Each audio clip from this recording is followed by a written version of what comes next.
Just to the folks online, we're in a new room, a new old room, River Valley room here, and I think folks are just signing on, so we'll just be a couple of minutes before we call to order.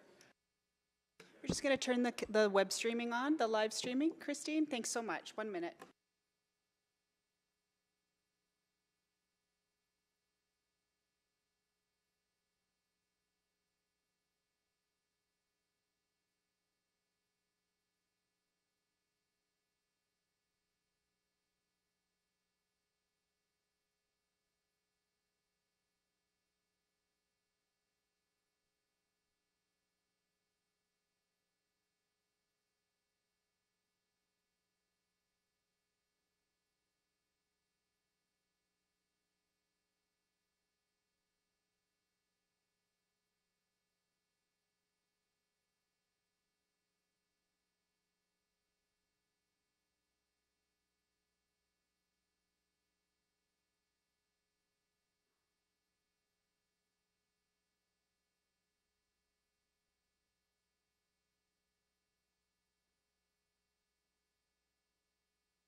All right, are we good? Are we online? Are we online? Yes, we're online, Madam Chair. All right. No time like the present. I'm going to call this meeting to order. And before we... Councillor Paquette remains on the virtual. I'm going to call this meeting to order. Before we start, I'm going to do our land acknowledgement. At this time, I'd like to acknowledge that we meet on the traditional land of Treaty 6 territory and acknowledge the diverse Indigenous people whose ancestors' footsteps have marked this territory for centuries, such as Cree, Dene, Saulteaux, Blackfoot, Nakota Sioux, as well as Métis and Inuit, and now settlers from around the world. With that, I'll do a roll call. My name is Sarah Hamilton. I'm chairing Urban Planning Committee. Councillor Paquette.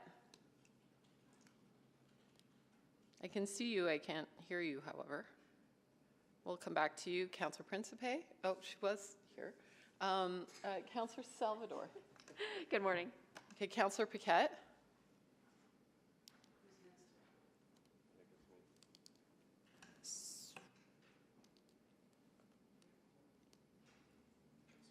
Well, no, we don't. Councillor Principe, I think, is in the back there. Oh, there she is. Ah, yes, there she is, Councillor Principe. So we now have quorum. I'll just check in a third time for Councillor Paquette. Well, I'll come back to him. Adoption of the agenda, Councillor Salvador. Yeah, happy to move the adoption of the agenda, Madam Chair. Thank you. And that is, there are no changes to the agenda, so it's as presented. All those in favor? I'm in favor, Madam Clerk. We're just sending the vote out. We're just getting everything up and running in the old new room.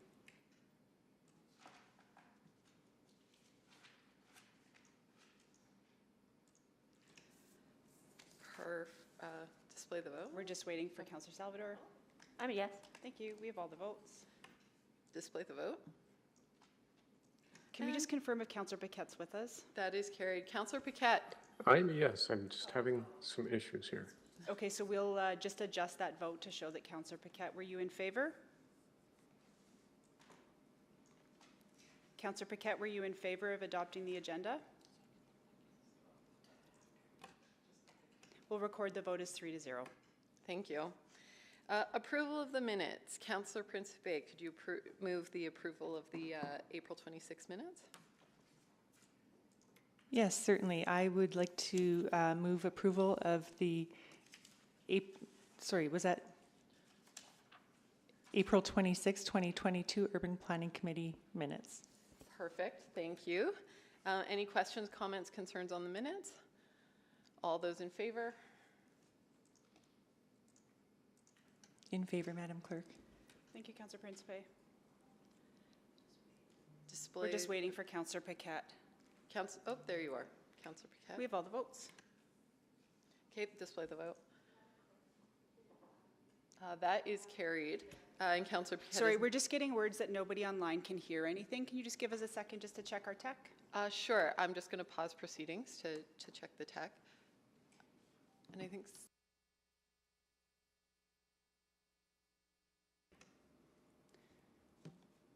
So we're just going to check. Councillor Wright, can you hear us okay? I can just see you on my screen. Thumbs up if you can hear me, not to put you on the spot. Perfect. Thank you. Thank you so much.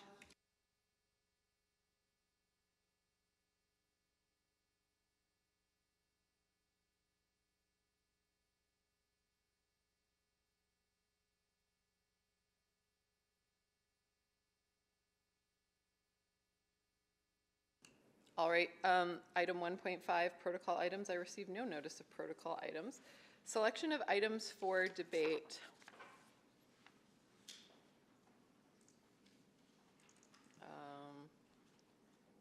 Councillor Salvador, see you clicking. Thank you, Madam Chair. I'd like to select items 6.1 and 6.3, please. Items 6.1 and 6.3 have been selected. Those are also items in which we have speakers registered today. Any other selections? I'm not seeing anyone waving vigorously. So if someone could move the items not selected for debate. So moved. Thank you. So that would be. Oh, you don't need a second. Yeah. Thank you for your enthusiasm. So that would be item 6.2. Any, okay, all in favor?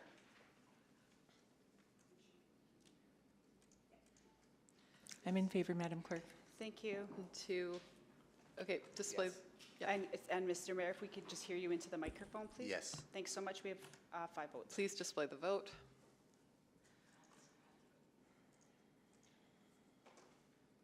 And that is carried. Request to speak. We have quite a number of requests to speak. Councillor Salvador, could you read that in? Yeah, absolutely. So I'd like to move the Urban Planning Committee hear from the following speakers in panels when appropriate. For 6.1, 102 Avenue LRT pedestrian crosswalk recommendation, Kent Bitdorf, YMCA of Northern Alberta, who is in person. Ken Muggeridge from YMCA Northern Alberta, in person as well.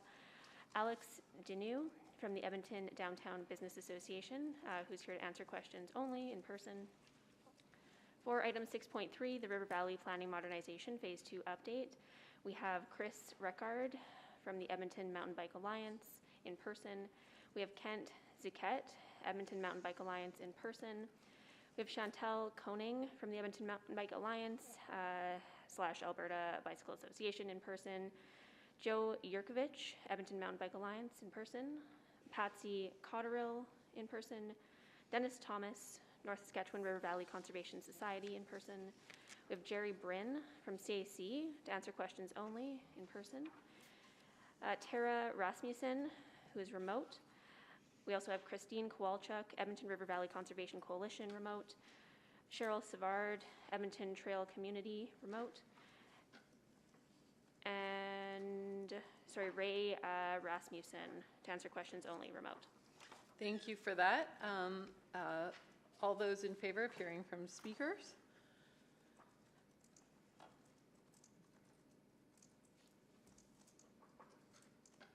We have 5 votes. Please display the vote.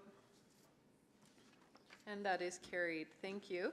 Request for time specific, we have no request, but it's worth mentioning that Item 6.3 was made time-specific at agenda review, so that will be heard at 1:30. And that leaves us councillor inquiries. I received no notice of councillor inquiries today. And that takes us to item 6.1. So we're going to hear from administration, and then we'll hear from speakers. Thank you. Thanks, Madam Chair. Good morning, committee members. I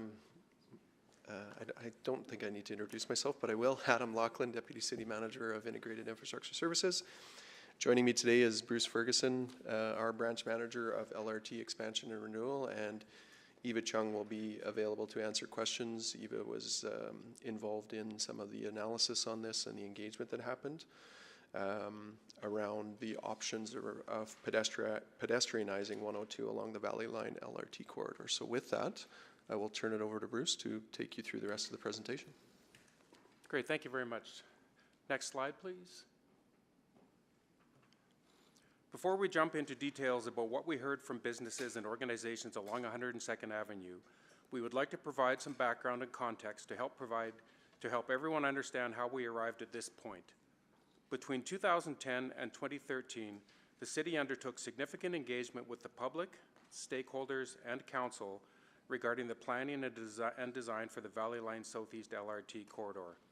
The feedback we received was instrumental in designing the alignment, its streetscape amenities, and the relationships and interconnections with various transportation modes.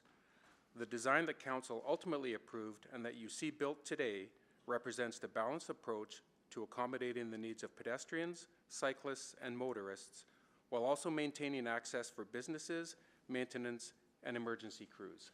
Next slide, please. In the report itself, we focused our review on pedestrianization scenarios on 102nd Avenue adjacent to the Valley Line Southeast between 97th Street and 103rd Street.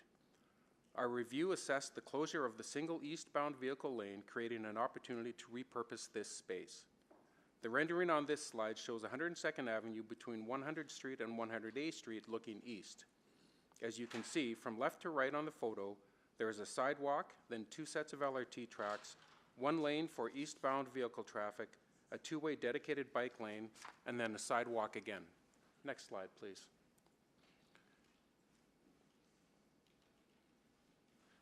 This photo is near the same area along 102nd Avenue, but is shown from street level looking west.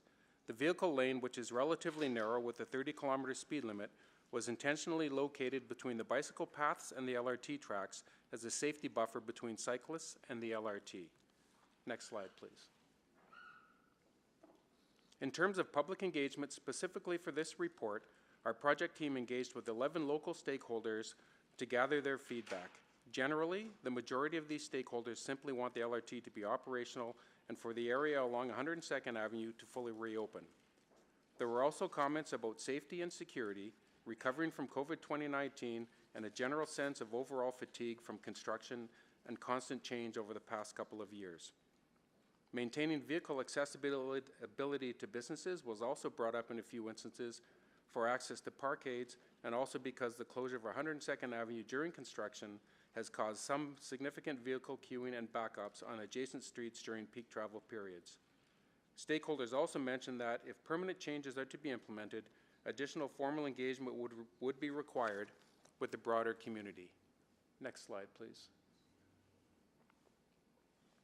To quickly summarize, many years of public engagement have helped to shape the infrastructure for Valley Line Southeast that you see on our streets today. In terms of pedestrianization of certain areas, there are many factors to consider and balance in order to achieve the desired outcome of a pedestrian-friendly space. These include the size of the available space, programming and animation strategies, the movement of goods and services, access to businesses and organizations, seasonality considerations, and maintaining access for maintenance and emergency crews along the alignment. There are also opportunities to review specific segments of the corridor or undertake seasonal or pilot projects to test the concept of pedestrianization while also understanding how pedestrians, cyclists, and vehicles will utilize the corridor once it is open.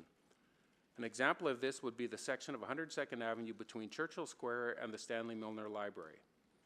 There are also segments such as between 97th Street and 99th Street that are necessary for vehicles to access Canada Place or to drop off people attending the Citadel Theatre or Winspear Centre, so pedestrianization of that segment is not a realistic option.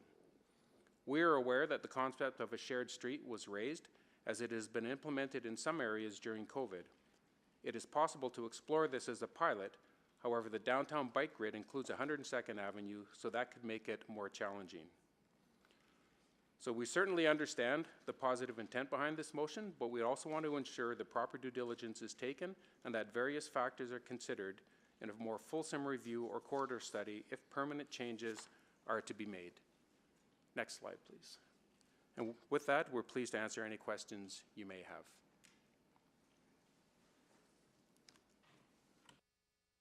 Thank you. But before we get to questions, we're going to hear from our speakers. We have 3 people in person. So, Madam Clerk, I know that we haven't had speakers in this room in a while, so could you show Mr. Biddorf where to sit? Perfect. And then Ken Muggeridge. Okay. And Alex Deneau. Perfect.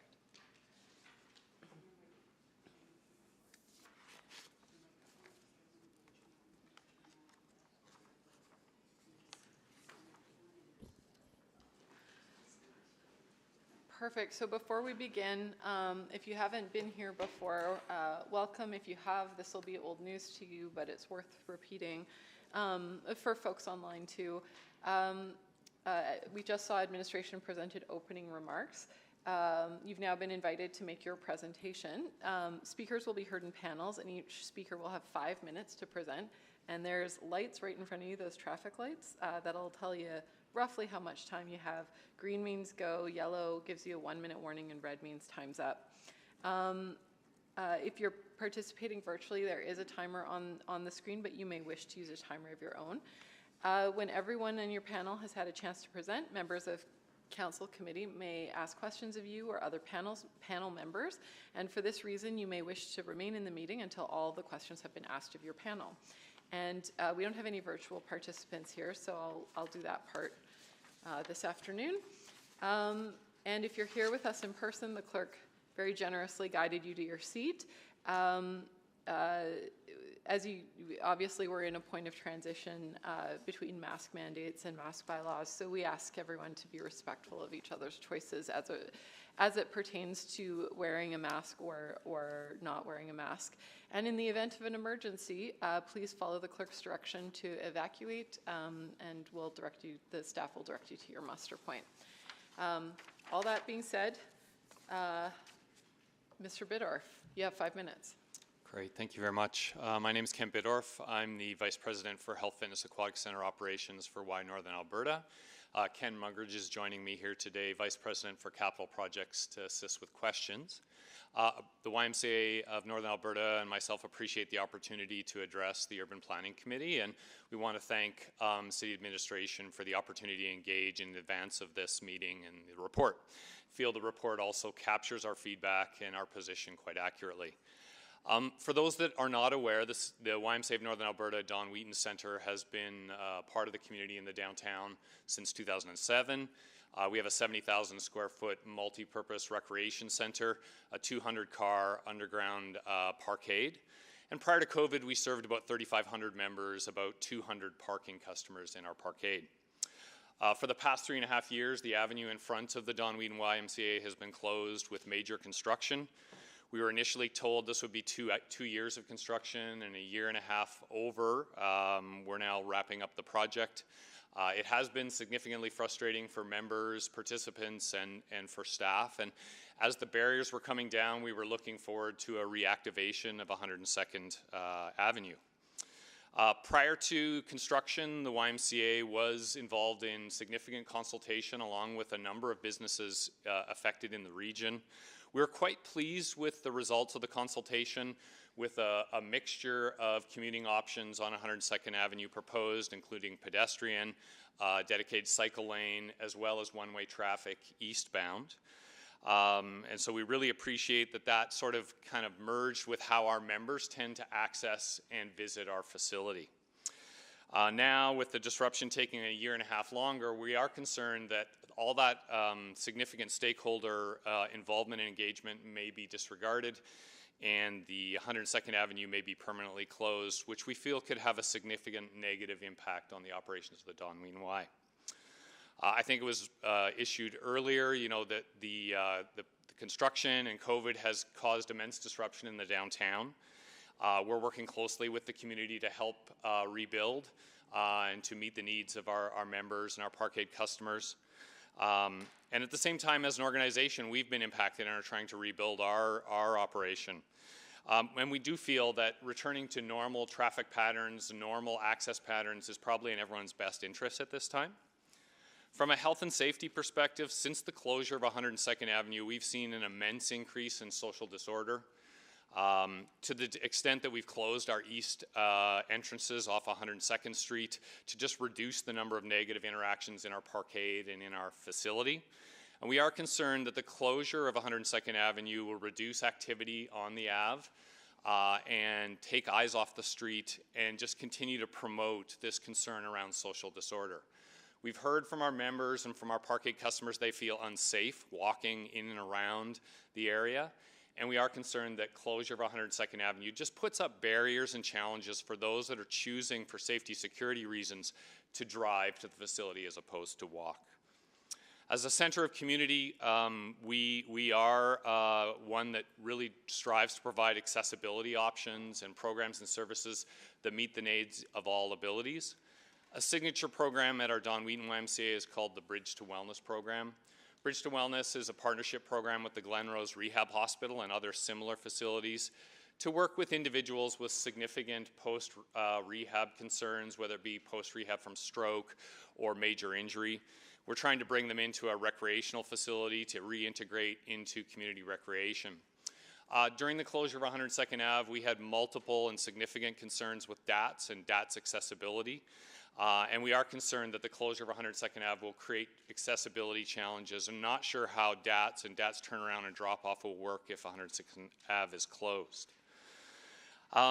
Like all businesses, in terms of 102nd Street, there are 3 major parkade garages on that street, and with the closure of 102nd Ave, we've experienced a significant bottleneck in terms of traffic and egress onto Jasper Avenue. Up to 15 to 30-minute delays during peak hours for people to get onto Jasper. This is exacerbated by, obviously, traffic disruptions on Jasper. And when we have closures of Jasper Avenue for significant events like parades, it basically cuts Don Wheaton off from vehicle access. We are concerned as well that a closure of 102nd Ave could negatively impact or reduce the response time from EMS and other services should they be needed. And we have had parkade customer and member customer cancellations as a result of those inconveniences. Thank you. Mr. Muggeridge, am I saying that? Muggeridge? Yes, Muggeridge, thank you. Thank you. I'll just add to what Ken said because I don't think he got to it. We are more than prepared to work with the city on a special events should the 102 want to be closed for a Saturday for a special event or something like that. So we're not totally opposed to it for temporary purposes, but the full closure year-round we feel would be very detrimental to our organization. Thank you. Thank you. And you were for questions only, correct, Mr. Deneau? Yes. Okay. All right. So we'll go to questions of our speakers.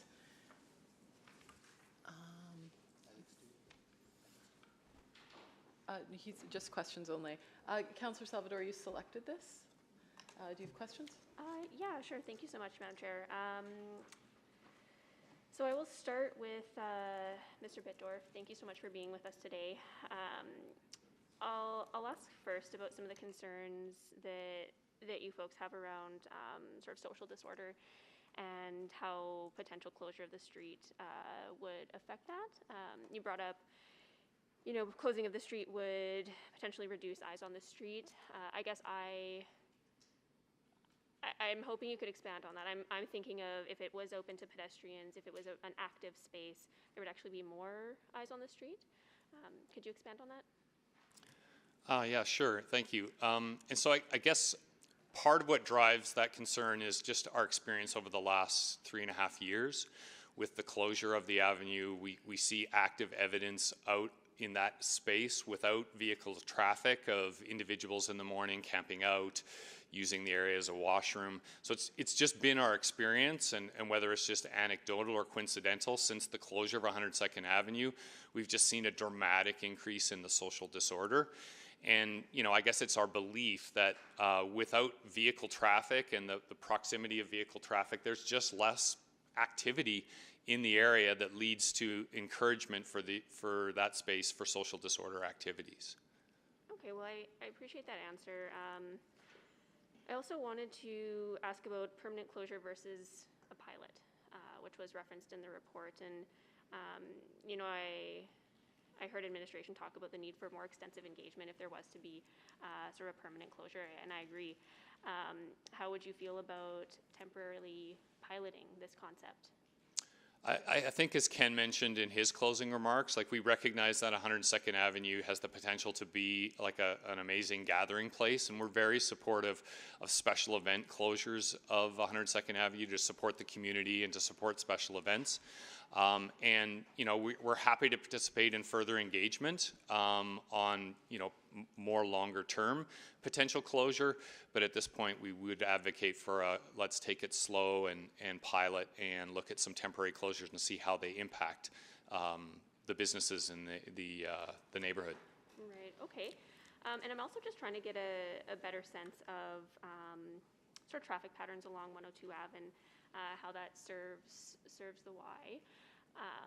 You know, based on the current design, it doesn't allow for really stopping or drop-offs or pickups. So it's really about traffic moving through that space. Can you just talk a little bit about where those access points are, where drop-offs and pickups are happening? And I'm just trying to get a sense of how traffic patterns are flowing and where the pinch points may be. Yeah, and so, you know, members and participants come to the Y from a variety of different, you know, directions and means. Some are walking, some are taking their bike. In terms of vehicle traffic, you know, most of that only can come in on 102nd Street at this point. And I think our challenge or our issue is like entry and egress for DATs. It's not clear to us how that would work, and we know during the closure of 102nd Avenue, it created a lot of accessibility challenges. I think the other challenge for us is just, you know, the volume of parkades that are on that street and the volume of traffic that exits out onto 102nd Street just creates a bottleneck and a real frustrating delay during peak times. And at the end of the day, it's not that people can't drive to Don Wheaton with the closure of 102nd, but I guess in our world where people have choices, they can go to other parkades, they can go to other recreation facilities, convenience trumps everything. And so our concern is, you know, we put up barriers and create inconveniences for those choosing to drive either for safety, security reasons or others, and they'll choose other facilities because it's frustrating and it's not familiar, or it's a delay. And so that's our challenge. And at this point in our recovery, we can ill afford people making other choices because of inconvenience. And I think also, we've been closed for 3.5 years. It didn't work. So, you know, temporarily trying to close it again to see what happens, just doesn't seem to be fair. Okay, I'll expand on that a little bit, Mr. Mugridge, around sort of it didn't work. Do you have, or can you share some insights around Well, the congestion, that you've noticed? again, 3 parkades trying to exit onto Jasper Avenue only, either going east or west, is a problem. The traffic lights, as much as city administration tried to adjust those for us, still cause congestion.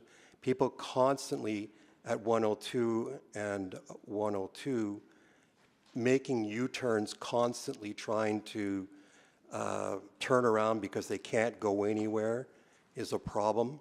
So it's just a normal traffic flow. I mean, I guess also, you know, we were in meetings years ago around what was to be at the end, and then now at the end, it's being proposed to change again. So I just don't think that was fair. That, you know, we agreed to bike lanes. I mean, not that we really had a choice, but we compromised, got it. That's an urban reality today. One lane going east, we agreed to that. There was to be originally, I think, an east-west. Someone could correct me on that, but so we agreed to these things, and then again, so we're closed for 3.5 years, and we just get very excited to open again, and then somebody wants to close it again. Right, and I'm out of time, so I'll come back around. Thank you so much. Thank you. Councillor Principe. Thank you, Madam Chair. So I also had the question about the traffic pattern. You had mentioned, oh, sorry, Mr. Bidorf, normal traffic patterns. Can you explain what you mean by normal traffic patterns? Yeah, I guess what I was getting at was, there's been so many disruptions downtown, and COVID has just taken downtown out of its normal rhythm. People have been working from home. And so as we rebuild and people start to come back to the downtown, I guess what we're recommending is it would just be nice if people could kind of return to what they were used to prior to COVID. And some of their regular commuting patterns, with so much disruption being in the cards over the last 3 years. Okay, thank you. And I'm glad to hear that you're pleased with the consultation with administration. That's great to hear. But you do see with the parkade that it will negatively impact? Is that your concern? And I mean, other concerns, but with the parkade? Yeah, I mean, the parkade is part of our operations, and it is also how many of our members choose to come and access the Don Wheaton Y. So it's not just strictly a parkade business. And so our concern is just, again, based on the last 3 years of experience with 102nd closed, with the bottleneck that's created as all those parking garages empty out on 102nd Street. People just become extremely frustrated with 15 to 30-minute delays getting out onto Jasper Avenue. And as I said, exacerbated anytime there's any disruption on Jasper Avenue. Right, yeah, I could understand that. And you'd also mentioned that it could possibly reduce emergency response time. Do you have any like facts on that, or any anything that you can show that maybe it could be? I mean, at this point, I mean, it's a fair question, and we've not undertaken any sort of investigation into that. It's just based on the congestion of traffic that occurs around the area at certain times. There's just a concern with reduced entry and egress points that it could lead to longer response times, but we don't have any actual data to that point. Right, okay, that's the question I can ask. Luckily, we don't have a lot of those incidences, but when we do have something, we want to be able to respond to people in the building quickly. Yeah, absolutely. Okay, thank you. That's it for me. Thank you. Thank you, Councillor Principe. Mayor Sohi. Thank you so much for being here, and absolutely understand the frustrations that you are describing related to COVID and long closure of the 102nd Avenue and lack of people on the street. But all those things combined together create frustration. I hear you, and absolutely very empathetic to that, right? What I want to understand is that I also believe that if we were to close 102nd Avenue without animating the street and bringing more activities to it, then it's not going to achieve the result. But if you're able to do that, having more eyes on the street, and really also deal with some of your concerns related to DATS access, emergency access, just trying to think kind of opportunity coming out of COVID to create that people can walk around and have small cafes around the avenue or food trucks. I'm just trying to understand, wouldn't that be an addition to the area and bring more people out onto the avenue? Yeah, I mean, I definitely can appreciate the question. I guess where our minds went, because we did try to think of this, like what's the opportunity for the Y, particularly in the animation of 102nd Avenue if it were closed. Yeah. At this point, I guess where we're struggling is it's a challenging space. Like we were trying to think, like, would we bring day camp kids out into the space? Would we bring programs out into the space? And so we think about the space, and they have to cross a bike lane.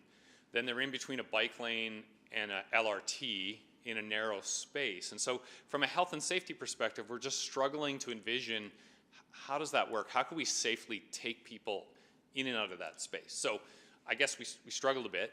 That being said, I mean, I think, we're open to piloting and seeing how it works.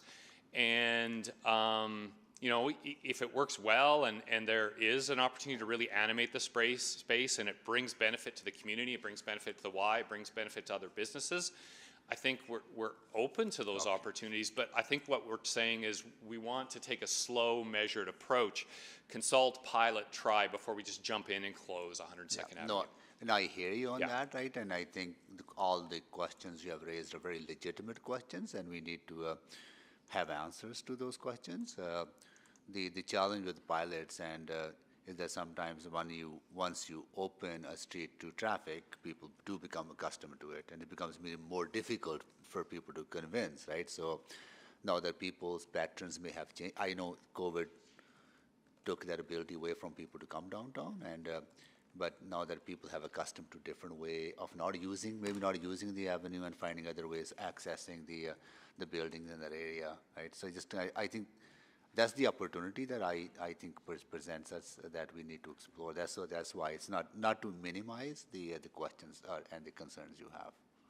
I totally get that, and you know, as an operator of a rec center, I get that it is always harder to take things away from people, and so once you open up for traffic, it's difficult to backtrack and go the other direction.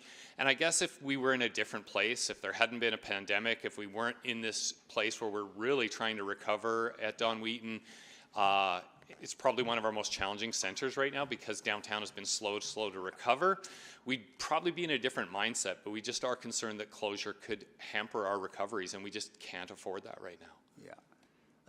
I hear you on the disorder issue and encampments, right? But also what we are experiencing in some areas, for example, LRT system or transit system, even though we have seen a little spike in crime, but more people coming back to use the system, more eyes on the system, that actually discourages some of the disorder. So that could possibly be the result as well. Like if you have more people on 102nd Avenue, will discourage some of the disorder as well. So I know you're open-minded to this, so I appreciate that. I think I'm kind of thinking maybe we need to take this to the next stage, to have that engagement with the community and figure out if it's feasible or not. If it's not, then it's not, right? So yeah, thank you. Yeah. Thank you. Councillor Payette was on the board, but he left. So Councillor Stevenson. Okay, thank you. Thanks so much for being here this morning. And yeah, really appreciate the frustrations over the past 3.5 years. I know it's been a huge relief for me to see the fencing come down. Have you noticed any changes since even just those barriers have been coming down around the site? I mean, I think visually it's fantastic to see the fences come down. It just feels, you know, I had some members this morning at Don Wheaton say they just feel safer with the barriers coming down. Previously, they felt somewhat kind of trapped when they were walking along there, and so I think that's helped. So I think visually it looks better. It's probably too early to say, like, are we seeing any sort of like dramatic increase in pedestrianization or activity? Probably just too early to say. Yeah, I appreciate that, because I think what I'm finding hard to tease out is sort of what is the lack of vehicle traffic and what is the, like, yeah, just really enclosing fencing that was unwelcoming. So interesting to have some initial sense that at least visually it's feeling a bit more comfortable. You know, we had a chance to connect before, and I really hear that challenge with the parkades exiting. And as I was preparing for this meeting, I just went through the design plans, and my understanding is that there are no left-hand turns from 102nd Ave between 103rd Street and 99th Street. So I guess I'm just not quite understanding how, you know, being able to, you know, go north off of 102nd Street, turn right on 102nd Avenue, you're still having to turn right on 101. So not sure how that's going to help with the parkade congestion. Yeah, I mean, I guess our position would be right now with 102nd Ave closed, individuals only have like one option coming out of that area, and that's to head to Jasper and either turn left or right, and it gets significantly backed up. And so I think the thinking is, if individuals had the choice, they can go to the right or they can turn left and head out onto 102nd Avenue, it just gives options for traffic to go either direction. Now, I recognize once they get onto 102nd Ave, they can't turn left until they get to 97th, I think. However, they can still turn right and choose a different way back to Jasper Avenue. It just reduces the traffic congestion on 102nd Street. Now, I'm not a traffic specialist. I don't know if that's true. That's the way we kind of look at it. Yeah, and I see what you mean. So the sort of the lineup to Jasper Ave may not be as long on 102nd Street, but it could potentially just be, because people are still going to have to go to Jasper Ave, right? They'll just be doing it a block further away.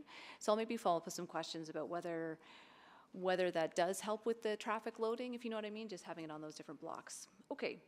You know, really appreciate your openness to a pilot. You were mentioning sort of special events earlier as well. I guess I was just wondering your thoughts on, because I almost think that there's a risk in that uncertainty, if it's sort of open sometimes, closed sometimes, you know, again, leading to that frustration of someone coming down, expecting to take a route, the road being closed, feeling frustrated. So just wondering your thoughts on sort of that trade-off there. Yeah, I mean, I recognize that's a bit of a shadow side of a piloting process or temporary closures of the space. But I do think that happens in the city with all sorts of special events. I mean, Jasper Avenue is temporarily closed throughout the summer for parades, for marathons. And so I think residents and commuters kind of understand that happens and accept that happens. For the Y, I think it's more palatable that it's temporary closures or pilots versus, you know, a complete closure at this point. Yeah. Okay, no, I think pilots are an exciting opportunity forward. And maybe just on that point, Mr. Deneau, just wondering, you know, I know DBA is doing so much fantastic work downtown. Just wondering what your capacity might be in terms of some of the festivals and animations that could potentially happen on that street this summer, recognizing, again, I know you've got a full plate. Well, I think what we shared our position is that we see an opportunity here where there is an opportunity for a shared space. So it's alignment with what everybody's talking about, but it's also a middle ground potentially, because if you look at it from the true inclusivity of what we talk about as a city, it's about having accessibility to everybody. That includes vehicles and pedestrians and so on. I think it makes sense to look at it from the vulnerability scale to say, how do we actually build a design that we have already put into play that can incorporate that. Having the option of, and what we've recommended is that doing an active, like 1-year pilot where we can see that there's a true opportunity to look at a shared street model, but also looking at it from saying, okay, if we were to go down that pathway, how do we make sure that when we do shut down the street for complete access to pedestrians over a period of time, we have activations or programs in place and we can work with the different businesses to do that. And I think this ties in very much with even the downtown vibrancy strategy piece, to be essentially say, how do we actually bring people back to the downtown core, but also knowing full well that we're not in a stage where we can flip a switch and switch completely to being a pedestrian. So I work in the field of equity, diversity, and inclusion. That's one of the things that I find is like it's difficult to shift in that direction by the flip of a switch. So what is the balance, the medium that we can work on? And that's why the DVA came up with the position of saying, let's look at the shared street movement. That was what the design was intended for to begin with. We see this as an opportunity to do that. And we'll work with the businesses and the city to essentially say what programming we can put into play to look at what it could be as a pedestrian fit place. I think one of my personal things on this is doing the recommendation of complete closure right now for a year. We're going to come back in a year, and what's our stand going to be at that? Because you get only one view of it. What is the other side and the flip side of things? Thank you. Councillor Paquette. Yeah, thank you. Just to follow up on that concept of the 1-year pilot plan, I would assume we would want one full summer to really test the thesis here. And so is that sort of what you mean? Like probably wouldn't be coming back at the end of May next year, but maybe at the end of August or September. Would that make sense? So that we can actually see if we can activate this place and really give businesses an opportunity to really capitalize on what could be something fantastic. Yes, I think that would make sense that we get a full summer plus an opportunity to look at it from the winter perspective as well. So maybe it's not a year, maybe it's 18 months, but it would like to look at it from a full calendar year, perhaps might be the best solution for this. Right. Yeah. Okay. That makes sense. Yeah. And just, I'm sure that you've sort of taken a look at other municipalities, other cities across North America and around the world. And it seems to be that when they do this, it actually increases business, increases activation.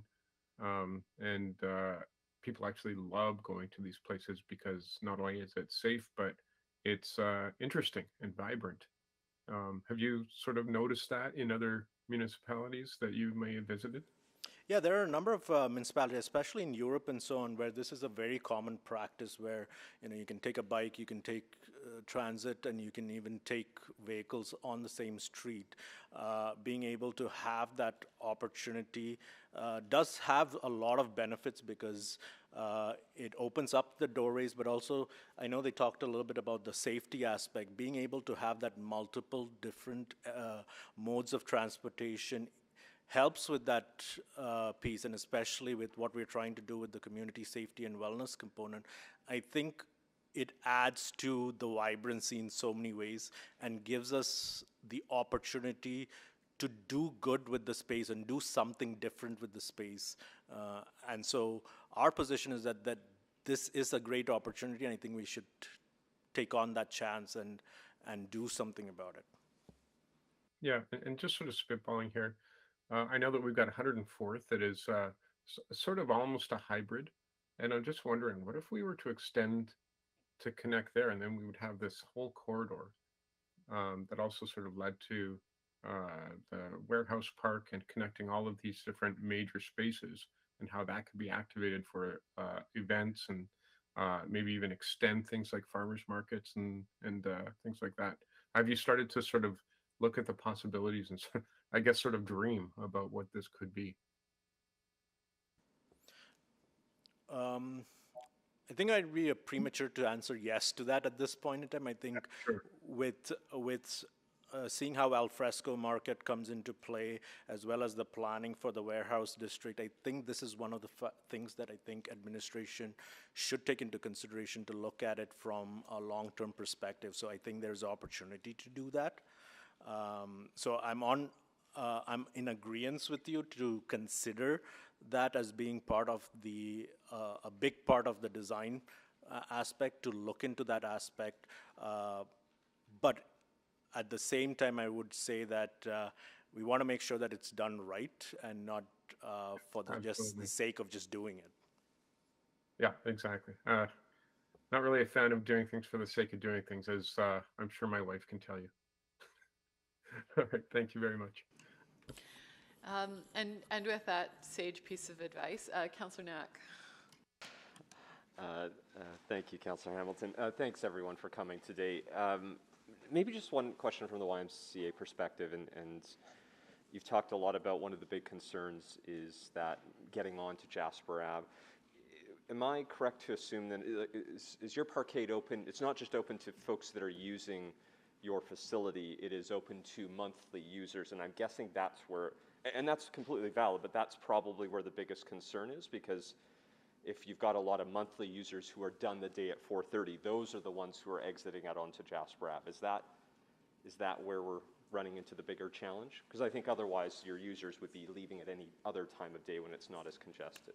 Yeah, that's accurate. The parkade serves our active members, as well as it is a monthly parking facility for people commuting into the downtown for work. Yeah. And so the primary concern with entry egress onto Jasper Avenue is around the peak time. And so it's primarily the parkade customers and any users that would choose to be using the facility in around that time.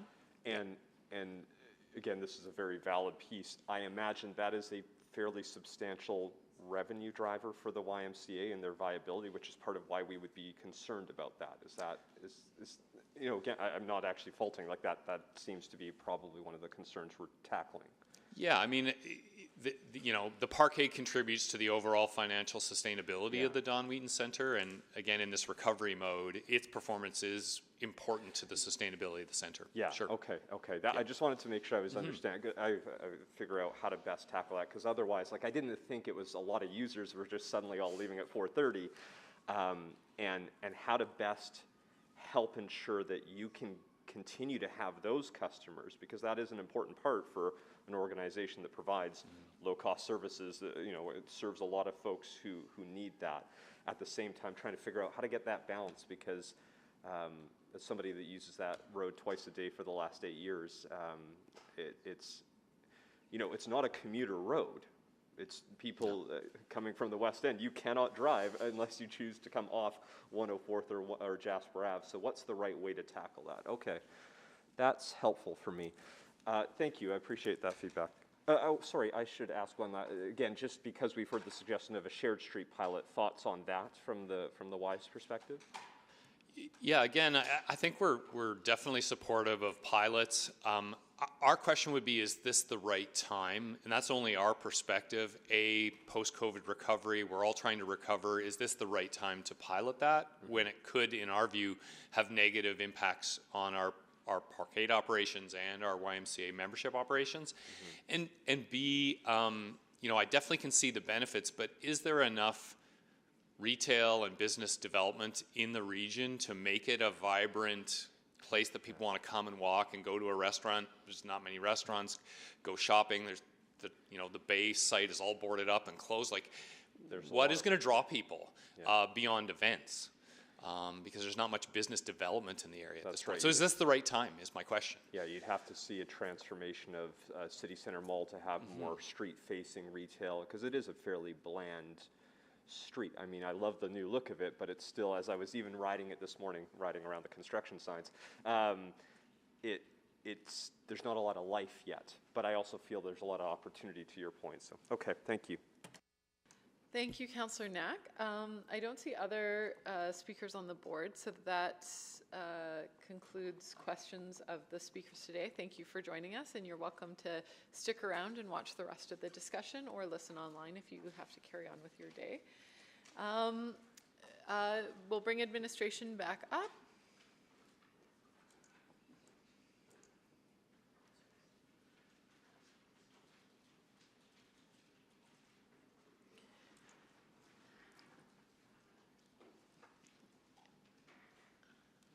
And Councillor Salvador had selected the item, so I'll go to her first for questions. Thank you, Madam Chair. So I just want to start with some questions around sort of the possible extent of the closure, recognizing administration's not recommending closure, but if there was interest in that, at least in the form of a pilot, I'm trying to determine what would be a reasonable western extent. You know, if we were going from 99th to, there was conversation about 104 being already kind of that activated pedestrian-oriented street, 103, 102. Can you give some context there? Thank you. We identified in the report preferred location being to 101, and based on some of what you heard today in terms of feedback from stakeholders, if it were council's desire to go further, we would recommend it would end at 102, because 103 is the start of the construction zone for Valley Line West, and so we would prefer not to get in a situation where we're entering into an area that will, although construction hasn't started there yet, that construction will be starting, and so then we'd be into a closure, total closure sort of scenario. So our preference, if council chooses a pilot, would be to 101 based on some of the feedback you've heard, but from a limit perspective, we'd say the furthest west we'd recommend is 102 Street. Okay, thank you. And I'm also thinking about, I guess, just the logistics of a closure and what that could look like. Would we be talking about kind of large planters, Jersey barriers, bullards? What would that look like? And recognizing, you know, this is being done with an existing budget. We'd have to assess that, because part of part of what we need to accommodate is the operations that would be required of Transed. Transed is required to maintain complete snow removal, have access to the tracks between inside curb to inside curb, so essentially the LRT right away, the road and the bike lane. So we need to make sure that when, you know, if we are pursuing a pilot and we were looking at infrastructure to harden it to prevent vehicles, that it would be one that could be accommodating for Transed to complete their work. And then further to that, in terms of, and the comment came up related to the possibility of animating, based on that need to provide that access for Transed, the ability to animate is limited just based on the access they would need for the necessary ongoing operation and maintenance for the LRT tracks and roadway. Okay. As it exists today. Okay. And then just also thinking about access, there were concerns raised around entry and egress for DATs, as well as emergency access. Even if there was sort of a piloted closure, would emergency access, I assume, be retained, of course? That's pretty integral. Again, it goes to the what sort of treatments would we be looking at to ensure that emergency access is maintained. With this LRT system, and it's been throughout the sort of philosophy of how it would operate, is that it could potentially use the LRT tracks if there is congestion points.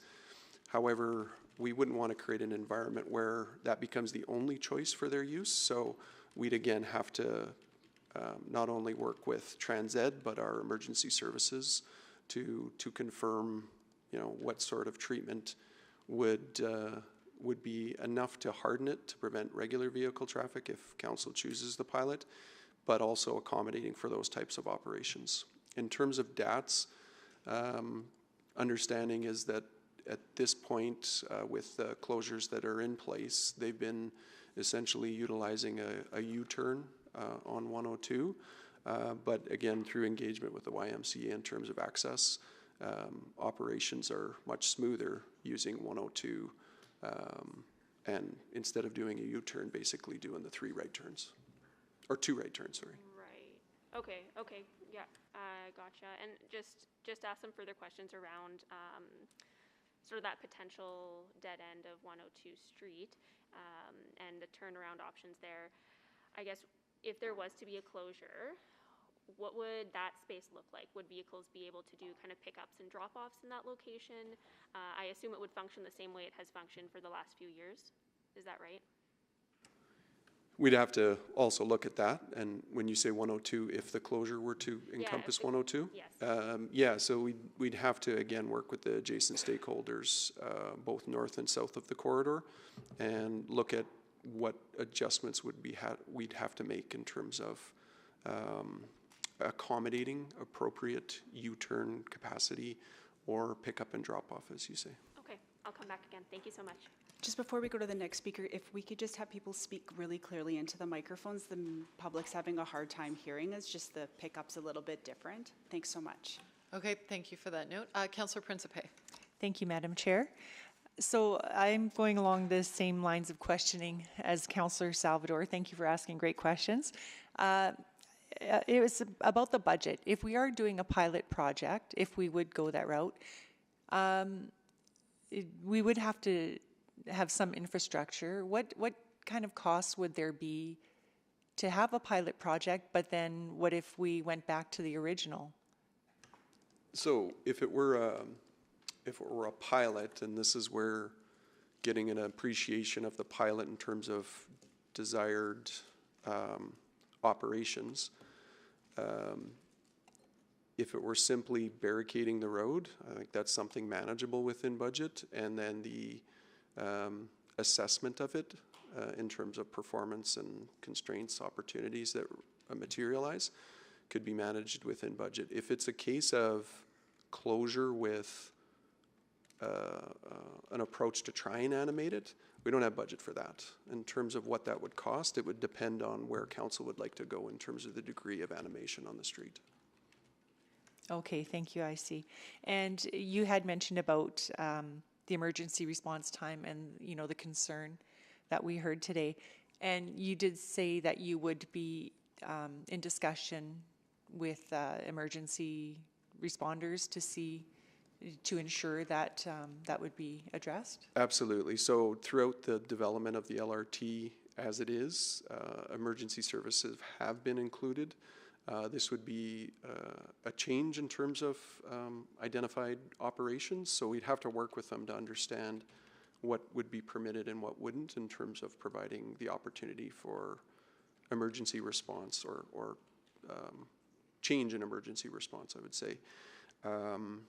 Again, appreciating that for sections, emergency services can use the actual LRT tracks because it doesn't have barriers, it's a mountable curb, and so they could actually use that to get around constraints, but sort of not as a planned attack, but if the situation materializes. Okay, good. Thank you very much.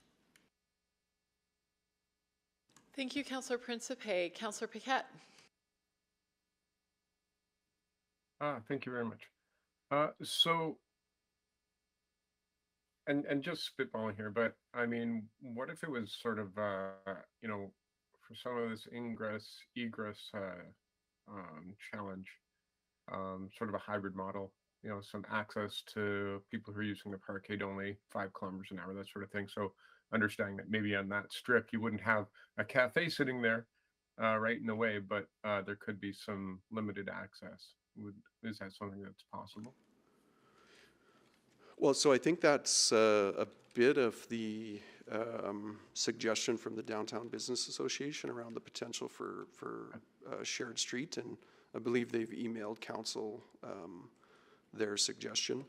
That is a possibility. I think during COVID there have been instances where we've utilized that approach.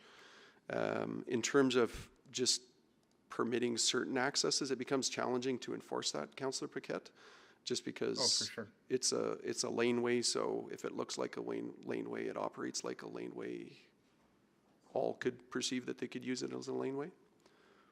Right. So even signage that says only, you know, these people access.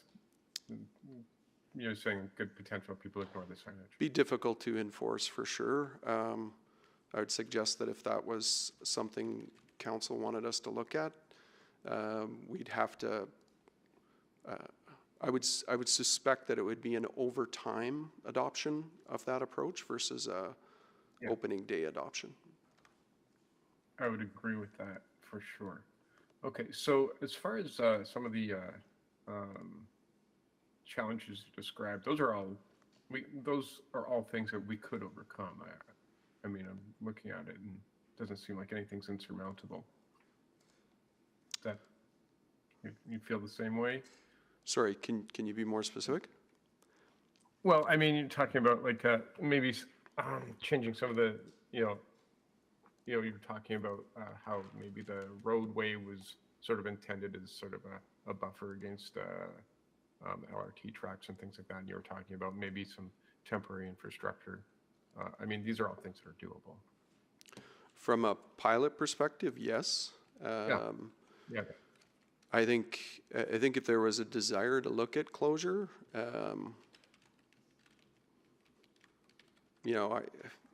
I think we would recommend that if it's a desire to go to full closure, not just pilot, that a reorientation of the corridor would probably make more sense than to leave the configuration the way it is right now. For example, the note that you made about the laneway providing a bit of a buffer between the LRT tracks, that was intentional when we were going through the design.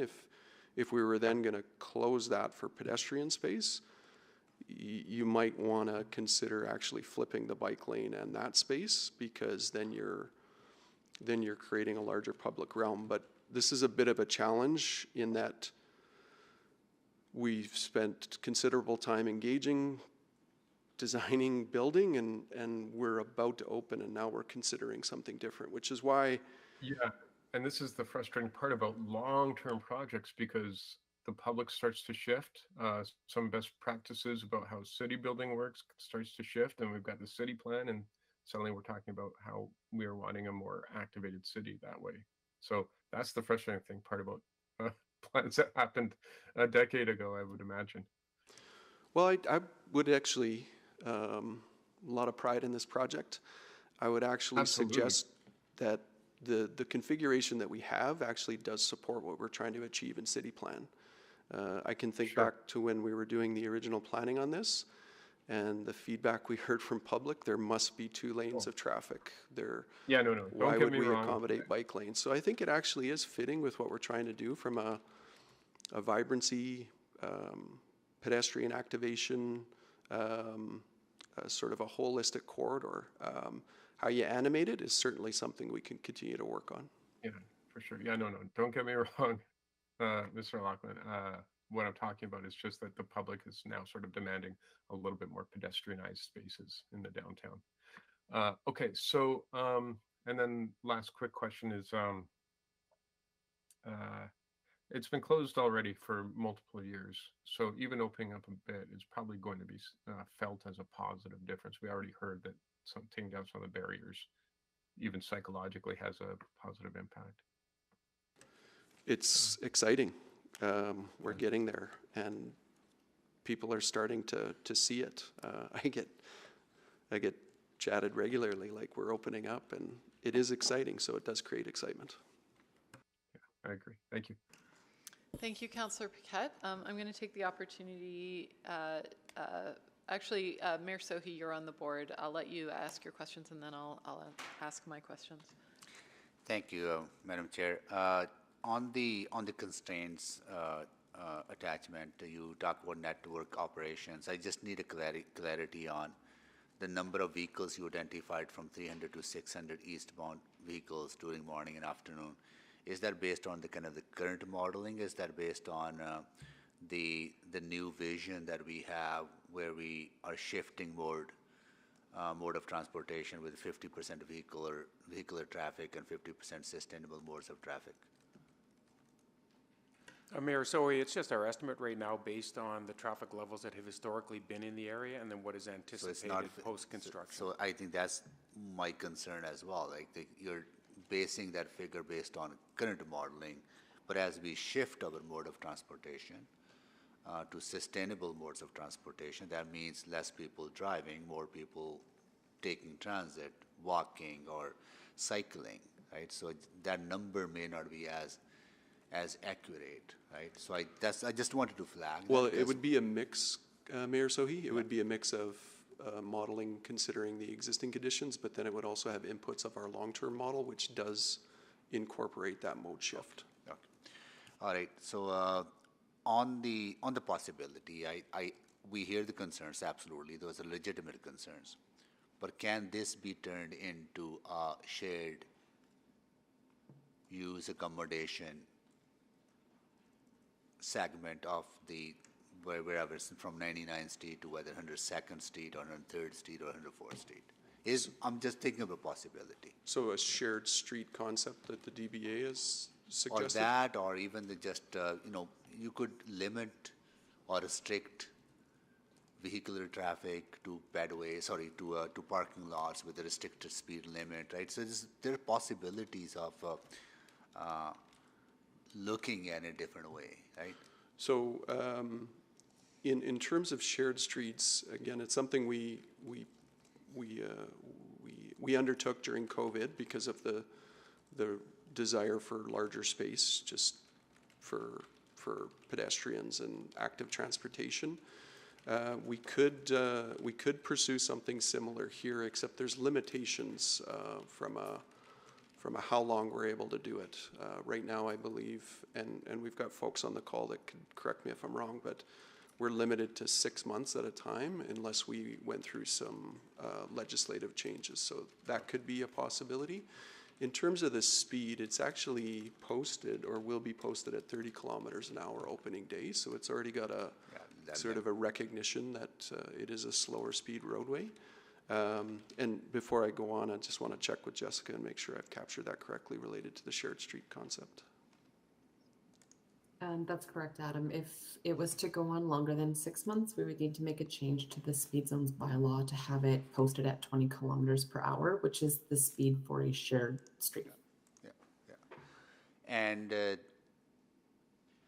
from economic growth, vibrancy, bringing more people to downtown, activating downtown streets with more arts and culture, with having more food trucks and all those things. Like, so this, did we look at all that possibility, or I mean, did we explore the potential of that kind of activity on that avenue, and how will that add to downtown vibrancy? We haven't really undertaken that sort of level of analysis. This was sort of a quick, and the level of engagement was based on a quick review of what are the possibilities, what are the opportunities. And the main focus was transportation. Correct. Right, and so we haven't really looked at other potential Correct. benefits of having.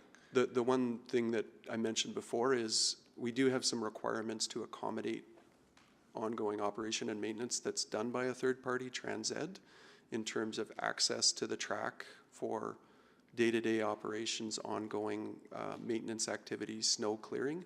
So the ability to animate is something that we would need to assess in terms of permanent or temporary, because we would need to fulfill our contractual obligations with TransEd. Well, absolutely. I think all those things are to be considered, but I would like to see more kind of holistic city view based on city plan and downtown vibrancy and activation of our streets further explored, because so far transportation analysis, and I get that, right, but there got to be other components that needs to be looked at in a holistic way.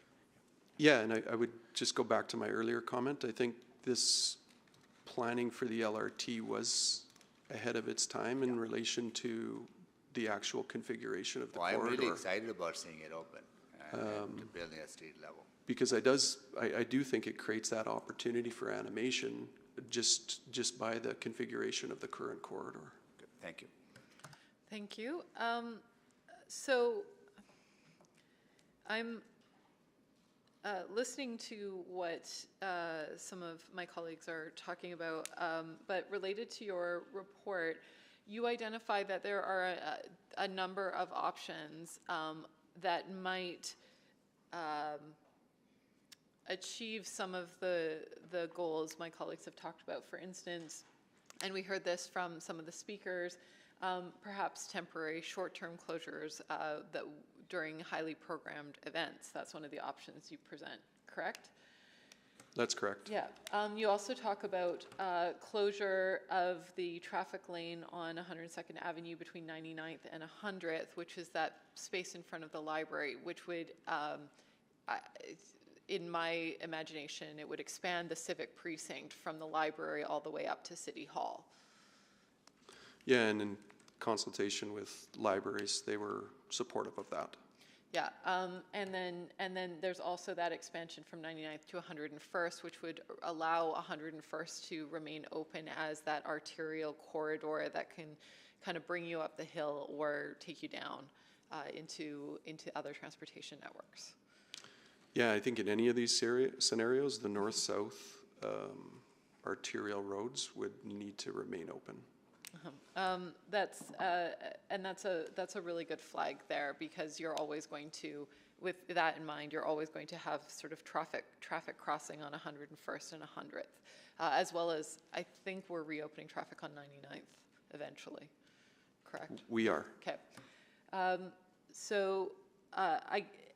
In all of these scenarios, I see the need for more engagement, and I'm cognizant that when you're talking about something that was done through the statutory planning process, like the LRT alignment, going back and reopening that process could be quite an undertaking. And could you give me a sense of what level of undertaking that would be? So I think depending on the direction of council, but if it was a direction to pilot and look at opportunities for how we can animate, do additional traffic analysis, engagement, as you noted, and has been shared by some of the stakeholders, more fulsome engagement. we would assess that it'd be anywhere between $500,000 and $1 million to complete that work. All right, and what does that look like in terms of time? Well, engagement is one that we'd have to ensure that we provide enough time. I mean, I think you've heard that we engaged directly adjacent to the corridors, and some felt they were missed. So we'd have to make sure that we build a fulsome engagement plan. But if we're talking about without the pilot, it could be anywhere from 6 months to a year to complete that work. Is there the potential that that could impact the sort of, I'm going to say, full activation of 102nd Avenue with the opening of the LRT? In terms of uncertainty? Yeah. I think anytime there's a question of what will this look like, it creates uncertainty. But I think what committee, council, or some are wanting to identify is what are the opportunities to ensure that we create a vibrant, animated space. So I think that, and you heard it from YMCA, that's something that I believe everyone shares. So if it's sort of positioned with the lens of how do we make sure that we do everything we can to animate and provide strong pedestrian accommodation, which I believe the current design does. I think if it's built around that uncertainty, I think, would probably be quelled because we're all trying to accomplish the same goal. Thank you. One of the things that I think was a really interesting point on behalf of the speakers from the YMCA, they talked about DATS access to their site. And I think about the library, which also I think has a number of folks who have, I'm going to say, the need for accessibility, and I'm wondering how the library with the closure, and I'm sure they already accommodate that given it's closed in front, but how is there a long-term accommodation in terms of accessibility? We didn't get into that level of detail with public library, but that's certainly something that, based on direction of committee or council, we would further engage with them. And and on that note, thinking about what sort of a larger closure would look like in terms of accessibility, would that analysis be part of any final recommendation? Because I am concerned that if you do have accessibility challenges, the more streets are closed off, the more difficult it is to navigate them if you have limited mobility. Oh, yes, that would be, if directed to undertake that work, that would be part of the analysis as well, yes. Great. Thank you, Mr. Laughlin. I'm out of time. Councillor Stevenson.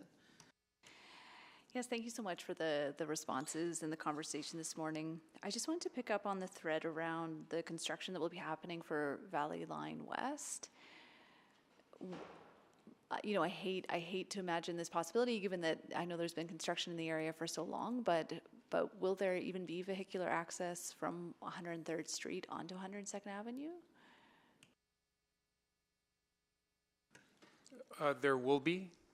We are still waiting for MIP's or Marigold Infrastructure's plans for how they will do construction in that area. So I think we can anticipate that there will be some short-term closures as they construct the roads first, which is their plan, and then they would be constructing the LRT component after that. So I would expect there's probably one season where they will end up having to close that stretch of road between 103rd and 102nd, so they can construct the new infrastructure and then open it back up again. So I think that's part of my concern, that different efforts to keep that lane of traffic open, I don't know if it provides a really high quality traffic experience either in terms of that access, recognizing that it will be closed as part of the West Valley Line LRT. Also, just curious on your thoughts about the magnitude of difference it would make, again, recognizing that anyone coming out on 102nd Street, whether they go north or south, they still have to go onto Jasper Ave, right? They can't go north. So just wondering if there would be a significant improvement in terms of the queuing if you had that spread over 2 blocks. Yeah, general traffic principles. If you've got choices, you've got options for accommodating traffic in different areas. So it's sort of like a piping system for water. Yeah, You know, but it will find routes. Yeah, but if Jasper Ave is the outlet for both of those blocks? Wouldn't any constraints on Jasper Ave constrain both intersections equally? Like Just specifically referencing the YMCA's comment, only choice is 102. If the choice, 102 Street. If there are other choices, it provides vehicles the ability to find other options. Still a limitation on Jasper in terms of the ability to access, but it would negate some of the concerns that they've identified related to queuing up on 102. Right, but people may just end up queuing up on 101? Or further down, that's sort of the system's consideration with the traffic system. Yeah. But there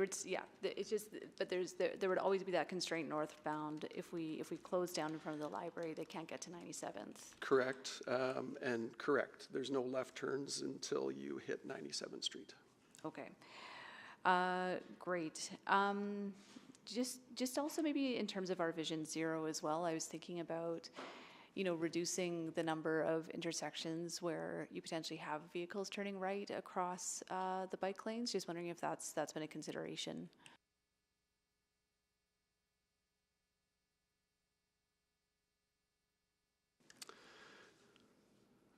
Jessica, do you want to help with that one?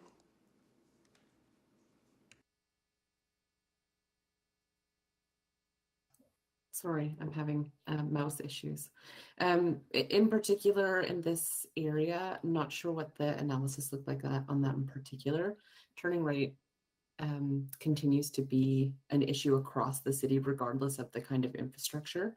And in particular, there's an educational campaign planned to go out to bring awareness to that issue for drivers. So something that we're tackling on a more systemic level. Okay, thank you for that. Maybe just also a question for Ms. McCabe, if she's on the line. There we go. Hello. I was just wondering about, I know that we have a number of funds that are specified for downtown revitalization and animation. Just wondering if some of that funding could go towards supporting animating 102nd Ave this summer. Do you think that would be a possibility? I can't speak specifically to any projects, but the idea is the Downtown Vibrancy Grant is intended for projects that provide vibrancy in the downtown. So, projects on 102A or 102 Avenue could be eligible for sure. Okay, and then just in terms of the phasing, so I know there's an event happening on Rice Howard Way with the DBA this weekend. Like, is that even a possibility? Like, can that currently spill out onto 102nd Avenue, or are we still not technically able to access that area? So there's still efforts underway to get it operational, but certainly we can connect with the DBA in terms of what their needs would be and possibilities to accommodate. We just would have to assess that. Great. Okay, thank you very much. I'll come around. Thank you, Councillor Stevenson. Councillor Rutherford. Yes, thank you so much to both the speakers and administration. What I'm hearing through the conversation and through the questions so far is it is possible, but it's not really ideal, and what we already kind of have in motion will activate the space to a greater extent than previous. Is that correct, Mr. Laughlin? Yeah, that would be our assessment. I think getting it open, getting it operational, based on the configuration of the corridor, we think it provides a great opportunity for activation. And if the effort is to animate it further, as others have said, I think we would look at how to do that within the footprint that we have. Yeah, and I find it really interesting because I know, again, I'm going to keep harping on this, but things that we make decisions on now can have residual impacts. So I wanted to ask a little bit about this idea of using the term pilot, because I think we like to use that term a lot. But when we're talking about a pilot for this, I guess the question is, do we even have clear goals about what this pilot would achieve? Because if it is animation, and what I'm hearing from you is animation isn't in the scope of the budget. Is that correct? That's correct. I think if it were a pilot to sort of see how the network would respond, what sort of pedestrian activation would materialize based on closure, how we would accommodate the emergency services and transit operations. We could do that within existing budgets. If it's more than that, like how would we encourage the animation? We don't have funding within the project to support that. And I want to dig into piggyback off of Councillor Hamilton's comment around that idea of the special event closures, because can somebody speak to like what that process is right now, and is there any ways that we could incentivize the animation of that space through those special event closures? I think maybe that's a question for Ms. McCabe, or I guess the events team. I'm just trying to understand, like. Might be the events team. In some conversation with our events team, they identified absolutely possible. The challenge is the configuration in terms of LRT travel lane, bike lane, sidewalk. So again, if this is a longer term desire, we would actually recommend a reconfiguration of the corridor, because you could actually create larger pedestrian realm by adjusting the configuration of the lane and the bike lane. And that would be an unfunded service package we'd need to direct administration to do for the next budget cycle, in addition to all of the other things that we know are going to be capital pressures. That's correct, and we actually have Valley Line West about to start construction. So if we make a change here, it would be a ripple effect on the change on Valley Line West. Yeah, okay, that's concerning to me, for sure.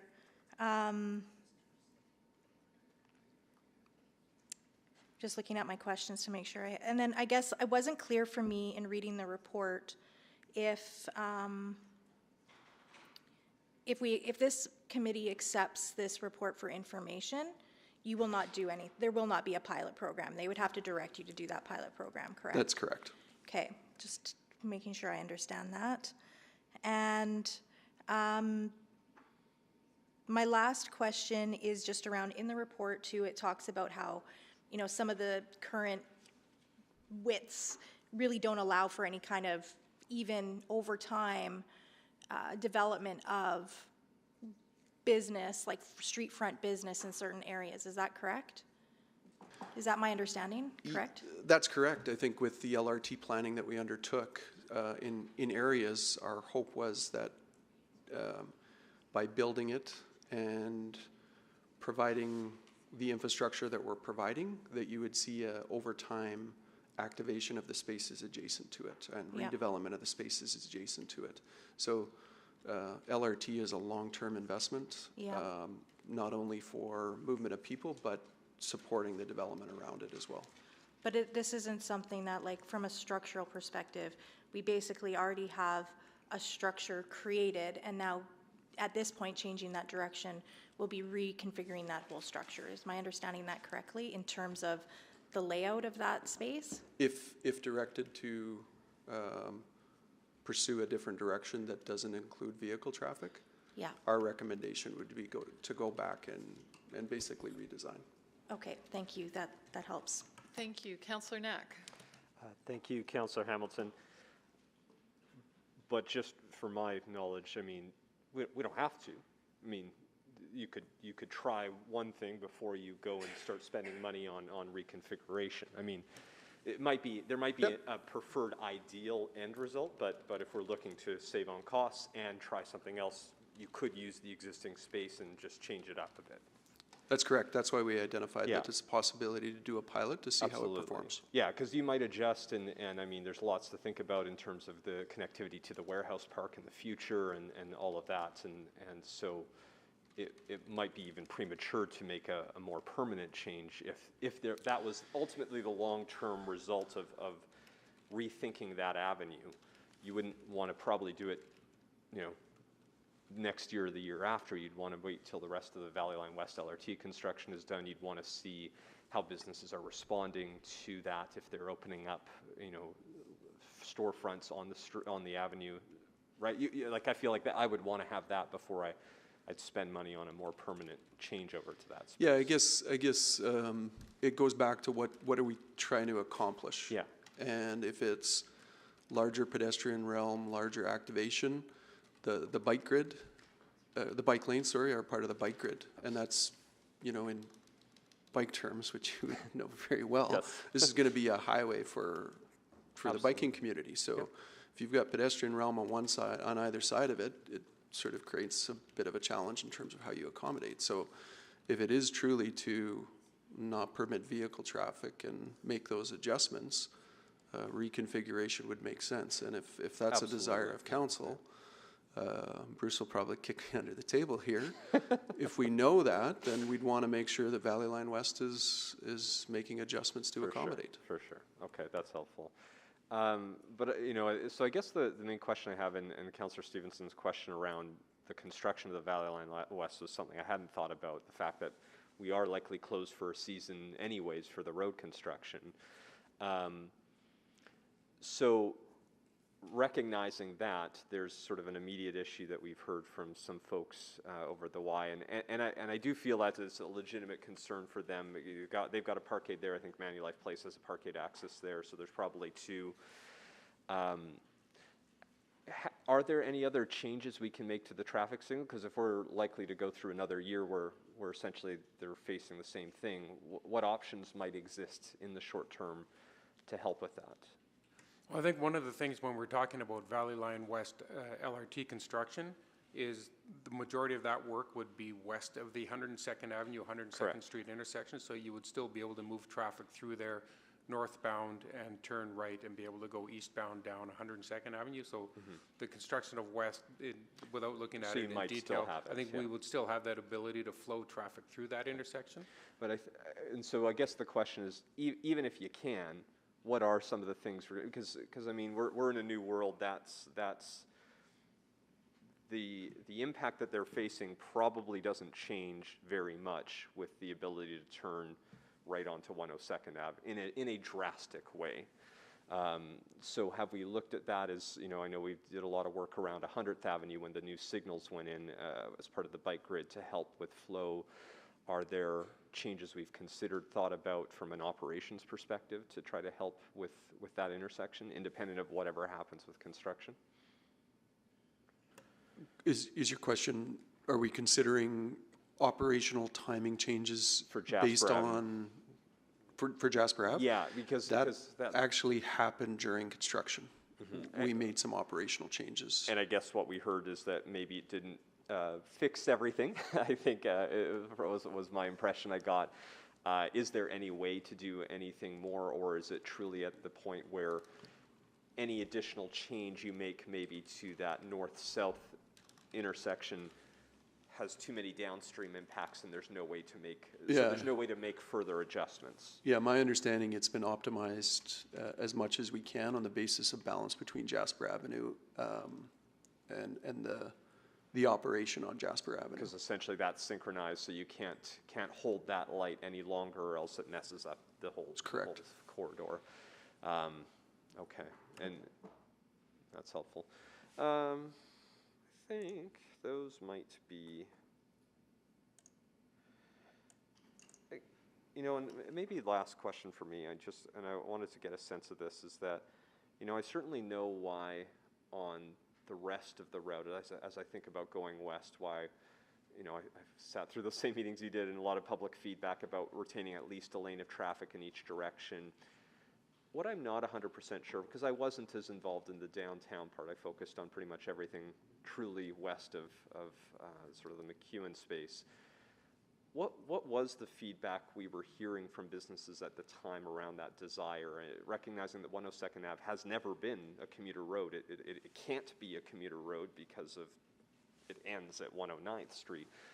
So the thinking behind at the time why that was there, is it to access parkades? Is it to do some of those other pieces and just that sort of fear of the unknown, I imagine, too? If you close it down, what does that look like for a bunch of areas? Well, I think that's part of it, but I think the biggest theme we heard was access egress and maintaining. And this is where, you know, with evolution of adjacent to the corridor, those access egress requirements may change. And there's some that are along the corridor that we've identified will likely change, and then you're in a better position to address the access egress through a redevelopment potential of a site. But I would say the predominant theme was maintaining access and egress. Perfect. I'm out of time. Thank you. Councillor Wright. Thank you very much. I think the speakers had talked about not many businesses facing out onto the avenue. Can you sort of give me an idea of how many businesses would be available to sort of create that activation space? Within the stretch that we're talking about here. And I'm thinking west of 101 Street. You know, unfortunately, they're all either access facing a different direction or sort of large building faces. And so I don't think there's much of an opportunity in terms of those specific facilities creating those. But people in Edmonton are creative, so there could very well be. Okay. And would the restriction to traffic restrict food trucks from driving in? Sorry, if we closed it, would food trucks be permitted? Yes. Well, I think that would go to one of the options we identified, that for events, that's a possibility. We just have to balance the operational needs, as I mentioned, with what would happen from a programming perspective. Okay. Short answer is access.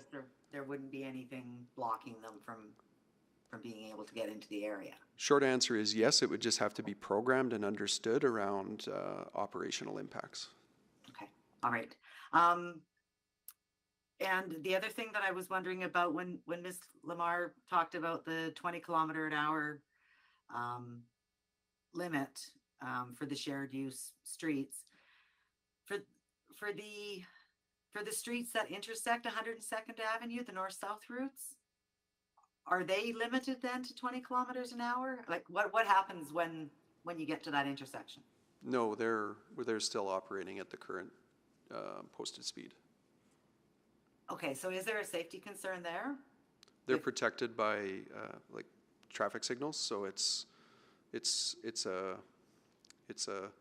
an intersection designed to consider safe mobility for all that are approaching or encountering that intersection. Okay, thank you. And I think that's all. I know I've got constituents here that are waiting, cyclists that are waiting for that 102nd Ave to open, and I like how you kind of refer to that as the cyclist highway. And does that 20-kilometer-an-hour speed limit apply to cyclists as well as vehicles through that shared path or that shared use? So I believe it would be a 20-kilometer-hour. Well, actually, so this is where it gets a bit complicated because the LRT has a posted speed. So we'd have to assess if that would have to change. But presumably, if we were considering a shared street pilot, we'd have to consider all modes at that speed. Although then we're into some challenges if we're adjusting. I know you asked about bikes, sorry. Yeah. Yes, but it would flag a potential that we'd have to reconsider LRT operations in that area as well, and that could have, again, some contractual implications with Transed. Okay. All right, it just snowballs out of control here. Okay, thank you very much. That's all I have. Councillor Salvador. Thank you, Madam Chair.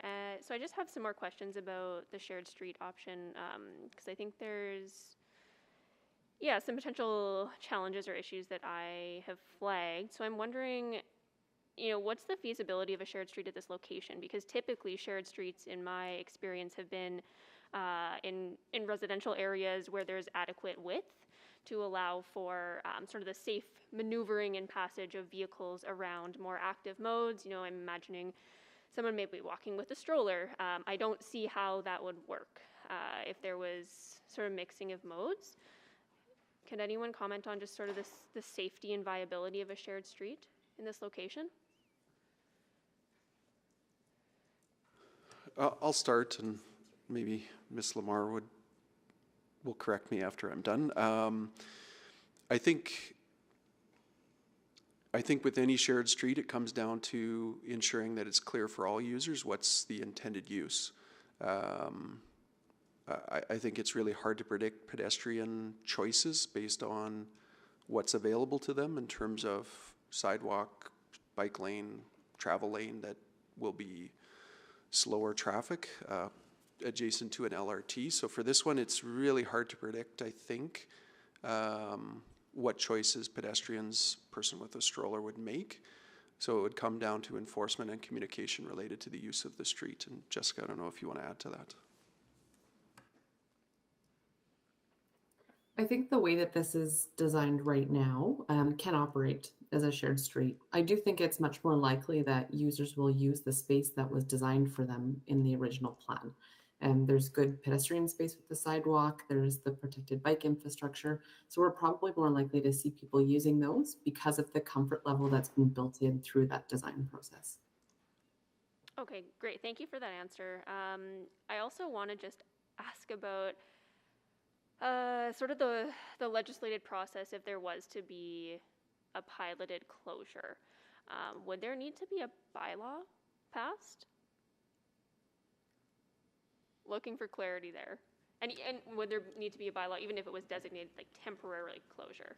How long can a temporary closure be? Can that be a year long? Can it be a pilot? We'll have to circle back with you on that. I'm just oh, I see Michelle on the call. Thanks, Michelle. I'm here, thank you. Hi, Michelle Bond from Legal Services here. So this is a bit of a unique situation. We do temporary road closures for the purposes of construction or maintenance projects adjacent to roads all the time, but that's a particular carve out that the Municipal Government Act allows. So we are able to conduct those without doing a bylaw. There isn't a carve out for the pilot that you've described though. So the Municipal Government Act does say that if we are doing a road closure, we need to do that by bylaw. Okay, I'm out of time. I have more questions on that. Thank you.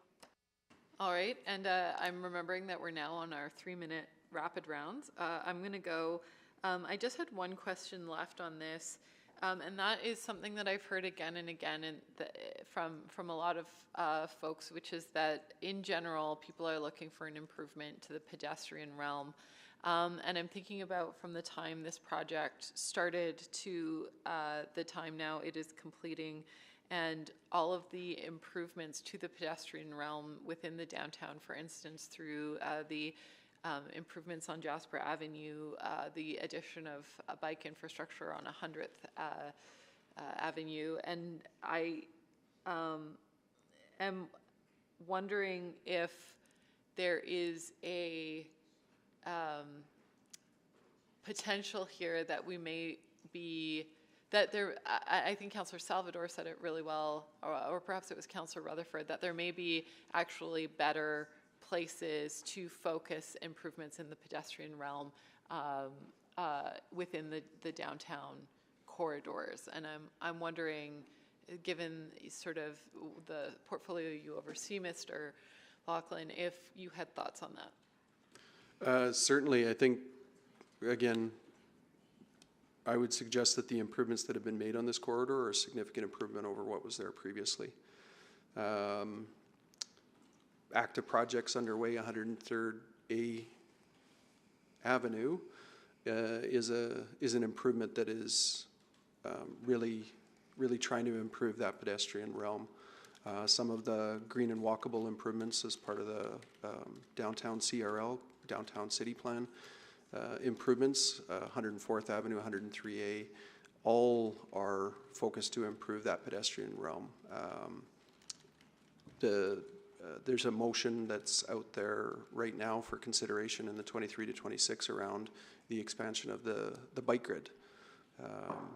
Those are to me some of the highlights in terms of focused pedestrian improvement, in addition to the improvements that have made on 102 Avenue based on the infrastructure that's been put in place today.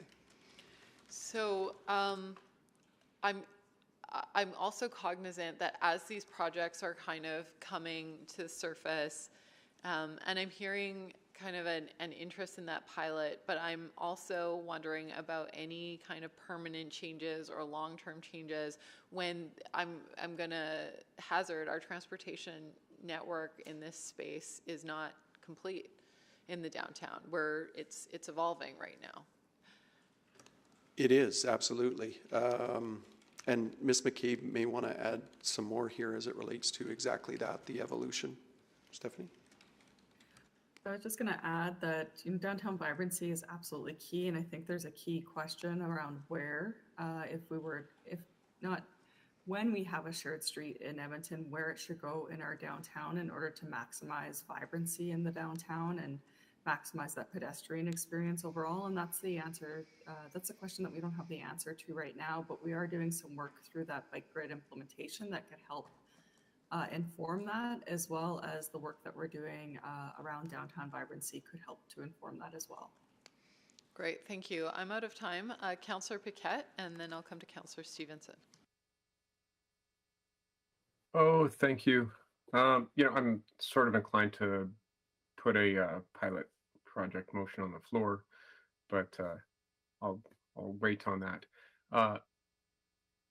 It seems to me that there are a lot of questions and there's a whole lot of potential, and we'll never know what that potential is without actually testing it. And considering the fact that we have more delays upcoming basically on that avenue because of the Valley Line West extension, it seems that it's kind of like now or never if we want to test it. So to Ms. Lamar, like you said that, well, I mean, just your thoughts on that, I guess. We'll put it that way.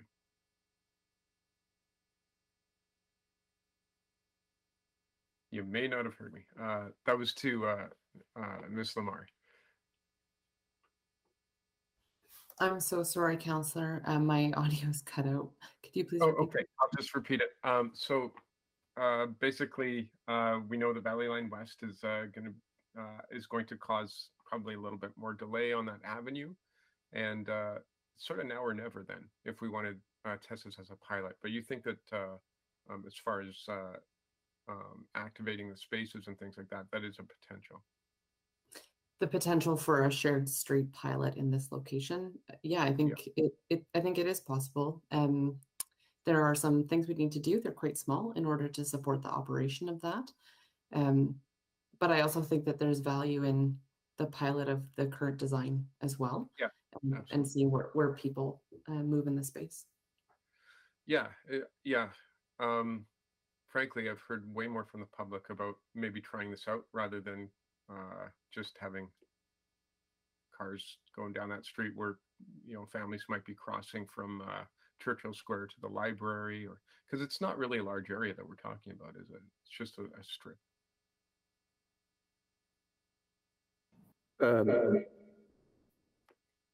Wow, that was a rookie mistake there. It depends what we're talking about. Certainly in front of the library, that's really easy to accommodate. And actually, per earlier questions, it sort of just fits with what we have from City Hall to the library. In other areas, it would be a true pilot, as you said, Councillor Paquette. Yeah, because you know, we're getting into the realm of the theoretical, which is the issue. Like, we don't know if activating that space, so they have a whole lot more people there, willing to shop, willing to spend longer time, you know, at a cafe or outdoor restaurant or something. And we don't know what that does for decisions for some of the businesses to create some more front-facing street. Do we? Like, we don't know those things yet. And that might be interesting to find out. Yeah, that's why we identified that there's a potential for a pilot. Feedback from DBA was a pilot of something different, a shared street. Feedback from some of the users adjacent to the corridor is that it creates a challenge for them. So there are lots of different perspectives on this. And again, from administration's perspective, A lot went into the current configuration. We do believe it provides the opportunities for that. And as Ms. Lamar said, piloting what we planned might be a good first step, but of course, open to council's suggestions around piloting something different. Thank you, Councillor Paquette. Okay. Well, Councillor thank you, Lynette. Stevenson. Oh, yes, thank you very much. I think that this whole idea of not knowing the potential of the area, and also, I'm hearing a bit of a chicken and egg. So in some ways, I appreciate that the built form around the corridor is not ideal. However, there is the former Second Cup spot. The Holt Renfrew building has an entrance on 102nd Avenue. There's some improvements happening on City Centre Mall that I believe open it up at 101 on the east side there. And just thinking about, setting the expectations for the redevelopment of the Bank of Montreal site. So again, for me, it's just that chicken and egg. Do we wait for development to match a vibrant pedestrian street, or do we start to create a vibrant pedestrian street through interventions to encourage the surrounding buildings to open up? I'm not sure if maybe someone would like to comment on that. You are correct. It's a chicken or egg kind of discussion.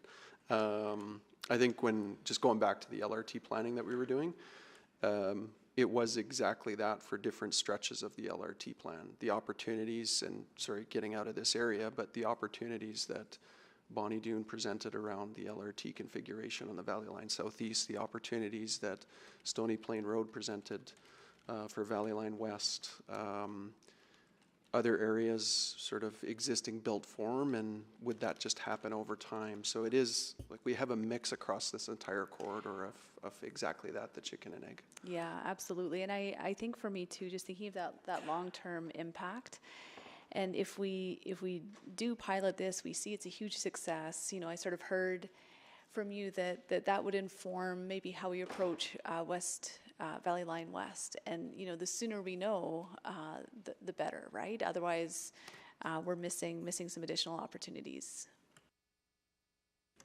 Yeah, I think certainly if there's a desire for council to change current direction, I'd say we're at a point now where Marigold has already started finishing the design and entering construction, so this would be a change to that. It's hard for me to answer whether it's best to catch it now or in the future, but I would hazard a guess that it's better to catch it now. Great. Yeah, and I think, again, just sort of thinking about, we've really been hearing that, we need to bring life back to downtown, need to bring animation and activity, and I'm hearing that more than, we need more road capacity. I think, just as a general comment in terms of our economic, I haven't heard road capacity being a significant issue in downtown recovery versus just bringing people down, providing activity, providing programming and events that attract people to the area. Councillor Stevenson, I would say that road capacity isn't a top priority for downtown vibrancy, but what is important and what we do here is still availability of parking and availability to be able to get downtown readily and easily. Great, thank you for that. Thank you, Councillor Salvador. Thank you, Madam Chair. So just following up on the question that I had around sort of the legal process for this, to be crystal clear, even if it's a temporary closure pilot, we would need a bylaw. That's correct. That's correct? Okay. What would the timing on something like that be? If there was a desire to see some activation right away, would there be a necessary delay? Would that mean that the road would actually be open to traffic potentially, even if there was an intention to do a pilot? Is there flexibility around that? So I think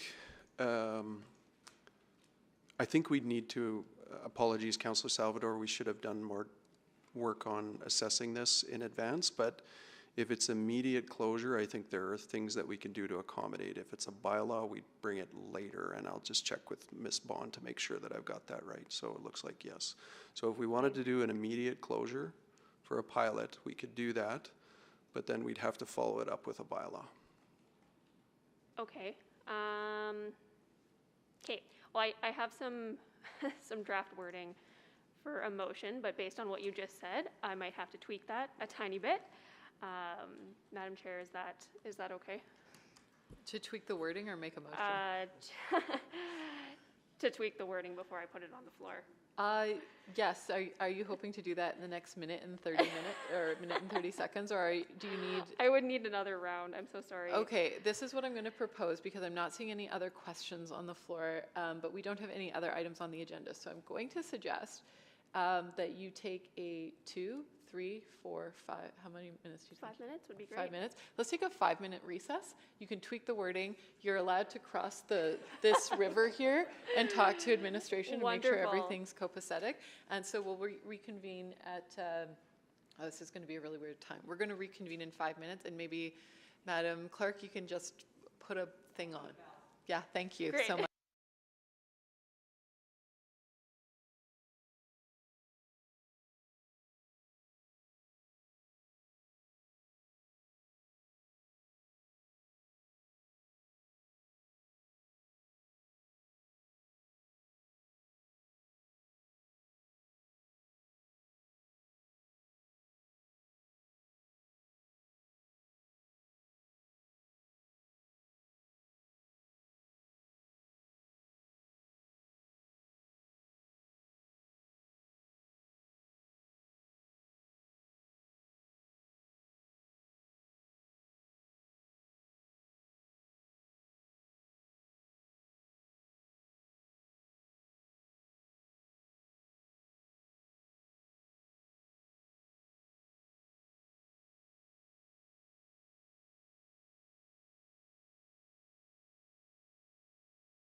call this meeting back to order. Just do a quick roll call to make sure we have quorum. I'm here. Councillor Salvador also present. Yes, hello. Yes. Councillor Principe. Hello. And Councillor Paquette. We have quorum, but Aaron, are you there? No, not that Aaron. Councillor Paquette, are you back? All right. So Councillor Salvador, you did have a minute. You want? I've just reset your time. Just make your motion. Sure. Okay. Thank you, Madam Chair.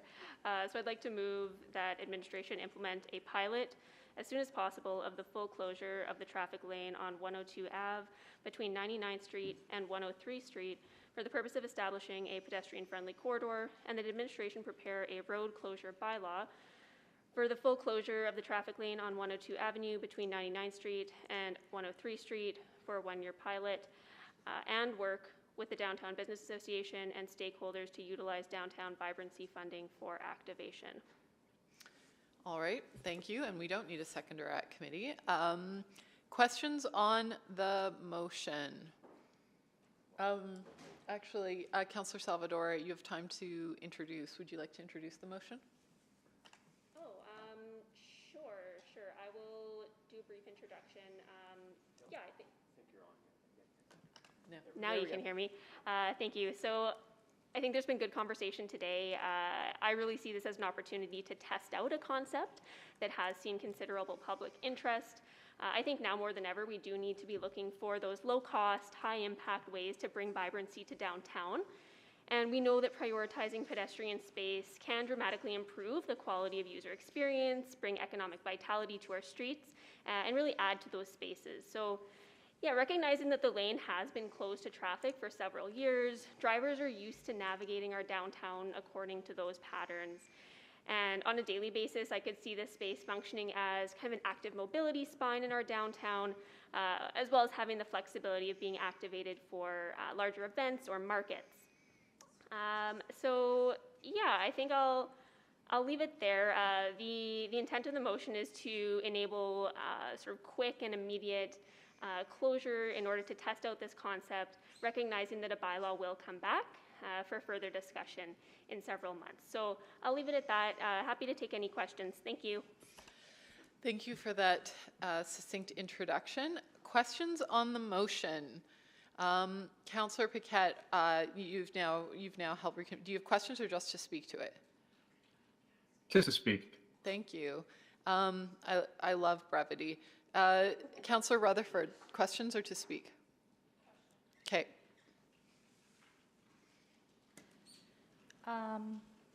Yes, so first of all, I don't mean to be nitpicky, but is there a more inclusive word? I was trying to just search it, but I came up really quick, than pedestrian, because that's a very ableist word. I'm looking to somebody else just to maybe amend that, but I don't have the wording right now. I was trying to search it myself. So just flagging it, and then maybe we can circle back to. Would human-centric, people-friendly, I'll look it up and then I'll message, but I just wanted to flag that I'd like this to be a little bit more inclusive there. And then my question is to Mr. Laughlin. You did allude in the previous round of questions to some potential contractual impacts with TransEd.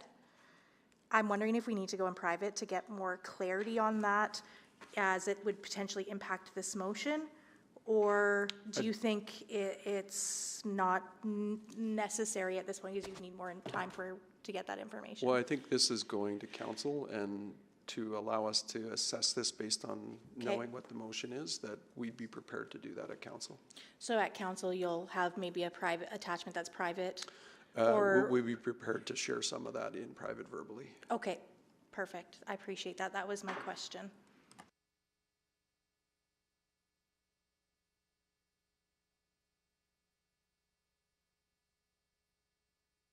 I'm sorry. Councillor Stevenson, you have questions or to speak?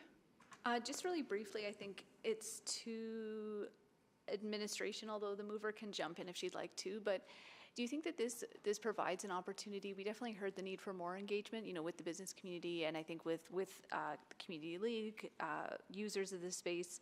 Do you think that part of that animation that's happening this summer could include some intercept surveys and just asking people about their experience of the space? Yeah, I think as part of our, well, you're providing direction, so I think that's part of what we'd have to do is to figure out a way to engage. But I haven't really rationalized is we haven't really thought about the exact method to do that, so we'd probably take that away and administratively figure out the best way to do that.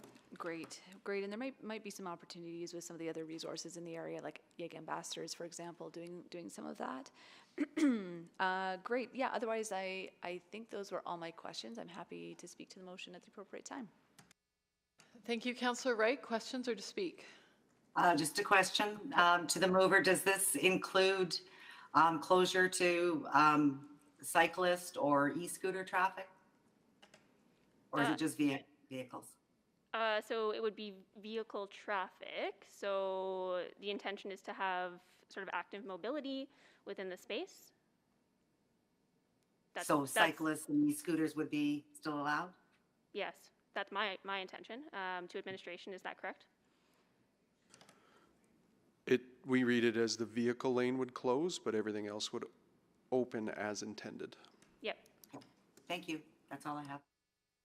Thank you, Councillor Wright. Councillor Principe, questions or to speak? I do have a quick question. It's about pilot projects in general. How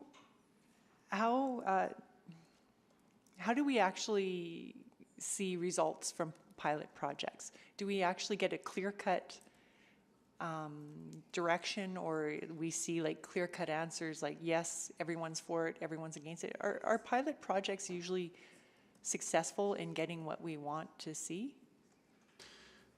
Yeah, I think whether it's you get to a positive outcome or a desired outcome or a negative outcome or stay the course, pilots typically give us that insight. I think I've heard conversation at council a few times that, you know, if we know we want to do this, then why do we call it a pilot? But I would say administratively, this is a way for us to assess, you know, the opportunities, but also understand the constraints and the users to experience that as well. Will we get a definitive answer? I don't think so, because I think you heard some of the feedback from adjacent users that you know, they're seeing some of the challenges with this proposal, but at least we'll get fulsome information to be able to bring back more information to council for a future decision.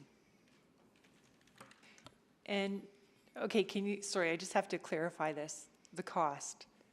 I know that it's really hard to put a number on it, but what would be the potential cost?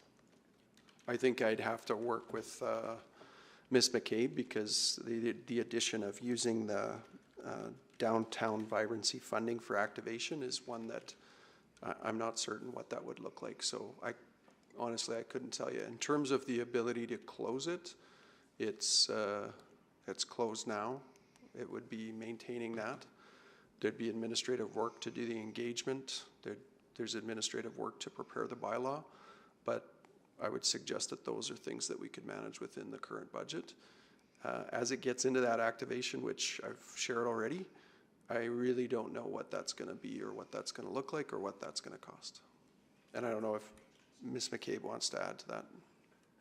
That's correct. At this point, we don't have an assessment of what that would look like. And we have a governance structure that's set up for the downtown vibrancy funding that includes other organizations on it as well. So we'll just have to think through how we would activate this and what it would cost. And at this time, I'm not sure. Okay, thank you. And then I'll just speak to it whenever it's time. All right. I think we're getting to speaking to it because I don't see further questions on the board. So I'll start with you, Councillor Paquette. Oh, okay. Thank you.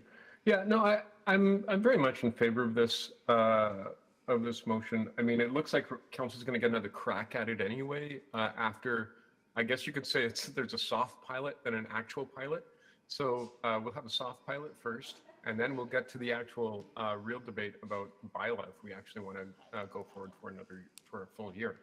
So I think there's lots of checks and balances. There's check-in points. So that's why I'm really satisfied with supporting the motion as is today. There's enormous interest in the public for this, which I think is really kind of cool. And some of the practical things to consider. One of my concerns before I ever got on council with the arena was that we would have blocks of nothingness, meaning you'd have maybe a nice glass wall or a brick wall or something, and you could walk beside it for a couple blocks. How great is that? Not so great, as it turns out. So I think it's time that we stop being okay with that sort of sterilization of our streets. This is a way to activate our street and maybe to even take a look to see how people will use it. If there will be lines of food trucks or cafes or something like that, or maybe it'll just be festival space, or just people getting from point A to point B, feeling a little bit more safe doing so. Not only that, but the eyes on the street cannot be overemphasized. We're talking about community safety and well-being a lot lately. Part of the way that we do infrastructure has a huge impact on that. And so if you have more people in a space, you sort of get, pardon the term, but sort of a herd immunity. And, that's something that can't be replicated by people driving by in a car, frankly. And so just in terms of safety, I'm inclined to support this.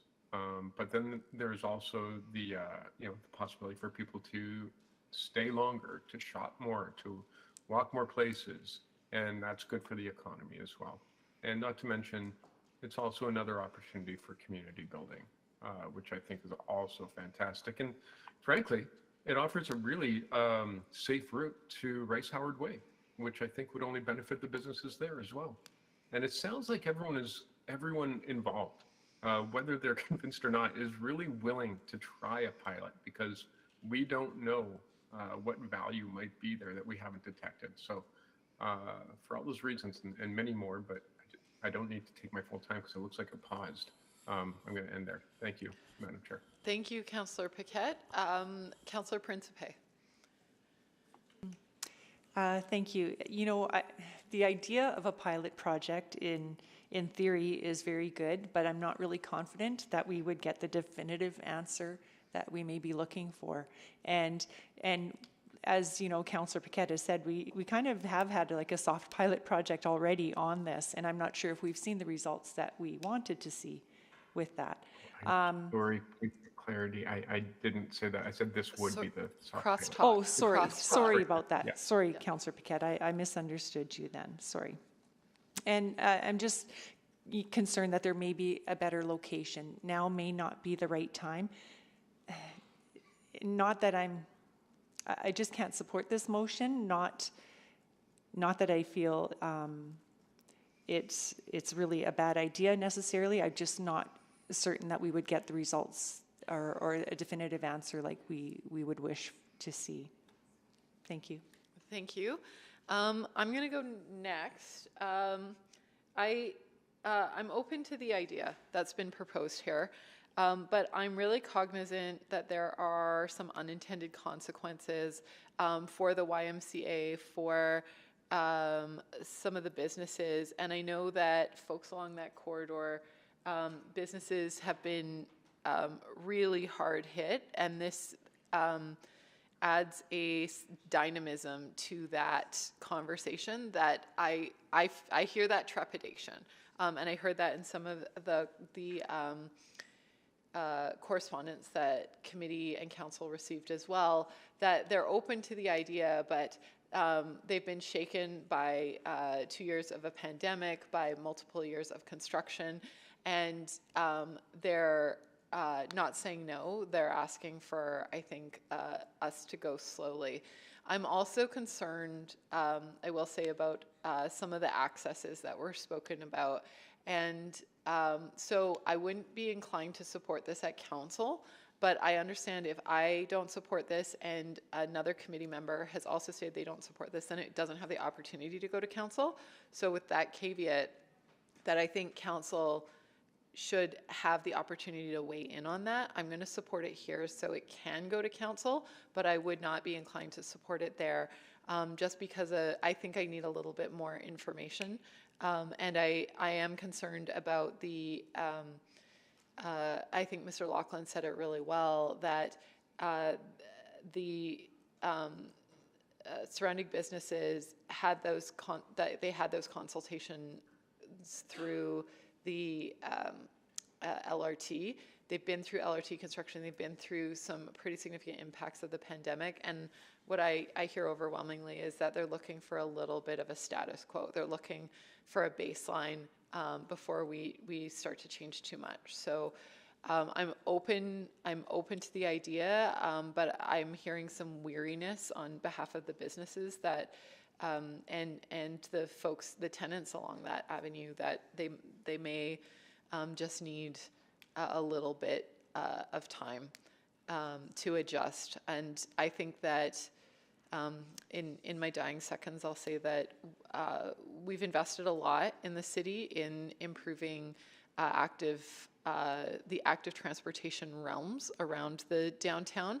I think we continue to do so, but I'm also cognizant that if we do too much in too many places, we're going to do a lot of things by halves or by quarters, and that's not putting our best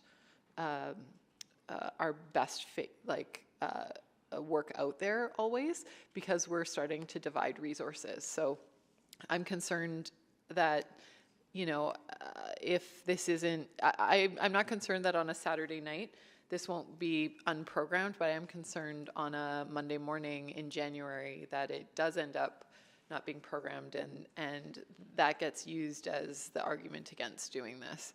So I think whatever gets done has to be done really well. So I'll leave that there.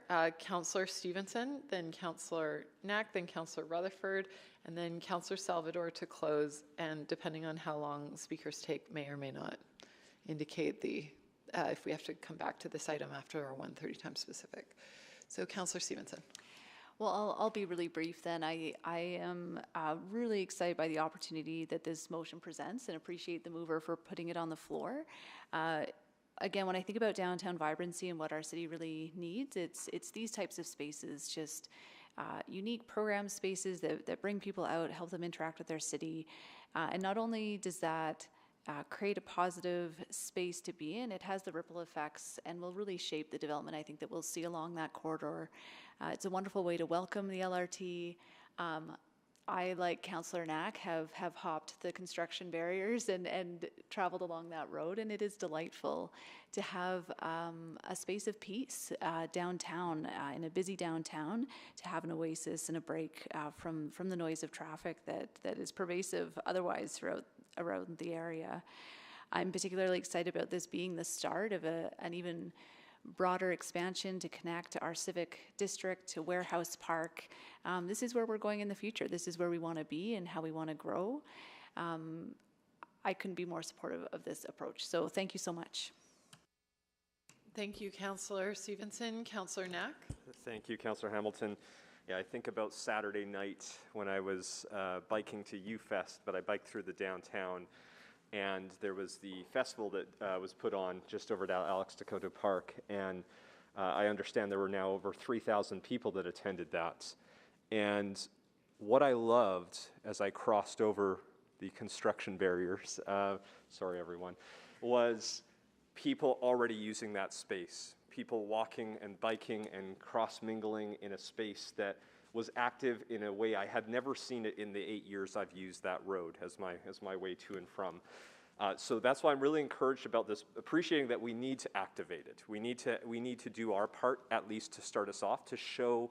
I think Saturday was a great example of, if there is that type of investment in activity, how that can start to spill over. I mean, I still think about this road as, and you touched on it, Councillor Stevenson, that notion of, I love the idea of residents who work in the downtown or live in the downtown, and folks that live, work, and play in this space, to be able to go all the way from, Stanley Milner Library with their families in a safe, convenient way down to the future Warehouse Park, and what that can do. And we see other cities where this has worked, and I appreciate it, and Councillor Hamilton, I think, did a really good job of highlighting there are some real concerns we have to work through. I don't think we go from there to what these other cities are overnight, and there has to be that in between and that due diligence of it.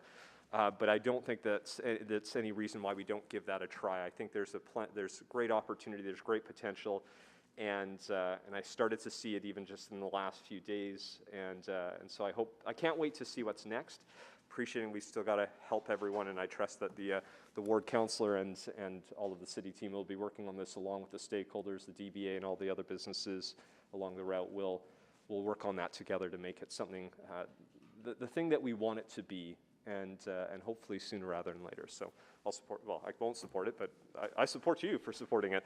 Thank you, Councillor Rutherford. Yes, thank you. And I'm speaking here so I can mitigate speaking at council on this item. I've been very clear in my stance on supporting active modes of transportation throughout our city. And when this motion was first brought forward back in January, I was very excited about it. But as I've actually seen the information presented today, as I've heard from the speakers and as I've heard from administration, I'm actually not inclined to support this motion on the floor for a few reasons. I think, first of all, we're creating a pilot project before we even know what the activation of this space is, just in its general use and design. So I would have liked to have seen, because we're hearing from administration, it's designed to already be more active and activated. I think we're also conflating activation and street closure as if those go hand in hand, when I don't actually think they do, and I think it will require significant investment. I personally would like to see a more systemic approach to this, one that's more holistic and incorporated into our 4-year budget cycle, that works and engages with the downtown stakeholders to look at what roads closures would support downtown vibrancy. And I think about right now, we just had a presentation on Chinatown and how they're going to redo streetscaping. They already have so many storefronts and business fronts. Why wouldn't that potentially be a better place to be activating than this? To say that we're going to have a pilot project and businesses are not going to invest in that on a pilot project basis, because businesses don't invest where there's uncertainty. And so unless this was a permanent closure, you're not going to get businesses setting up shop there. Maybe food trucks, maybe a few of those other pop-up things, but we're not going to get that kind of storefront investment unless this is an actual permanent closure. I worry about the costs that this will incur over the long run as we do go into the budget cycle if we're not having this as a holistic conversation of our active mode network. I worry about the perception that this creates in terms of, at least from the residents in my ward, on the investment in downtown and the war on cars. I don't agree with it, but it is a perception that does exist right now, and these kind of decisions definitely don't help advance other projects that I'm wanting to see in my ward, like 132nd Avenue renewal and the closure of road lanes there to support active mode transportation. So this doesn't help that narrative that we're not putting a war on cars. So for those reasons, while I absolutely support active modes of transportation, I absolutely want to see downtown vibrancy. I think what I've heard today is it's not the right time and it might not be the right street. And so for those reasons, I will not support it, but I would support a motion to look at some sort of plan for street activation in the 4-year budget cycle. Thank you. We're right at noon, but I think that we only have Councillor Salvador to close. So if there could be a motion to extend to complete this item. So moved. Thank you, Councillor Paquette. I'll get a show of hands, really briefly. Yay. Do you approve, Councillor Paquette? Yes, With Madam. both comments. Thank you, Mayor Sohi. Thank you, Councillor Paquette. Councillor Salvador to close. Yeah, thank you so much, Madam Chair. So I, again, just want to take a minute to thank the speakers who came out today. I really appreciate your openness to explore and to test out this idea.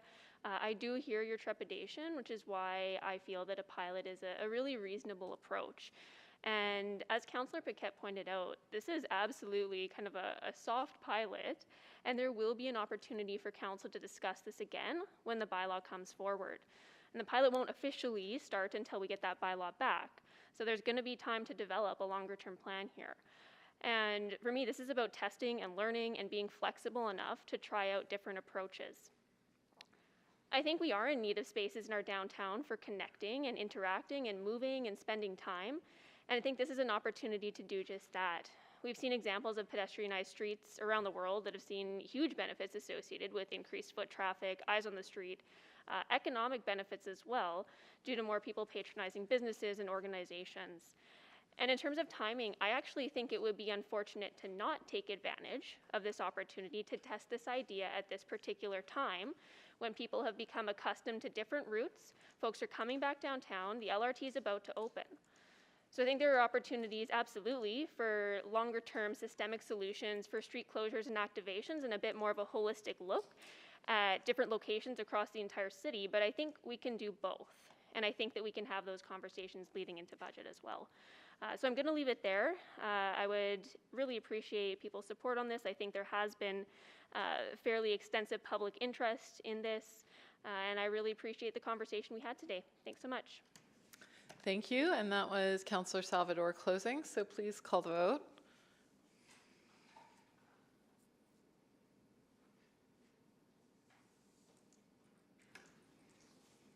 We have all the votes. Please display.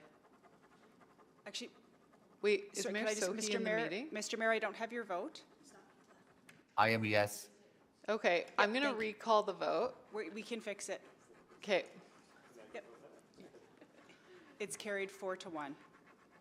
So I was going to recall the vote because I voted incorrectly. That is a good reason. Yeah. I'm going to do it because Mayor Sohi's in the meeting, so now it tips the table. So don't go anywhere, Amarjeet. Okay, we're just resending the vote. Thank you.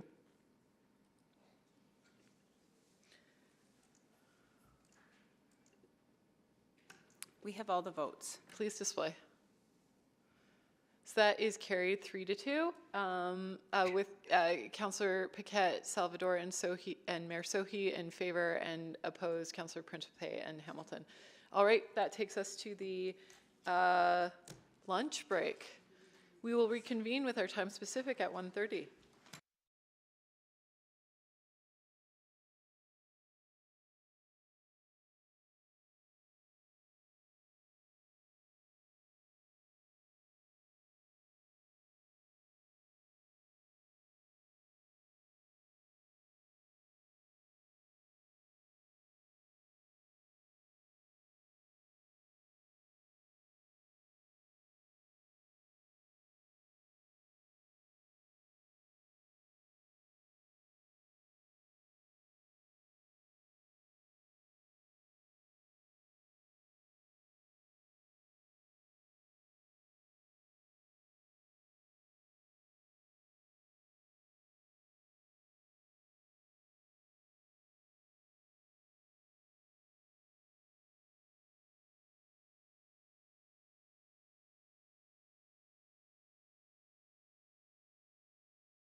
All right, it is the appointed time, as Councillor Henderson used to say, so we will call this meeting back to order.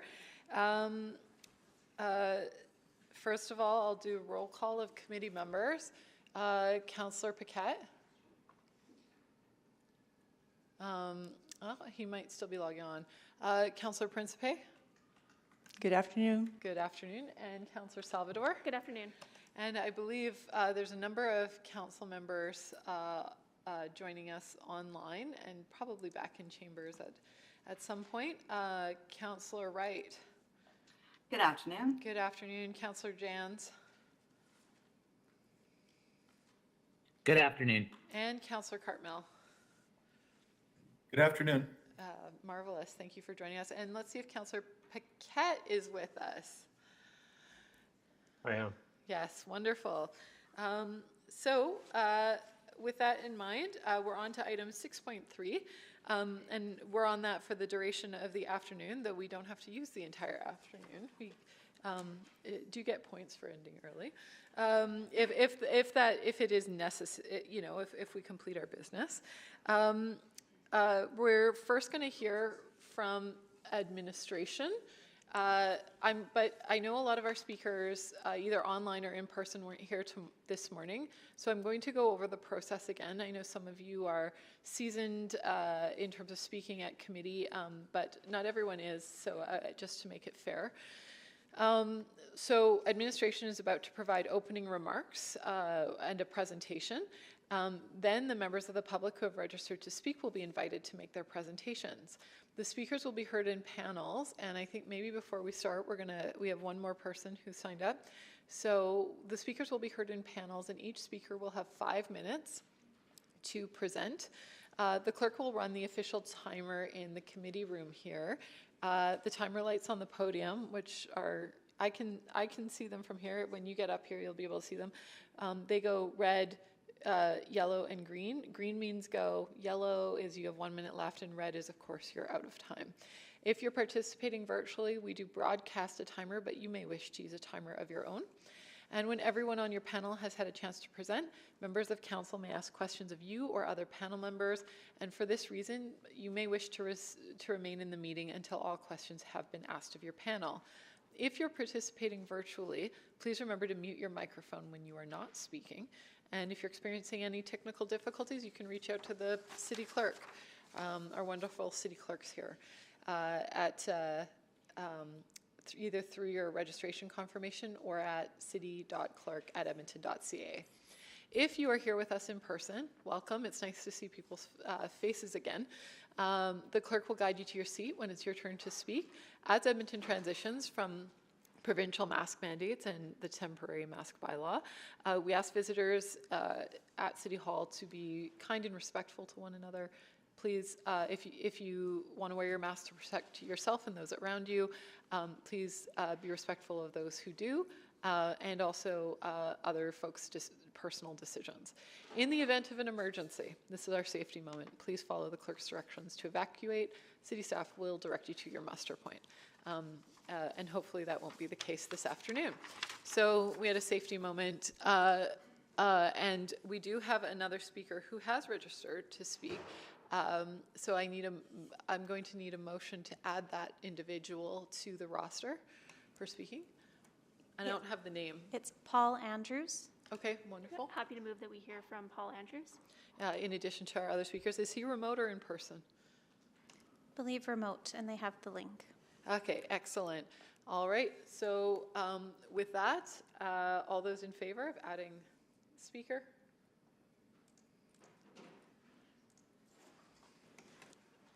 And display the vote? We're just looking for Councillor Paquette's vote. Okay. And also confirming that Mayor Sohi is not on the line. For me, I am a yes. Thank you. Oh, very good. We have all the votes. Thank you. Please display. And that is carried, so we will hear from Mr. Andrews as well. All right, so with that, we'll go into a presentation from City Administration, and then we'll get our speakers settled. Thank you. Good afternoon, members of committee and the public. I'm Stephanie McCabe. I'm the Deputy City Manager of our Urban Planning and Economy Department, and I'm very honored to be leading, along with a very valued team, the important work that we're doing in our River Valley.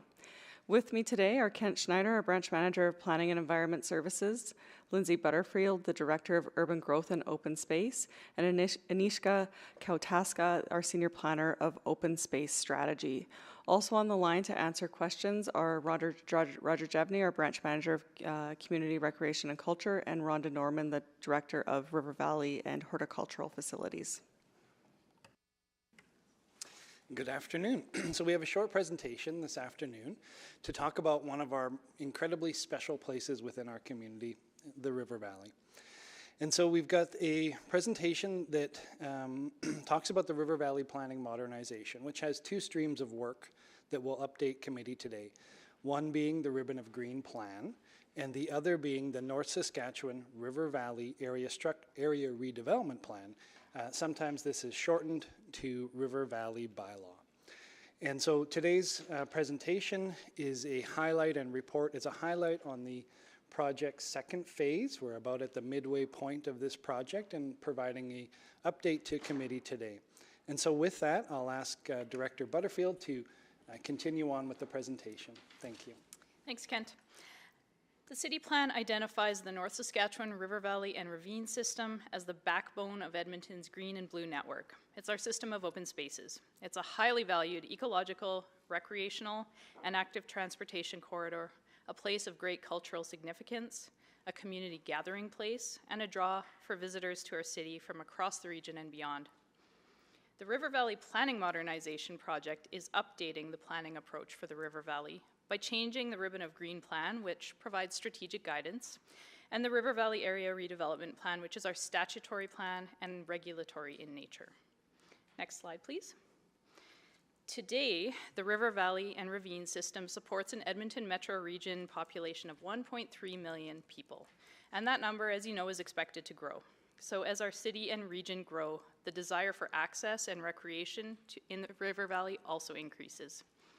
At the same time, we need to understand and address the impacts of climate change and biodiversity loss, of development and growth, and of greater demand for River Valley access and use. The core question for this River Valley Planning Modernization Project is, how will we ensure that the River Valley remains ecologically healthy and resilient and provides opportunities for people to access and enjoy the River Valley as part of our open spaces citywide and as our population grows? Next slide, please.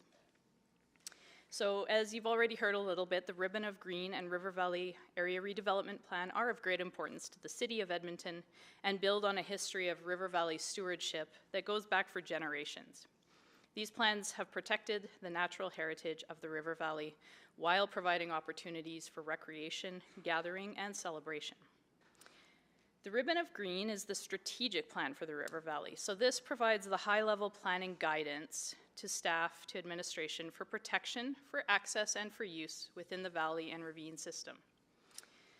You may have seen the Ribbon of Green southwest, west, and northeast, and that was completed in 2020 and focused on planning for growing areas of the city. So prior to the completion of that interim plan, there was no strategic guidance for those stretches of the River Valley.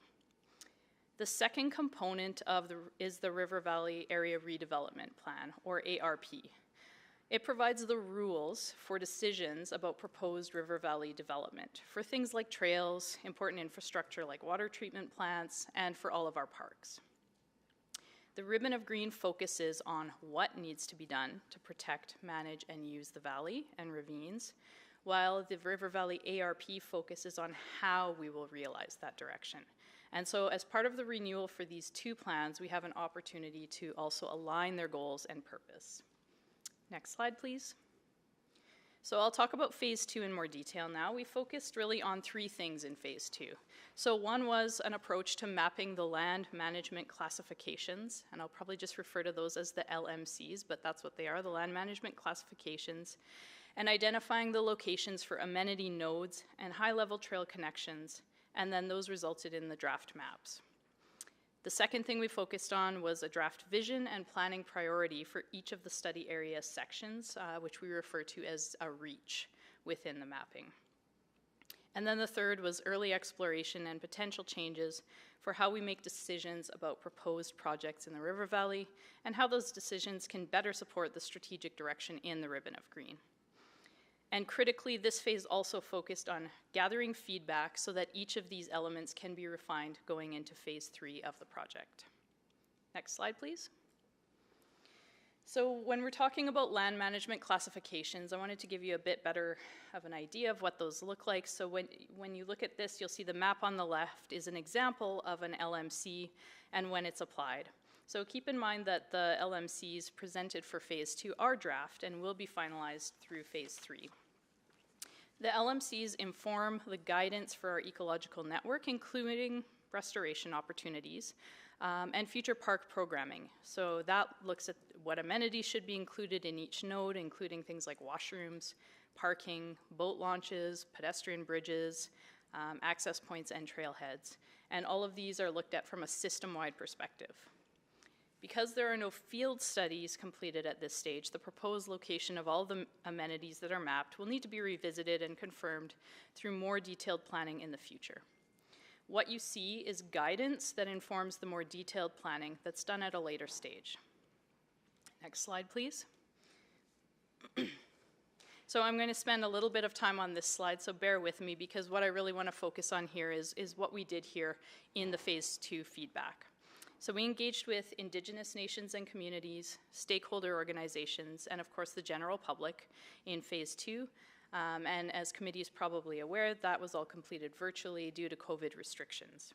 So a detailed overview of what was heard is included in your phase 2 What We Heard report, and that's attached to your documentation.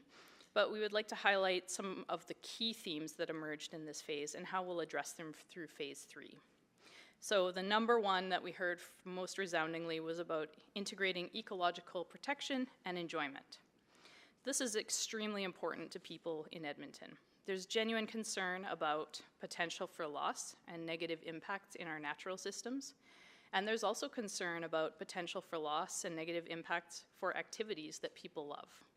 This tension represents the central challenge to the Ribbon of Green, and we're committed to working through these competing priorities through our technical work and together with stakeholders and other Edmontonians.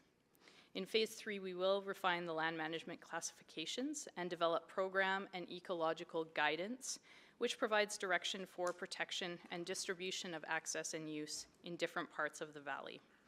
We'll share this draft direction for input through the phase 3 engagement.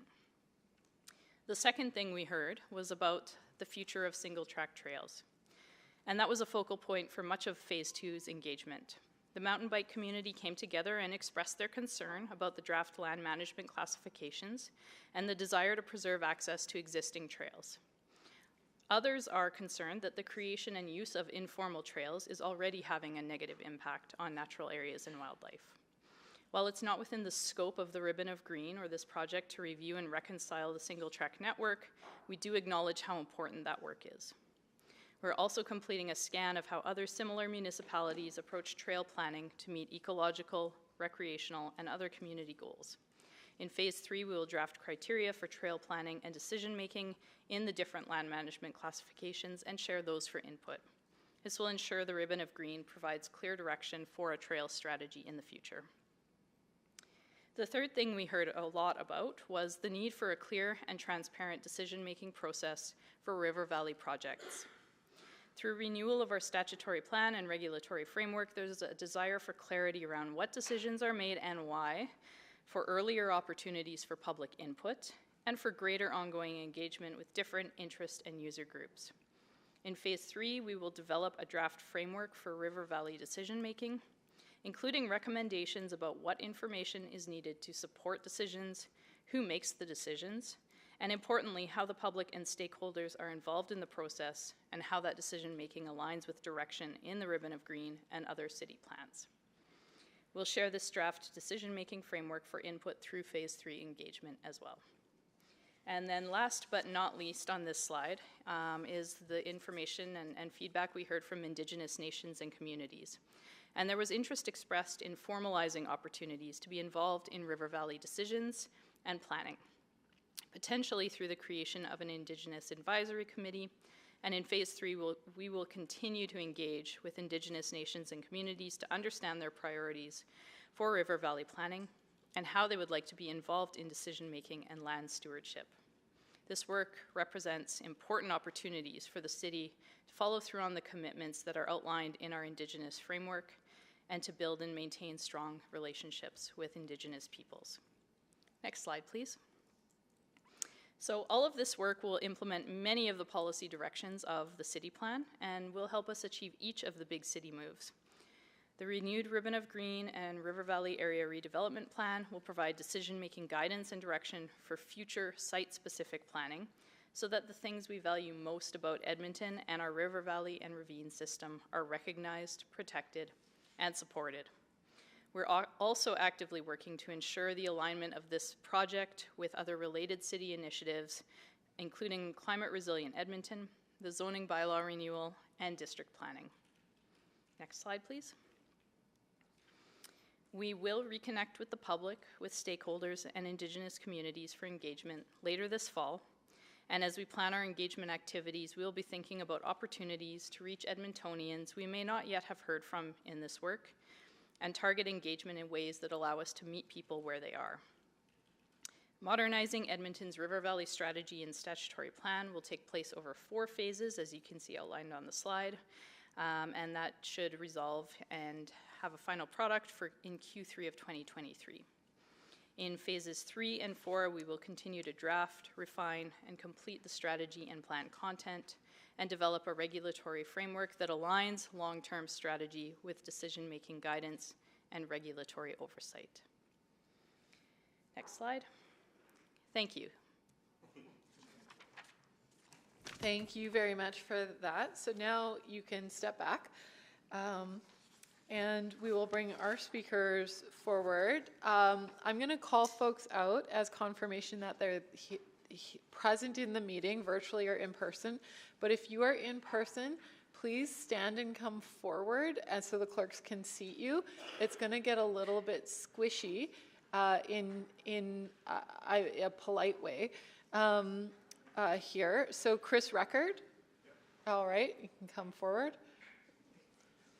This is Christine, our clerk. She's the one seating you. Ken Zuchet. Suck-it. Zuchet. Okay. Okay. Chantel Koning.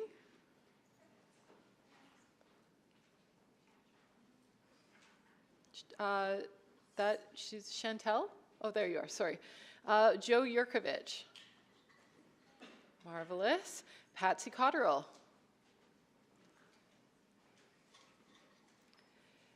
Dennis Thomas. Jerry Bryn.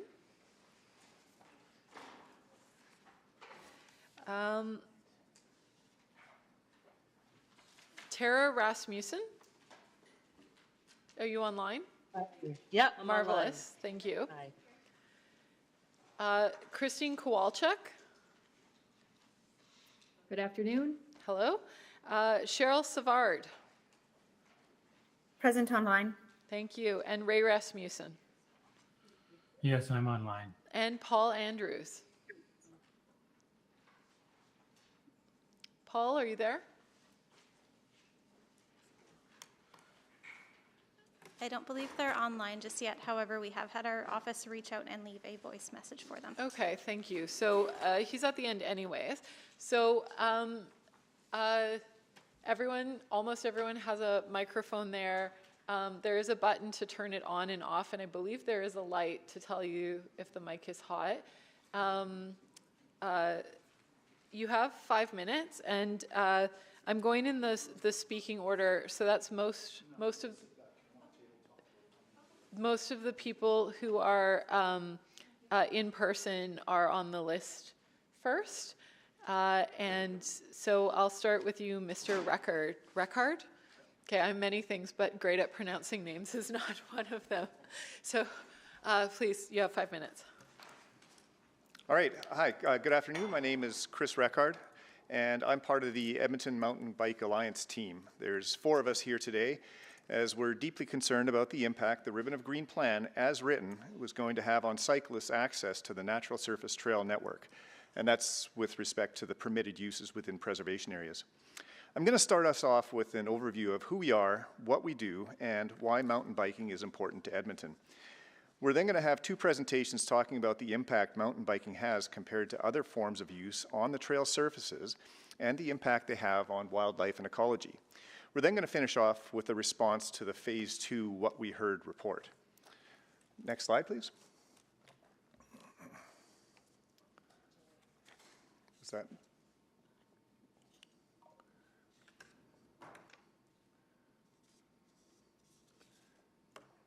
There we go.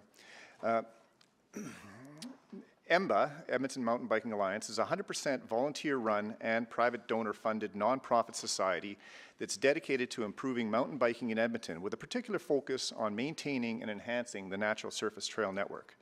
We've had a working relationship with the city to maintain about 20% of the over 350 kilometers of natural surface trails enjoyed by all types of users. That's dog walkers, cyclists, runners, everybody. And we actively promote responsible trail use and etiquette with an aim to minimize user conflict. Next slide, please. When we talk about trails, we're referring to the natural surface trails tucked into the river valley and ravines throughout the city. The trails that give you the feeling that you've somehow stepped away from the bustle of the city and you're only minutes from your house. These trails and the recreation opportunities they afford are used year-round and are a unique differentiator when Edmonton seeks to attract new businesses and new citizens. Next slide, please. Since we began our Adopt a Trail initiative, where bike shops and clubs host trail days, it's become apparent that the mountain bike community is very willing to give back to the trail system that provides so much enjoyment. If the trail maintenance were to be taken on by paid staff, we estimate that the annual maintenance cost would be in the scale of hundreds of thousands of dollars a year, a cost the city is unlikely to want to assume or able to assume. Next slide, please.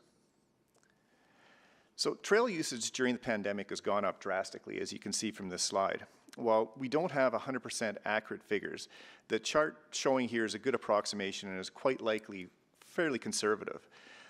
It's based on GPS tracking data from users on an application called TrailForks, which about 1 in 5 to 1 in 8 users use. So in 2021, over 215,000 mountain bike rides were taken on the natural surface trail network. If you compare that to, say, rounds of golf on the city golf courses, which were about 150,000, you can see that mountain biking is one of the most popular forms of recreation activity for Edmontonians. So we have data from a 2017 Government of Alberta survey that shows about 12% of households participate in mountain biking as a form of recreation. And we estimate that the figure for Edmonton would be higher given the proximity and access to the fantastic trail network we have. And that means that there's over 120,000 residents that regularly use the natural surface trail network for cycling, never mind the walkers and runners. Given this data, it's clear that the city should be helping to expand access to mountain biking trails to accommodate this increased demand. Next slide, please. So benefits of mountain biking to Edmontonians or the city of Edmonton. Mountain biking is used by many tourism organizations to promote Edmonton. If you take a look at the photo in the middle of the screen, it's one of the first things people see when they leave their plane at the international airport. Mountain biking as a form of recreation within the city is front and center. A lot of businesses in Edmonton, including bike shops, cafes, restaurants, guides, and coaches, rely on mountain biking to keep their business sustainable. These businesses can't afford to lose mountain biking or access to the natural surface trails. There's athletes of all levels, including some that compete on the world stage, that ride and train in Edmonton. Obviously, without trail access, these athletes would relocate to areas where mountain biking is welcomed rather than discouraged or banned. And Edmonton has a long history of hosting mountain bike events, including fun races, festivals, provincial and national level events. Again, inability to use or maintain the natural surface trails for mountain biking will result in these events being held elsewhere or losing the business they bring. Next slide, please. So this is one of my favorite pieces of trail in the city with a lovely little beaver dam that's in West Point Ravine. So to summarize, EMBA as an organization has provided thousands of hours of volunteer effort maintaining and enhancing Edmonton's natural surface trail network using environmentally friendly practices. And mountain biking and outdoor pursuits are key recreational activities for professionals and knowledge workers that Edmonton is trying to attract to the city. Thank you. And, all right, close enough. Thank you very much. Mr. Zuchet? Thank you. It's Kent. Kent. Good afternoon. Kent Zuquette. I'm the Trail Maintenance Coordinator for EMBA, and I would appreciate you allowing me to present some information today. Next slide, please. Because of the proposed ban on cycling on natural surface trails, EMBA did a review of the scientific literature, including literature provided by the Ribbon of Green team, and I'd like to share some of that with you. If you go through the scientific papers, the science is clear. The vast majority of studies concluded that cross-country style mountain biking has similar impacts as foot-based activities on natural surface trails. That goes for all categories of environmental impacts, including those to vegetation, soils, water, and wildlife. Most of the papers concluded that the key determinant in the potential for environmental damage is trail design, maintenance, and condition of the trail, particularly wet conditions. While the literature supports our position that cycling should be allowed anywhere that foot traffic is allowed, none of these studies were done in Edmonton, so I thought I'd step through the value or take a look at the Edmonton River Valley itself. Next slide, please. Let me start by reviewing some maintenance. This slide, you can see the damage on the left-hand side caused by foot traffic shortcutting a natural surface trail. EMBA would repair this trail by redirecting the traffic back onto the trail and allowing the vegetation to regrow. Next slide, please. Another potential for increased damage is water buildup. This slide shows a section of trail that we're allowed to maintain that shows a low spot on the left-hand side of the slide where water would start to collect. The trail was starting to widen because as there's a puddle there, walkers and riders would go around the puddle and widen the trail.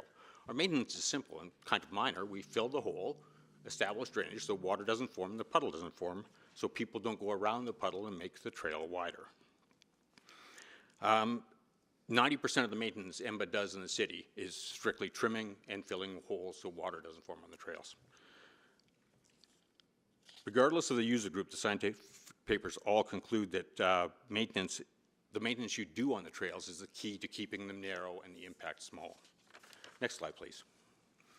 So the question is, are the maintained natural surface trails in the city eroding excessively because of cycling? This slide shows two trails constructed by the city. Both start and end at roughly the same spot in the river valley.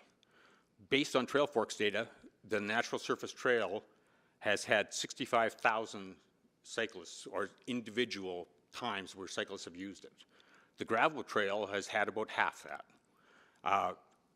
While it's not scientific, you can see that the damage caused by the two trails built at the same time, I would suggest that the natural surface trail used by cyclists actually causes less damage than the gravel multi-use trail.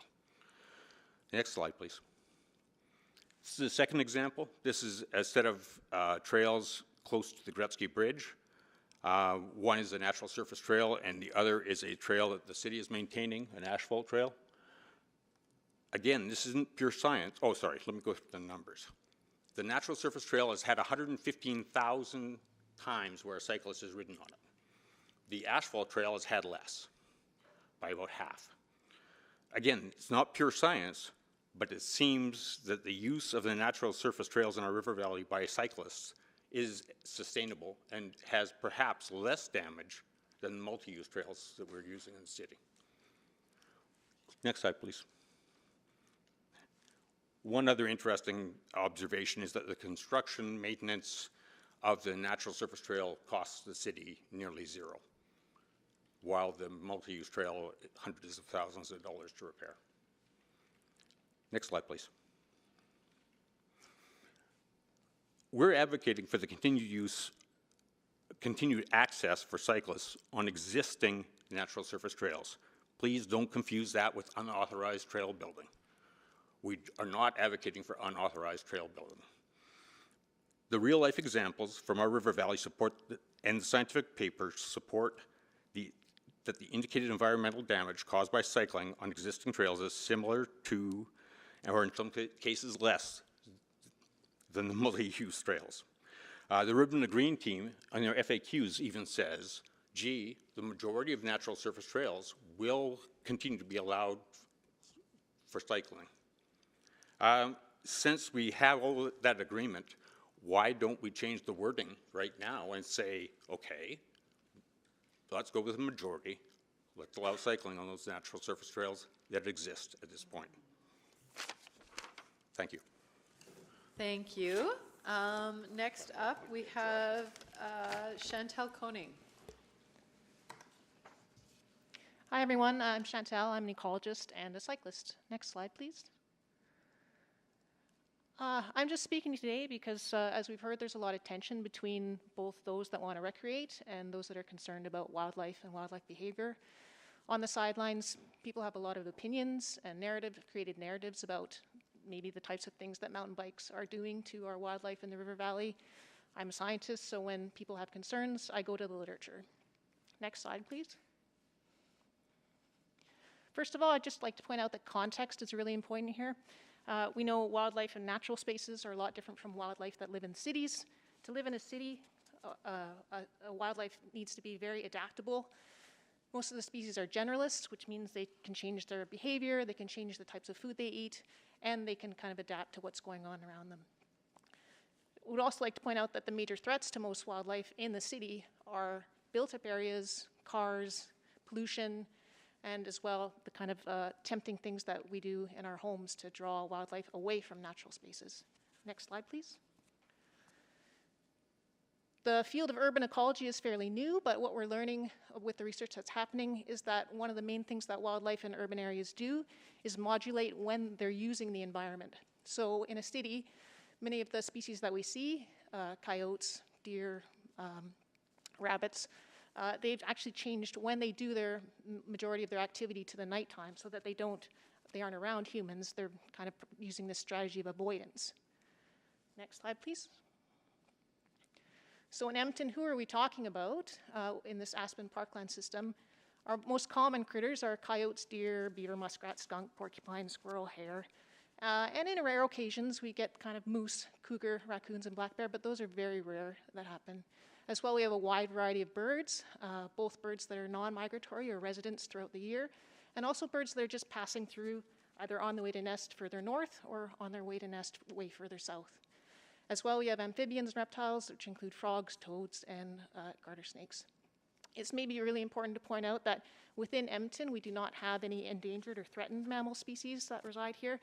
All of our species are pretty comfortable and good numbers. As well, the species that are living here are very adaptable and tolerate, and I would argue some of them even exploit the citizens of the city. Next slide, please. This is just pictures of some of our lesser known residents, owls and a lot of birds. They sometimes get overlooked.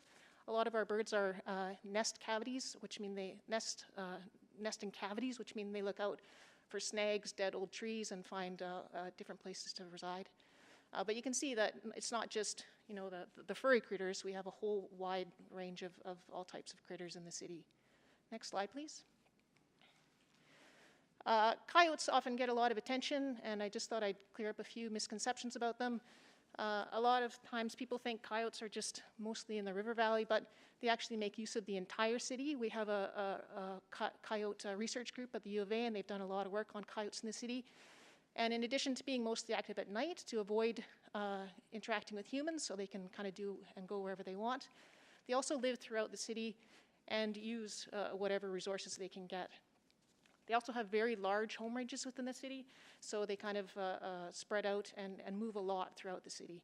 We don't see them very often. I mean, some people do, and if they have small pets, probably they're worried about the coyotes.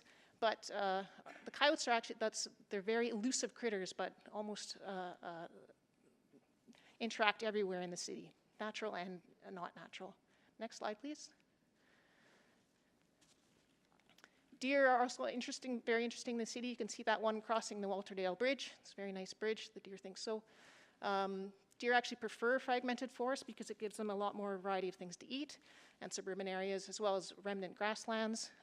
Deer are really interesting because they're probably one of the most adaptable and change their behavior to be able to tolerate human activity.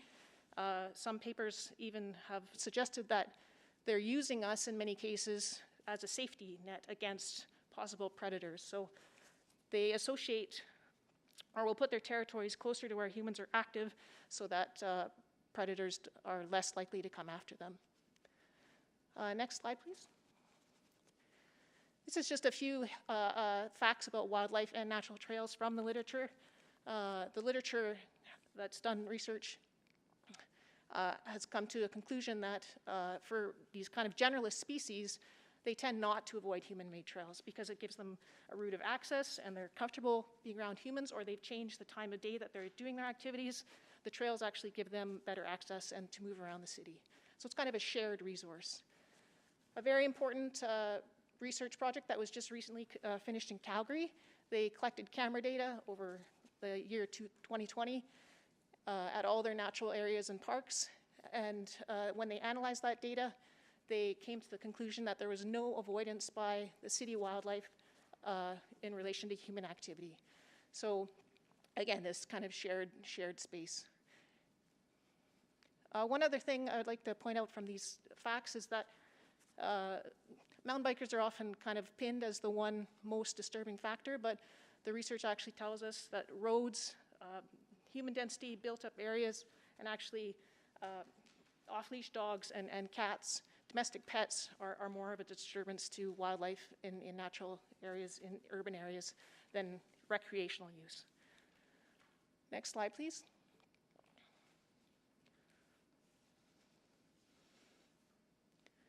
These are a few pictures from friends that are mountain bikers. Joe actually got the picture while he was riding of the moose down in South Edmonton near Terwilliger.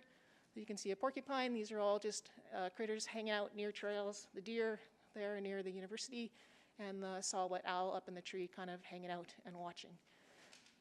The one critique of mountain bikers is that we're often fast approaching and we have this potential to scare wildlife away as we approach.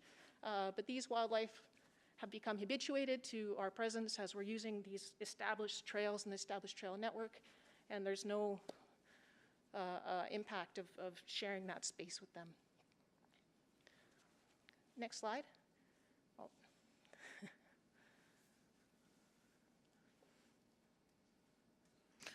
Sorry, that's your time. Yeah, thanks. I was very aggressive earlier, and I have to stick with it. Thank you. Mr. Yurkovich. Okay, thank you. Good afternoon, members of the committee and other councillors. Again, my name is Joe Yurkovich. I'm the president of the Edmonton Mountain Bike Alliance. Next slide, please. I'll start with our request. One of the purposes of this project is to expand the ribbon of green coverage area to the entirety of the river valley. We estimate that more than 90% of the existing natural surface trail system will now be located in areas designated as preservation. Based on the science and because of concerns with administration's approach to dealing with natural surface trails and preservation areas, we're asking you today to recommend that City Council amend the 1992 Ribbon of Green to include cycling as a permitted use of any natural surface trail that is permitted to remain open to human activity in a preservation area. Next slide, please. Now to one incontrovertible fact, which is that we live in a city of over 1 million residents, growing out of the city plan's guidance to 2 million residents. Because we're a city, we have many things in our river valley, as shown here. You can't really see it, but somehow we're at the point where others argue that the narrow natural surface trails, many of which, as previous plans attest, have been in existence since well before the invention of mountain bikes, that those trails cause irreparable environmental damage and threaten biodiversity and critical wildlife corridors. Next slide, please. We've listened to those arguments and we've done our analysis of the environmental impacts, as Kent and Chantal have discussed. Unfortunately, the conclusion that we're left with is, as expressed at page 68 of the Southwest and Northeast Ribbon of Green, that people just don't want to share these trails with us, as this facilitates the quiet enjoyment and appreciation of nature and reduces user conflicts. As the What We Heard report acknowledges, and that's at page 11, the key concern raised in this round of consultation was that the proposed exclusion of cycling from preservation areas. Unfortunately, the report doesn't indicate how many of the over 4,500 participants this was a key concern for, which is unusual, since the last phase did report the response statistics. Instead, this report merely notes, as would be expected, that there were in fact other concerns expressed. Next slide, please. In the Appendix B FAQs, administration has said that the city is not banning or prohibiting mountain biking in the river valley and no trails being closed at this time. However, the FAQs also state that city administration has no present intention of changing the permitted uses of preservation area trails. The FAQs and council report both state that the plan is to seek 2023-26 funding to carry out on-the-ground assessments, which are out of scope for the current project, to determine whether any preservation area trails can be permitted to remain in place and open to cycling. Next slide, please. This approach doesn't please anybody. As administration's two reports make clear, conservation first groups want you to enforce the explicit prohibition on cycling in preservation areas, and there have been recent calls for a volunteer River Valley patrol to police the trails. Meanwhile, the bylaw prohibition means that despite more than 11 months of meetings and mediations, EMBA still has not been able to gain approval for volunteers to do routine maintenance on a single identified preservation area trail. Next slide. And actually, the next slide after that. This slide truly encapsulates the science and the status of the debate. Any human activity will have an ecological impact, but the preponderance of evidence is that cycling has similar impacts to any foot-based activity. The real issue is a political one. As I've said, our conclusion is simply that a small vocal group does not want to share the River Valley trails with cyclists. Next slide, please. The council report states that the outcomes of this project are to be in alignment with the city plan. As you'll see from this slide, year-round cycling on the single-track trails also aligns with a multitude of the more specific outcomes and objectives identified in the city plan. Last slide, please. Because the council report indicates that the new ribbon of green plan is not expected to be completed until late next year, and that the site-specific on-the-ground assessment of trails and detailed trail planning are out of scope for the project, we believe you have to act now to address the inconsistency between the preservation area prohibition on cycling and administration's stated intention to not enforce that prohibition. We urge you to simply preserve the status quo that's been in place for decades by amending the ribbon of green plan to include cycling as a permitted use on any trail within a preservation area that's open to human activity, and to leave the determination of whether any trails in these areas need to be closed or moved for ecological reasons to the on-the-ground assessments planned by the project team as part of their proposed detailed River Valley trail strategy.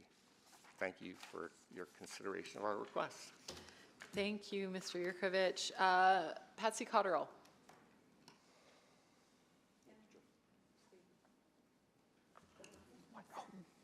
We got the, I think, the...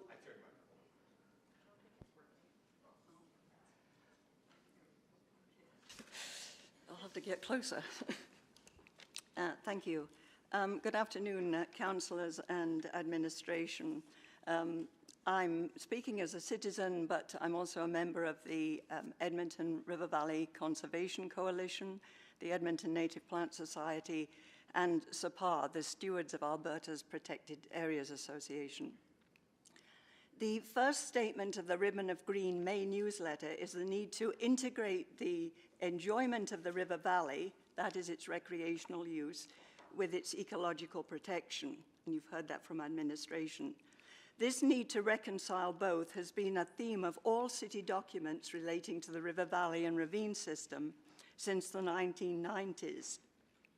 The word balance has been used, implying an equal weighting of human use and preservation of the naturalness of the River Valley, and recognition of its pivotal role as a natural corridor connecting to the city's tableland natural areas and beyond city confines. In practice, however, the city has always promoted recreation and other uses over protection. If it hadn't, for example, why would we find the River Valley and ravines now riddled with a network of user-generated, that is unofficial, single-track trails which fragment habitat? And we've heard from the ecologists that this doesn't particularly disturb wildlife, but what do we know about what it does to the vegetation, compacting soil, causing erosion, reducing oxygen for tree growth, and the mycorrhizal, the fungal networks that promote growth of plants. These trails have been made by mountain bikers, by walkers going off trail, for example, to look at the water, by tobogganists, even by dogs, allowably or not allowably off-leash in sensitive escarpment areas. If protection were paramount, would we have a solar farm in the River Valley? Would we be even considering ugly gondola infrastructure? or wanting to pave the riverbank over, as in the Touch the Water project.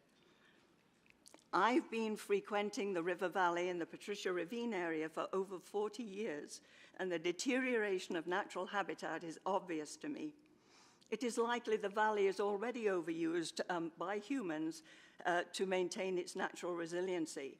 And you've heard how this is going to increase in the future.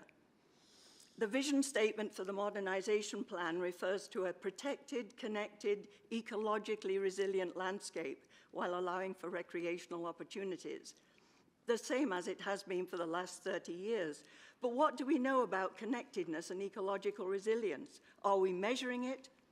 In the face of obvious damage through human use and abuse, I see no clear statement in this report of intent to retract or restrict human access and activity. And there's a lot of literature that shows what human impact does have on protected areas. Rather, the plan is all about increasing access and developing recreational opportunity. Yes, the report states that we will restore valuable natural areas and corridors, but also we will include a network of recreational trails to meet the needs of diverse users. Guess which of these two is most likely to happen?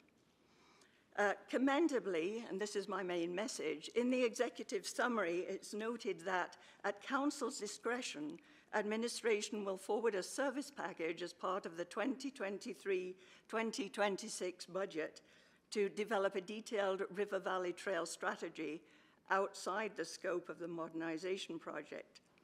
I ask that Council give this direction in the hope that healing of some of these excess trails can begin immediately, and a rational, ecologically sustainable trail system based on science can be worked out.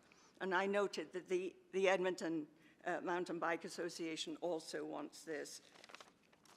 I further ask that this funding be large enough to accommodate three things: the rehabilitation of the trails themselves, enforcement, and education. Rehabilitation, enforcement, and education. Education is extremely important because too many people have an attitude of entitlement to use of the river valley. They lack respect for its naturalness.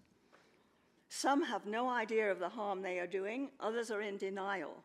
Interpretive messages are very important because compliance is best achieved voluntarily based on an understanding of the ecological issues at stake.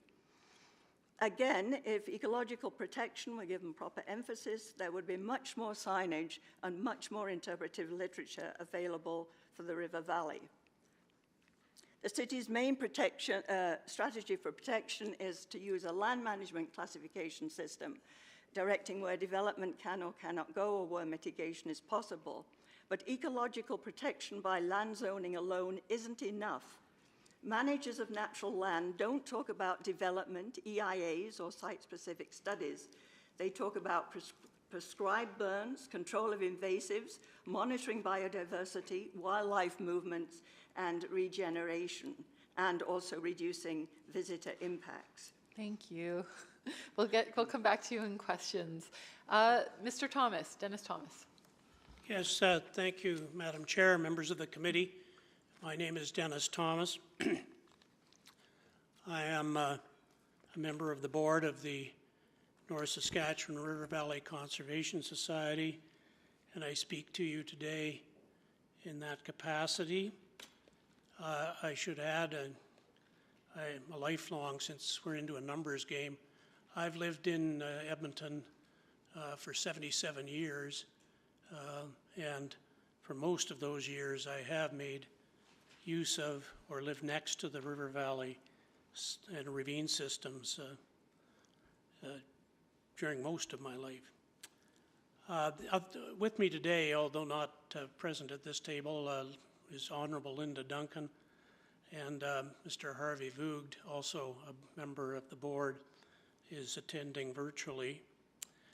I'll begin, I actually have 2 points. One is sort of a repetition of a point that we made back at the last meeting, or the April meeting of the committee, with respect to keeping the modernization project that is the subject of your discussion today and the zoning, the new zoning bylaw initiative, keeping them in sync so that they move forward together and that they do not, they're not in conflict with each other. There being on the face of it some potential for inconsistency in that one of the thrusts of the new zoning bylaw is to fast-track development, whereas one of the main themes of the River Valley Modernization Project is to balance that with respect and care for the natural values of the River Valley. I should say that point was made in a letter. I don't know if the letter made it to you. I think Mr. Voog sent a copy to the clerk. It's a letter from the Society addressed to the administration dated March 22, 2022. That was tabled at the last meeting of the committee, and hopefully it's in your package today, because I am going to, well, that letter actually makes this point about the need to make sure that the two projects are in sync. Now, going to the other point, which seems to be the major topic of discussion today, the issue of trails, that letter of March 22nd on the second page did make note of the, made a recommendation, and I'll just quote it. Completion of a trail master plan needs to be a priority with dedicated adequate funding and staff resources. Increased human use of the River Valley and ravine system during the pandemic has highlighted deficiencies in the city's planning, trail planning capacity. A complete assessment of trails and a comprehensive process for planning and maintenance of a trail system is critically needed. We support the statement, and the statement referred to here is out of the administration report. Quote, a detailed trail strategy is needed to allow for further site-specific assessment and review of existing trails so that we can move towards a trail system that meets recreational demand without compromising ecological function. End of quote.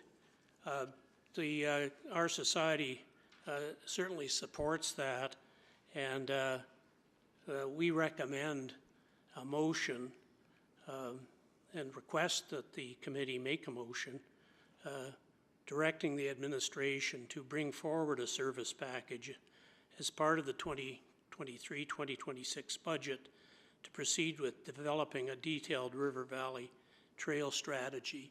And there's no reason why, assuming council and the committee and the council were prepared to go down that path, there's no reason why that trail planning couldn't be accelerated and be ready to go at the same time as the revised North Saskatchewan River Valley ARP comes to council and the zoning bylaw.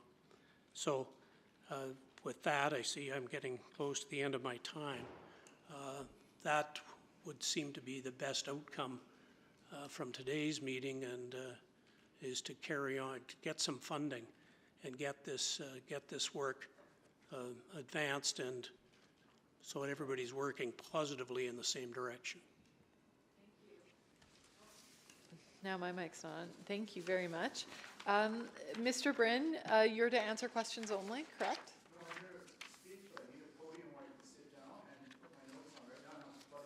Yeah, well, come on.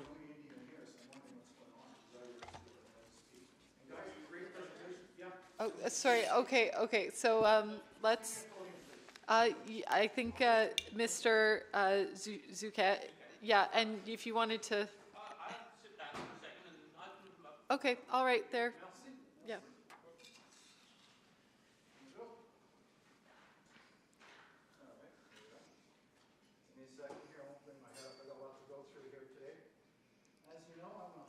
Let's just turn your mic on. So you got 5 minutes, yeah.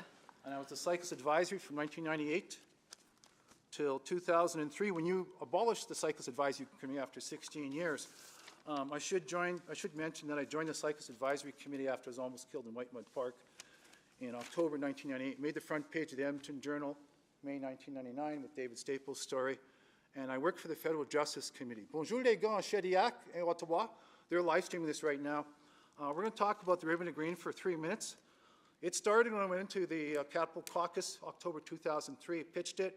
Everyone said I was crazy. They'll never go for it. Boom, they went for it. We have $800 million the government gave us to build this with. It's for everyone. It's not for one group. It's not for this group. It's not to take what I call ecological fascism and use it against the cycling group, which was done, gentlemen, 20 years ago. I'll be hooking up with these guys. I've got all the studies from 20 years ago. We submitted the same evidence. The same issues you're going over right now, we covered them off back in 1998, 2003. You don't have to waste your time. We'll cite the Weir study. It clearly shows there's no damage caused by cycling to the area. And it clearly shows, Patsy, that you guys follow us in and use our trails after, which you also have a copy of. But we'll hook up after, gentlemen. We 3 minutes in now? I'm going to switch now to what's coming, and that's why I'm here today. In 1885, approximately 10 to 20 million Indians were killed with strychnine by the British Colonial Office in this area using Ku Klux Klan militia. The killing started on July 1st, 1885. I've been working on this since I was 8 years old. I've been working on behalf of the Federal Justice Committee at the insistence of Deputy Prime Minister Dominic LeBas since March 2010. The Federal Justice Committee will be here in 60 days. Unfortunately, EBCOR has dug people up. The solar plant site is done. We have bodies on the hillside, about 10,000. It's the most sacred religious site in North America. And further upriver, at another place, we have a 12,000-year-old village, which is their ancestral home. And that's where they came from. There's a policy. If you contact Brent Rathgeber, he will tell you we wrote it in a 3.5 hour hearing. It's Ottawa Federal Justice Committee, April 2015. It lays out an abeyance policy. We are suing England. We have between 70 and 120 million Canadians dead since the British took command of Canada in 1724. And this area is like Mecca. As Mecca draws a religious pilgrimage, since 1880, 3-4 million a year, this area for 12,000 years drew millions of Indians who came across from Siberia, who lived right from Alaska down to Mexico. They came here every summer to feast, to pray, to go this whole area, though EBCOR's both plants are built on the most sacred sites in the whole continent. And Ottawa's well aware of this, and you guys have been lied to. So in about 60 days, unfortunately, like the province of Nova Scotia, I suspect and I fear that we will be under federal control. And at that point, they will appoint people to run things. We're dealing with some serious issues. The only reason I'm here today is police officer Nancy Ho has tried since the original hearings 7 times to kill me since 2019, and I've had it. And the guys in Shediac and New Brunswick and the Federal Justice Committee are watching. I also want to thank my old roomie who told me about partying with our police chief, Nancy Ho and him snorting cocaine and sex trade workers in the summer of 2019. So I'm not done yet, but you'll see more of me. I'm in charge of what's coming, and you've picked the wrong person to come after, and I want to make that perfectly clear. I will work with Alan Bolstad, and there's good people in here. I know that. I know that anyone here is not a member of the Klan. We are bringing in the American Ku Klux Klan unit, just so you know. We aren't using local police. We have foreign members of the Edmonton Police in the Klan, and it's a disaster. This place is a disaster. That's it. I'm just telling you, in July 1991, in July, 60 days away, we are going to have visiting us. The Pope's been invited. He's actually going to be attending the FBI, Ku Klux Klan unit, U.S. Homeland Security, Bureau of Indian Affairs, the Indigenous Raconteur, Francisco Tazai, Human Rights Watch International will be doing a presentation. The Shuswaps Nation of Kamloops will be here as well. We'll be dealing with Ku Klux Klan atrocities across the West from 1885 to present day. And the reason the Klan are here is Ulysses Grant destroyed them in 1868, 1872, and millions fled north over the border. And July 1st, 1885, the British used them as mercenaries and wiped out about, we're not sure yet, but we're looking at least 10 to 20 million. We didn't realize the religious pilgrimage. That took me almost 7 years to figure out. I've been trying to work out Alberta since 2015. I've finally got some breakthroughs. There's a painting by Paul Kane saying, Edmonton looking northwest to St. Albert, painted about 150 feet up a tree, right by Humanities, June 1848. It shows 8 million, at least Indians, just looking to the St. Albert Hills. And then shows before and after, and it literally, as the 1861 census notes, millions of Indians to the horizon, as far as the eye can see, impossible to count and estimate, and by October, all gone. And I've got copies of all this for you guys. You'll be able to access it. You'll also be part of what's coming forward. We'll be working with everybody here. We have a major disaster. The British killed a lot of people here, and we have got the problem to deal with today. Thank you. Thank you for Update. the update. Yeah. Any questions? Well, we have some other speakers we have to hear from. So we're going to go to Tara Rasmussen, who's joining us virtually. I think you're on mute. Tara Rasmussen, you're on mute. Mute? There you go. Now you're not on mute. Okay, you have 5 minutes. Okay, thanks. Thanks for having me on. I'm sorry I'm on my phone, so hopefully everybody can hear me okay. As you can see, I've got my hard hat on, so I'm joining you from blue collar Alberta here. As you said, my name is Tara Rasmussen. So I'm coming to you as a concerned citizen because I'm hearing a lot of people that are expressing concern over the trail system, but what they're not talking about is the volume of trails that we already have existing in the Edmonton River Valley, and the creation of trails that is going on right now. You know, I'm an active member in the running community, and I'm part of 4 different running groups. I mountain bike the trails in the Edmonton River Valley, and I walk them with my dog, and I walk them with my small children, and I am devastated by the amount of work that is under no planning or organization right now that is going on. And I mean like daily there is accessorizations of trails, long ramps and bridges being put in that I don't think any consultation of what the ecological impact or the impact to animals such as deer who use those trails are. I mean, my dog won't even walk over these bridges. And just the volume, you know, the speaker was talking from a scientific background on the wildlife such as deer and how, you know, living among them isn't really having the impact, but she did mention density, and the density of these trails and the density of human population moving through these trails is extreme. I clocked the White Mud Ravine. So there's a stretch that is 2.5 kilometers. It goes from the Alfred Savage Center. I wish that I was prepared to put a presentation up here. This is my first time talking to City Council. This is all very new to me.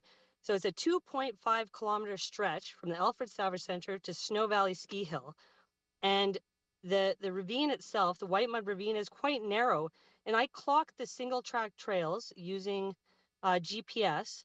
And there are 19 kilometers of additional trails on the sides of the White Mud Ravine in a 2.5 kilometer stretch. So if you walk 2.5 kilometers along the valley bottom, you're looking at 19 kilometers of single track trails on the sides of the ravine. And what I'm worried about and why I'm here talking, and this is extremely uncomfortable for me, I would never have said that I would talk in front of City Council, is that as this process is taking place, as you guys have this beautiful ribbon of green plan, and I think it's going to be marvelous as it takes shape, nobody is addressing the trail work that is going on right now. And I'm asking you, City Councilor, to ask for a stop of the trail creation that is happening. Ask for a stop to the trail accessorization right now until these trails can be properly assessed, until a master plan can be looked at so that you can see the big picture. Because I'm telling you, if you could see the number of trails you have here, you would be not concerned with the recreational user like myself saying, "Ooh, I need these trails, this is important." You would be concerned about the ecological effect that the volume, the density of these trails is having on our River Valley system right now. So, you know, as somebody who, I mean, I love this River Valley and I want it protected, it would bring me no greater joy if I went for a run on my favorite trail tomorrow and there was a big sign across it that said, "Closed for ecological survey." And that's all I have to say. I'm just begging you guys to not take years on this, because we need to act now and we need to protect our green space, and it can't take years. All right, thank you very much. I appreciate your time. Thank you, Tara Rasmussen. Christine Kowalczyk. Great. Thank you so much. Good afternoon. My name is Christine Kowalczyk, and I'm chair of the Edmonton River Valley Conservation Coalition.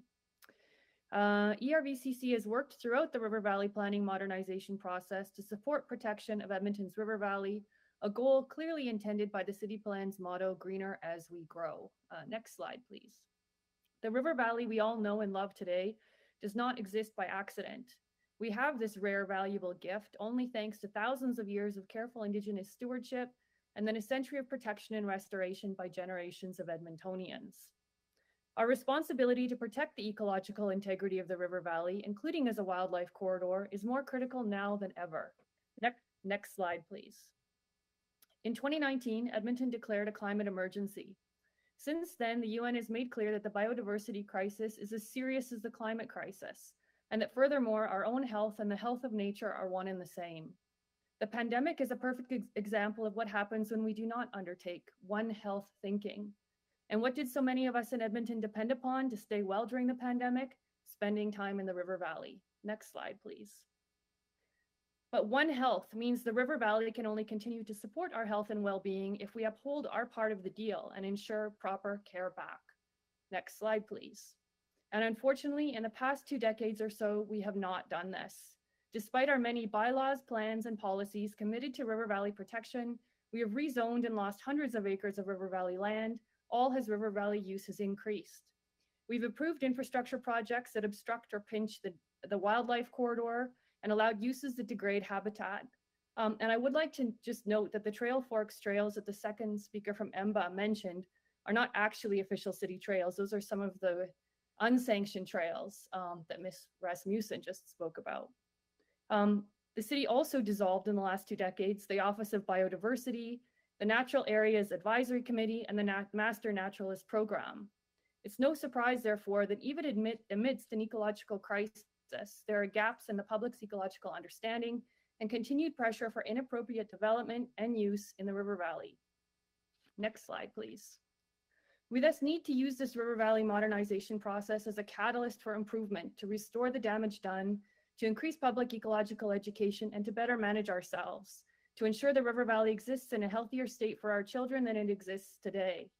We cannot be distracted by narrow user group issues and polarizing approaches. We need to think holistically and long-term, focusing not just on our rights, but also on our responsibilities, including to the other species with whom we share this place as home. ERVCC offers 3 recommendations to achieve this positive outcome. Next slide, please. First of all, we support administration's request for funding to develop a detailed River Valley Trail strategy. This strategy should be based on rigorous research undertaken by the city's own ecological planners. And in the meantime, the report the planners have prepared on comparative ecological impacts by various forms of recreation should be released immediately. Why hasn't this happened already? Secondly, we recommend the recreation of a Parks and Environment Office or director position.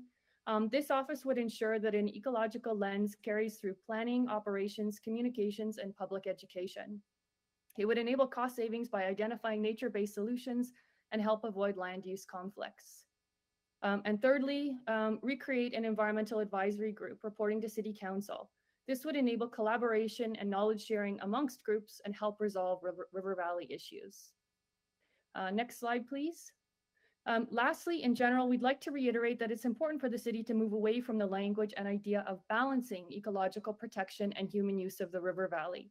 As ERVCC has stated before, the question is not one of balance at all, but prioritization, because all human use exists within and depends upon nature. We find this diagram from the Way We Green helpful in explaining this concept.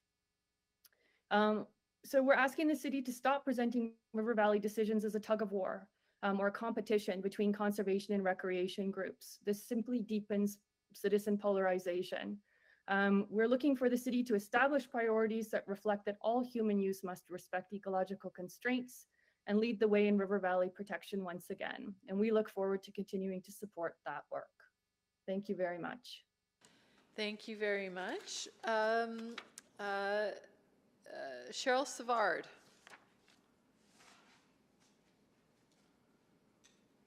Hi, I'm here. Thanks very much. And thank you, Councillor Hamilton. You are, I think, my councillor for Ward Sipiwinawik, and it's good to see you here. I'm Cheryl Savard, and I'd like to present on behalf of Edmonton Trail Community. Next slide, just to talk about us. We were founded in 2014, and we were originally trail runners, but we expanded to hikers and skiers and swimmers and basically anything for nature lovers of every age, pace, ability, and race who like to hug trees instead of lampposts. And our community has a very robust following, well into the thousands. Every week, we take about 100 individuals out into Edmonton's river valley and ravines year-round. And we use a variety of trails, which for us means unpaved. Those are groomed or natural trails. And when it rains, we move to the paved trails to protect them. So to speak to our values and why we're here, we believe in eco-centric recreation. So we are recreational users in the River Valley, and we wanted to speak to City Council so that you hear our voice.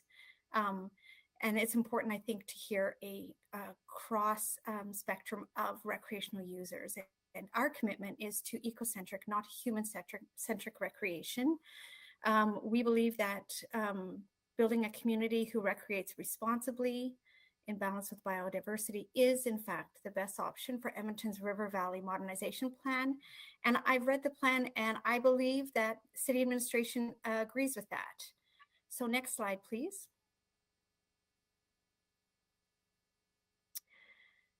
We've identified essentially 3 problems, and I just want to speak to them, understanding that this is a review of what's gone on in phase 2. I just wanted to elevate our voice to speak to those issues. And one of the issues we see is the administration is making a budget request for the means to develop a detailed River Valley's trail strategy, which is excellent, and we support that. However, there's a real lack of proper governance because Edmonton's River Valley and ravines are managed by a department that has combined parks with roads. And so what we see is a sharing of resources that sometimes is actually in conflict with each other. So developing a trail strategy without the proper governance is, I believe, going to be problematic. A second problem is lack of information. We are not getting the right information, the right representation to the right people in order for good decision making. And by lack of information, you know, I think what we've seen thematically during this consultation phase is misinformation and disinformation, where there's bias and prejudice being touted as good science and speaking for everyone, and those who maybe don't have the expertise or resources or experience to navigate through some of these political spheres or consultations, those who are hesitant to raise their voices for fear of being ostracized or intimidated, those who represent different economic backgrounds, who can't afford expensive toys but want to get out into nature, who have different education backgrounds. There have not, in our opinion, been the right constructs to raise their voices safely and equitably. And the third problem we see is a lack of action. And that is the most imminent, immediate problem. We are, our group, we are in the River Valley every week. Some of us, including me, every day. The damage to our river valley right now, the loss of foliage, the loss of trees, the rampant building of trails everywhere, it's unprecedented. It's a problem that's been bubbling up for years, and it's now at a boiling point. Without immediate action, too much damage will be done to reverse it in any meaningful way. Meanwhile, you know, one of the primary concerns of a recreational user group is that they can't do more trail work in the River Valley. And in our opinion, we are not prioritizing the actual mitigation of existing and ongoing harms to the River Valley and ravines. And I would echo Mrs. Rasmussen, who says, I mean, how much is enough? We're, you know, by any recreational user group, we acknowledge there's over 100 miles of trails. Even if we cut that back by 10%, isn't that like significant? How much more do we need? So I think we as a trail user group, an active large trail user group, are saying we have enough, we don't need more, and we'd like our voice to be heard on that. Next slide. In terms of solution, we'd love to see long-term, big picture, and establish proper governance structure. We'd like to see, and I just want to say, I haven't seen anyone else's notes before coming here, so I'm surprised that some of our requests are the same, which again speaks to having a collective of voices speaking up. We'd love to see an advisory group. We continue to see the city I don't know why, not invite a representational cross-sector of recreational user groups to collaborate, whether it's them developing a committee for the urban national park or building contractual relationships. We do not see a representational cross-sector of trail users. And we need a better advisory construct that makes room for more equitable representation of trail users, not just the loudest voices. And finally, we need to address the trail braiding and the trail building. And braiding is where individuals cut trails, which then creates rapid erosion zones and loss of habitat. Every user group will lose out if the city does not act in a prioritized manner to take action on the harms in the river valley. And the last slide, please. Thank you, Miss. Oh, there you go. Thank you. Perfect. Thank you. Ray Rasmussen, you're to answer questions only, correct?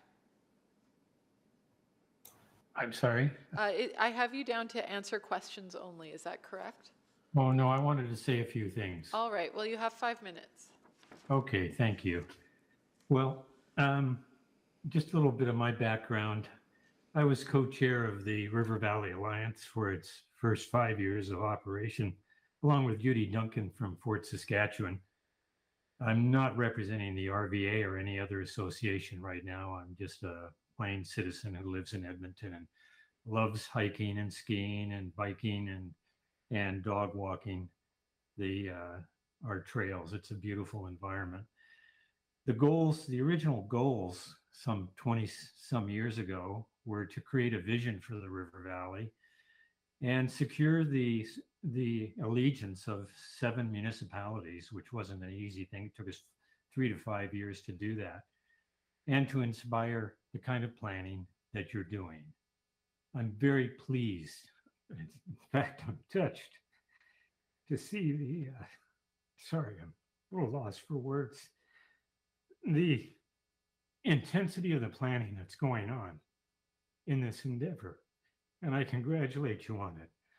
I'm also touched by my fellow citizens.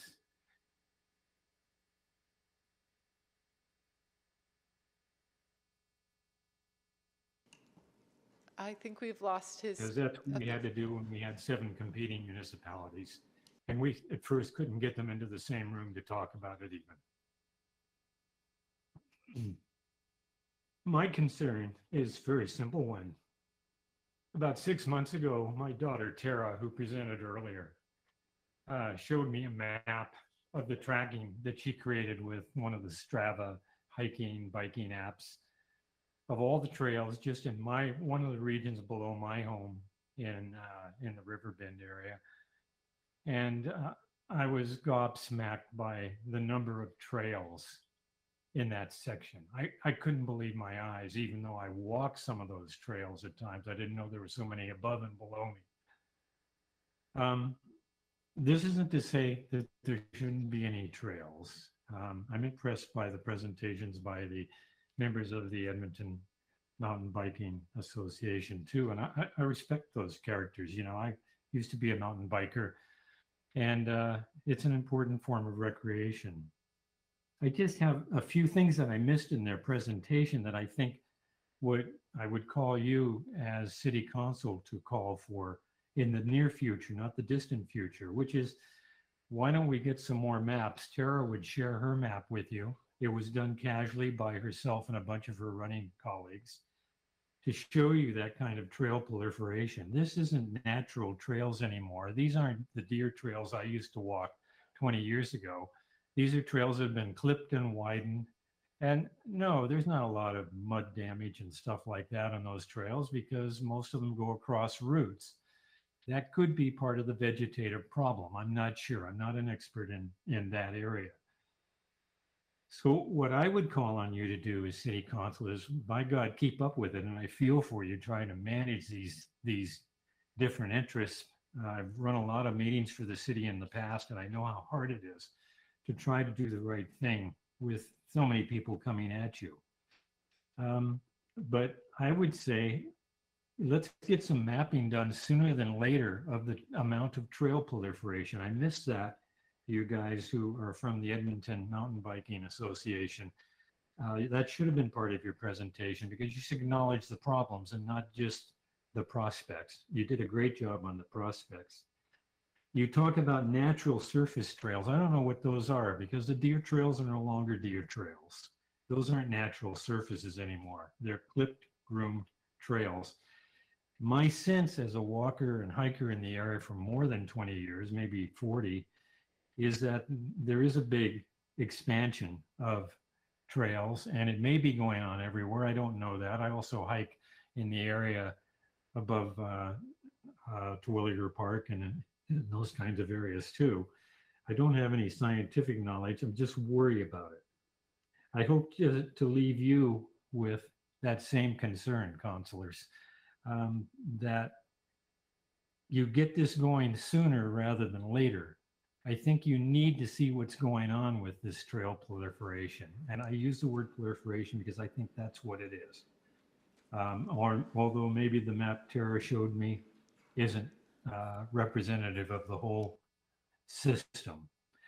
I hope the other 6 municipalities are doing the same amount of work. I haven't followed this business for about 20 years now. I've been retired. And I just leave you with the idea that there's a need to act now on this and not wait for further planning and more planning. The planning's been going on now for quite a long time. And I think you need to act on the trail proliferation issues sooner rather than later. The one thing I would say to you folks in the... We're out of time. Oh, is my time up? Yeah, your time's up. Okay. But we still have questions. Did Paul Andrews manage to join us? Oh, I don't believe he's online at the moment. However, our office did reach out to him and he would join if he was able, but understood the parameters that he may not make it in time. Okay. I don't see him in the meet, but I'll just call again. He may also be able to join for questions only, if at all possible. Okay, so we'll now go to questions of the speakers. Councillor Salvador, you had selected this, so I'll go to you first. Great. Thank you so much, Madam Chair. And thank you so much to all of our speakers for being here today. Really appreciate your passion, commitment, and love for the River Valley. So I have a few lines of questioning. I'll probably just start with Mr. Record. You kind of ran out of time there at the end. I just wanted to give you a second. I think you were talking about mountain biking as it relates to, I think it was talent attraction and retention. Can you speak to that opportunity? I just wanted to give you a chance to finish there. Sorry, what was the question again? You spoke about mountain biking as it relates to talent attraction and retention. I just wanted to let you finish your... Oh, sure. Well, now that I get a little extra time, this is fantastic. Mountain biking is one of the most popular recreational activities around. There's a lot of communities, Bentonville, Arkansas, that really has created an extensive network of mountain biking trails specifically to attract businesses and industries and people to come and live there because it's a remote community in the middle of nowhere. And, access to the fantastic trail network we have is a great selling point for the city of Edmonton. I mean, it's something that sets us apart as a major urban center compared to a lot of other places. We have an incredible asset that other cities can't compare with. For sure. Great. Thank you so much for that. And then I'll go to Mr. Muggeridge. Am I pronouncing that correctly? Yeah? Yeah. Oh. That's okay. I might have that. It was nowhere near. Kent. Apologies. How about Kent? Sure. So Kent, I wanted to get a little bit more detail on sort of the distinction between existing natural surface trails and some of the tension that we're hearing around the unauthorized trail building. Can you just explain the distinction there? Really, let me start by just saying, the ask for us is not any trail expansion at all. We have a current list of existing trails that are already in place in the city, and the current plan says we can no longer cycle on them. I absolutely agree that we have some issues with trail building. We also have some ideas about how you can prevent that, but it's a cooperative thing where you have to actually set up a trail network and you have to push the education, et cetera. Without spending too much time, details, if you're familiar with Gold Bar Park, there's very little illegal trail building in Gold Bar Park. But we have an approved trail network in Gold Bar Park that we take care of. And having the approved trail network seems to reduce the amount of unapproved trail building. I did want to tell Christine, by the way, the two trails were Go Trail and Andres. We are authorized to maintain them by the city. So they weren't rogue trails. They're actual trails we're allowed to maintain, which is why they stay in good shape, too. That's the other key is if you have part of our job, we actually close down grading and extra trails when we have an area we can maintain. But remember, we're only allowed to maintain about 60 kilometers out of the 300.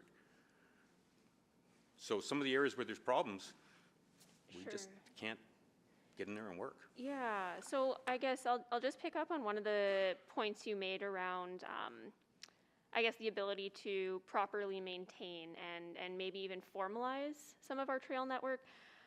You know, I wonder, in some of the comments we heard, I think it was from you, you said that trail design, maintenance, and conditions are some of the key factors that actually determine the ecological and environmental impact of them. So would it be helpful if we actually sort of formalized and said we're going to develop a strategy, a recreational trail strategy or plan around this? Absolutely. Okay. All right. I will go to Mr. Yurkovich. I wanted to ask, and I just wanted to get clarity, actually. Your main ask was around amending, was it the 1992 Ribbon of Green to allow for, can you just explain that to me again, please? Sure. So I think that the city's presentation indicated that there are some historical plans in place. They actually didn't go back to the original plan, which is the 1975 Capital City Recreation Park Plan. And that was the original plan for part of the River Valley, and that deals with the area from White Mud Creek to Rundle Park. And it did something similar to what the subsequent plan did. It set out actually 6 land management classifications, but it didn't really get into prohibitions of cycling on trails because it was a 1975 plan, and you know, mountain biking wasn't existing. So it talks, I've read that plan, and it talked about, you know, creating paved trails. So then in 1992, that's when and I'm out of time, so I'll come back to you, okay? Oh, I'm sorry. No worries. That's all right. The self-regulation is excellent in this room today. I had a question, just some clarity. What I'm hearing are, I'm going to say, agreement on 90% or 99%, I would say, of the direction that this is going in. But I'm going to seek some clarification. Patsy, you and I have talked about the formation of the I'm going to say the unsanctioned trails. So the braiding, the creep, I'll also call it trail creep, and I think the mountain biking folks showed, you know, when you have a trail flood, people start to go around it and it wears it down. And I think that there's some sensitivity around uses, but it can be caused by, for instance, I've had calls from people who are concerned about foraging, that people go beat a path through the bushes to go get, to forage for edible foods that may be found in the river valley. I've heard about dogs, for instance, who you wouldn't necessarily think are responsible for creating trails, but do go off paths and create some of those trails. So I guess, am I correct in understanding that is, this is a bit of a use agnostic issue, that regardless of what kinds of uses we're permitting, when we do have humans in the river valley, there is, this issue will arise. Is that accurate?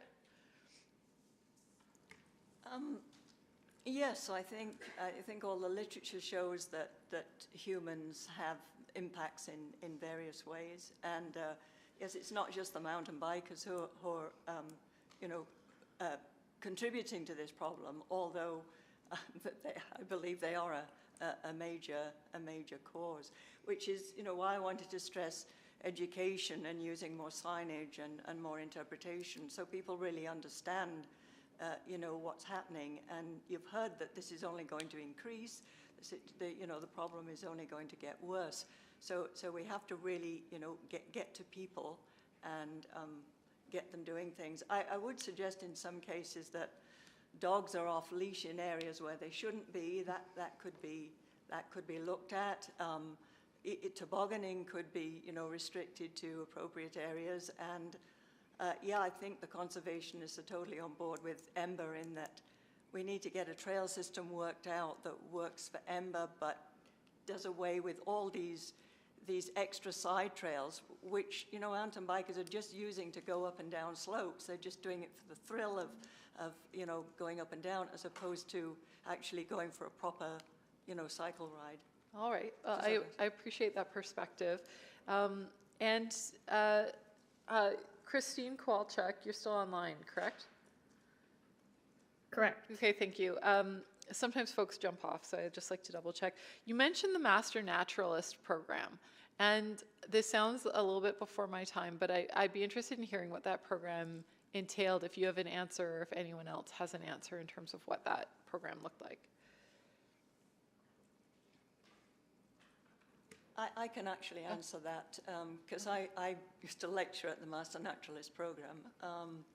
Yeah, it was a program run by Angela Hobson, who's with the Ribbon of Green, to recruit stewards of some of the city's natural areas. And it consisted of a series of lectures in June. Grant Purcell, the Office of Biodiversity coordinator at the time, used to lecture too.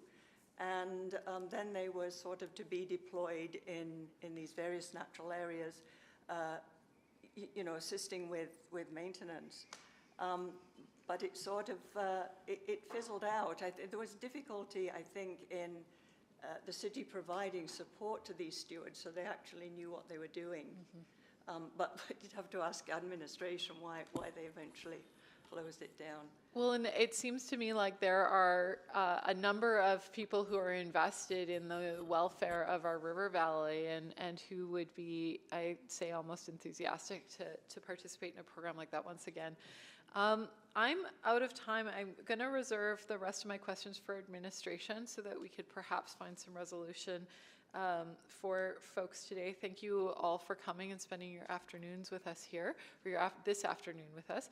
And now I'm going to go to Councillor Principe. Thank you, Madam Chair. Mr. Yurkovich, I just wanted to let you finish, because that was actually the question that I had as well, so please go on. Can you repeat the question? You had mentioned something about possibly a motion that we should be bringing forward. I'm sorry. So anyway, the 1992 Ribbon of Green Plan, as was discussed, put in those LMCs, the land management classifications, right? And there's preservation, conservation, the other one is active working landscapes. So the issue that we are raising with you is that the preservation classification, if it's expanded beyond the 1992 Ribbon of Green, which is a plan only for the area from the Walterdale Bridge west of Fort Edmonton Park, now, if you expand that preservation classification, and there are maps on the Ribbon of Green's website where they've said that they need to do more detailed planning, but the starting point is that 60 meters on either side of the river is going to be preservation area. So if you do that and you expand the preservation areas to the entire river valley, now 90% of the natural surface trails are going to be in preservation areas. And as we pointed out on page 68 of the Southwest and Northeast Plan, which is the template for the current plan, that says that cycling is prohibited there because we're, looking for the quiet enjoyment of nature. I also want to just highlight in that 1975 plan, and I gave the clerk a copy of this, they talked about building trails in 1975. And what they said was that existing trails are incorporated into the proposed trail system wherever practical. These trails occur commonly within the boundaries of the proposed Capital City Recreation Park. Although their alignment is not the result of a conscious planning and design effort, they clearly reflect Indigenous patterns of use. They serve as shortcuts, access to play areas, or simply interesting rambles along the wooded slope. As such, they represent human movement, desire lines, and have in a way been unconsciously designed through continuous use by anonymous hikers over the years. So when we talk about unsanctioned trails, there's discussion of the unsanctioned trails that have been here forever, right? So yes, we acknowledge that cyclists are building trails, but a lot of these trails have been there forever.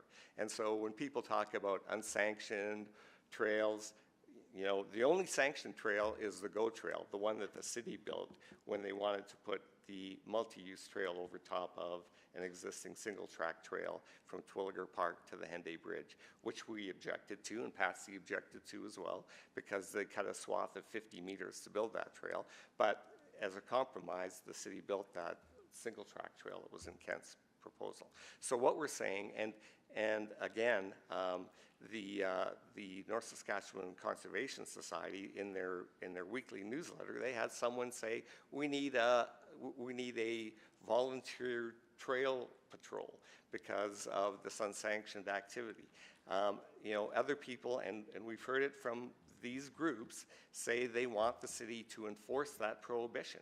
So that's why we're saying, look, if it's going to take till the 2023-26 budget to do this plan, what are we going to do in the interim? We need to say if you're going to allow people to cycle, then it should be actually permitted as opposed to prohibited. Okay, I see. And I was actually going to ask you about the unsanctioned trails. And from my understanding, you're not in favor of the ramps and bridges that have been put on trails that are, or what are your thoughts on that? We do not build any trail. The only time that we have done any trail building is where we have put in a proposal to the city to maybe move a trail. So we haven't done any of that. In fact, where we have discovered, and we did it in the past month, where we've discovered features being put into the river valley, we've told administration about that so they could be removed. It's happened on more than one occasion. We have a subcommittee now that's working on a plan to build the unfunded bike skills park out at the Queen Elizabeth Park.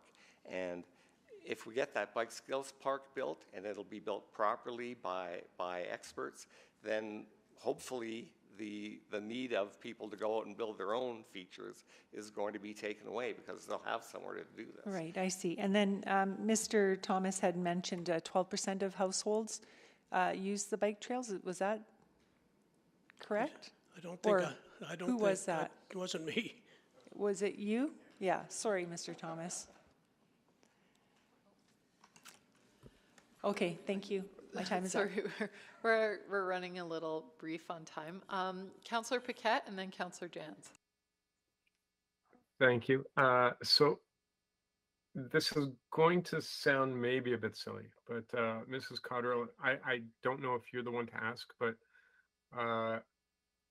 we're talking about all of this in terms of human activity, but there is a mounting concern, and forgive me, I am not making a joke, of feral pigs and the impact they have, and they do make trails as well.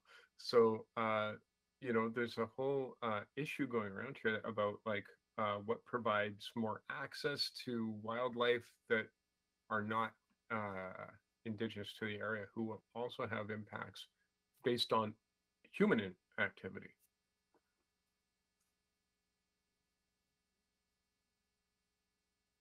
That's for you, Patsy. Yes. Sorry, I don't really see the relevance of feral pigs to the situation. Can you? Okay. Sorry, sure. Councillor Paquette, can you just explain a bit further? You think? Sure. What I've read from reports is that they tend to use human-created trails to infiltrate into areas, and then they end up creating a whole bunch of other disruptions and making their own trails. And so I'm just a little bit concerned, and I know it sounds silly, but where they've had this issue, it becomes a real problem, that human activity that is not monitored in the form of making trails actually provides an entryway and ability for these invasive species to cause further damage. And you may not be the right one to ask, so if anyone wants to take a crack at it, please feel free. Okay, I'll just say that this is a new problem. Obviously, if feral pigs got into the river valley, they would use existing trails, but they're also apparently very secretive, and you know, they wouldn't interact with mountain bikers. But I think that I think that there's now such an awareness of the problem that, and you know, they would be dealt with, and it really wouldn't have any effect on you know, human use or protection of the river valley. I mean, they would be got rid of expeditiously, I would say. But I'll hand it over to somebody else. One would hope, but I'll ask that of administration. I just know that it's an increasing problem and it's very hard to manage. Thank you, Madam Chair. Thank you. Councillor Jans. Councillor Hamilton, I just want to let you know it's Christine Kowalczyk. I'm sorry, I totally lost my internet connection, but I've called in. Oh, no worry. Thank you. I saw that you froze, and Patsy Cotterill picked up the question and ran with it. So excellent. Seamless handoff. But okay. Thank you for rejoining us via phone. Councillor Jans. Thank you, Madam Chair. It seems to be a lot of the conversation today is about our environmental impact in the valley, and building on Councillor Paquette's question, I wanted to ask maybe Ms. Kowalczyk, if she's able, do we have a sense of the, like, has there been a conclusive study or I'm wondering about the impacts of different ecological activities, like say walking versus mountain biking versus cross-country skiing versus golf? Yeah, well, thank you. I know this past winter and last fall, the city did reach out to a number of groups to ask for contributions to a report that they were creating about relative impacts of various recreational uses on the river valley. And my understanding was that they actually have created a report already, and we haven't seen it. And that was what I mentioned in my presentation, you know, why haven't we seen this report? I think it could be some really helpful information for everyone involved, so that we're not, you know, as Ms. Savard said, looking at, you know, biased information and calling it science. And it would just be great if the city took a lead that way and published the work it's done already. Yeah, I can certainly save that question for administration. You're likely aware that, you know, we have 4 major golf courses in the River Valley. The Mayfair Golf Course, for instance, has 156 acres of prime River Valley land. That's just a golf course. Why, in your mind, or I guess has the coalition made submission? You seem very concerned about mountain biking. Are you equally as concerned about golf?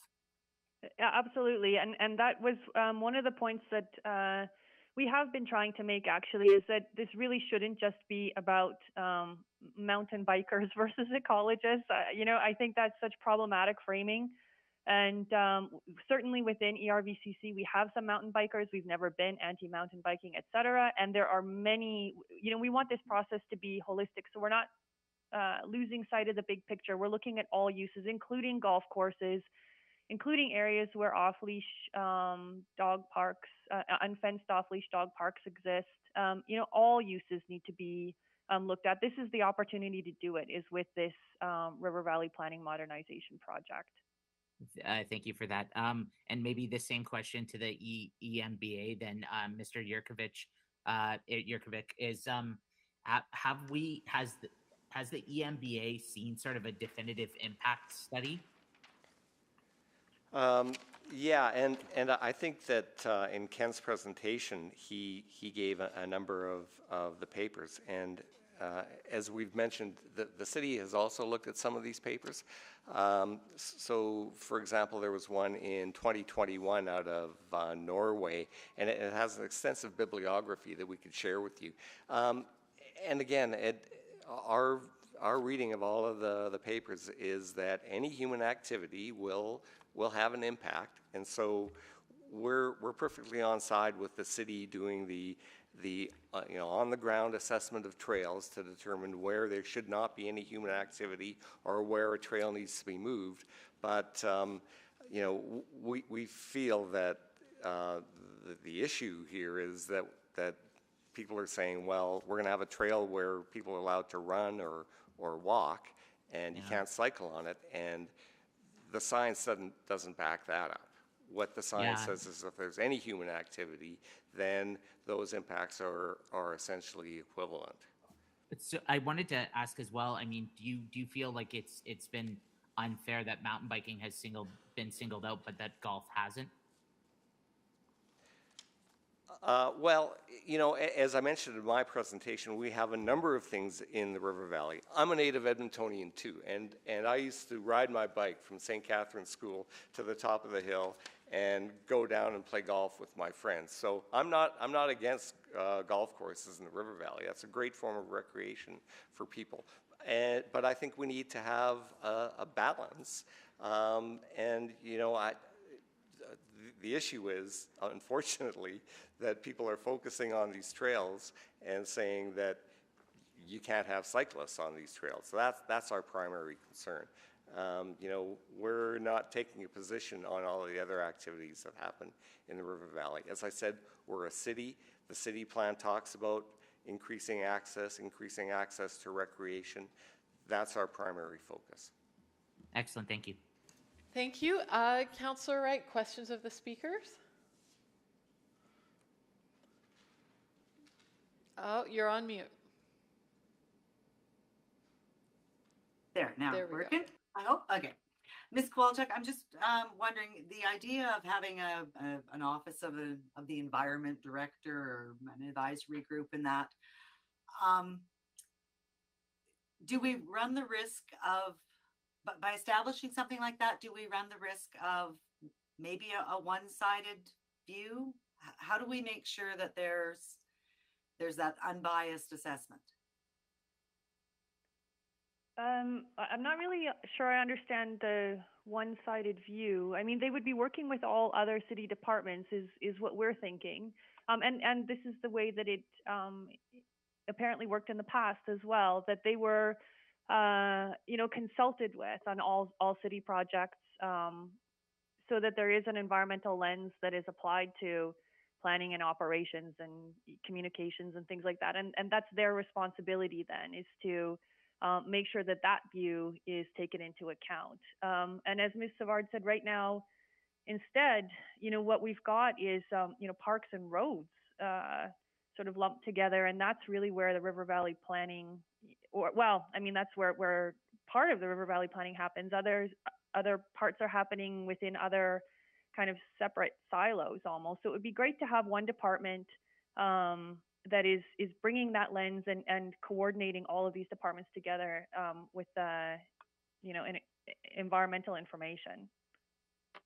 Okay, because I guess I've heard, you know, from yourselves and then from Ms. Koning as well, who's an ecologist, and you know, saying the impact isn't as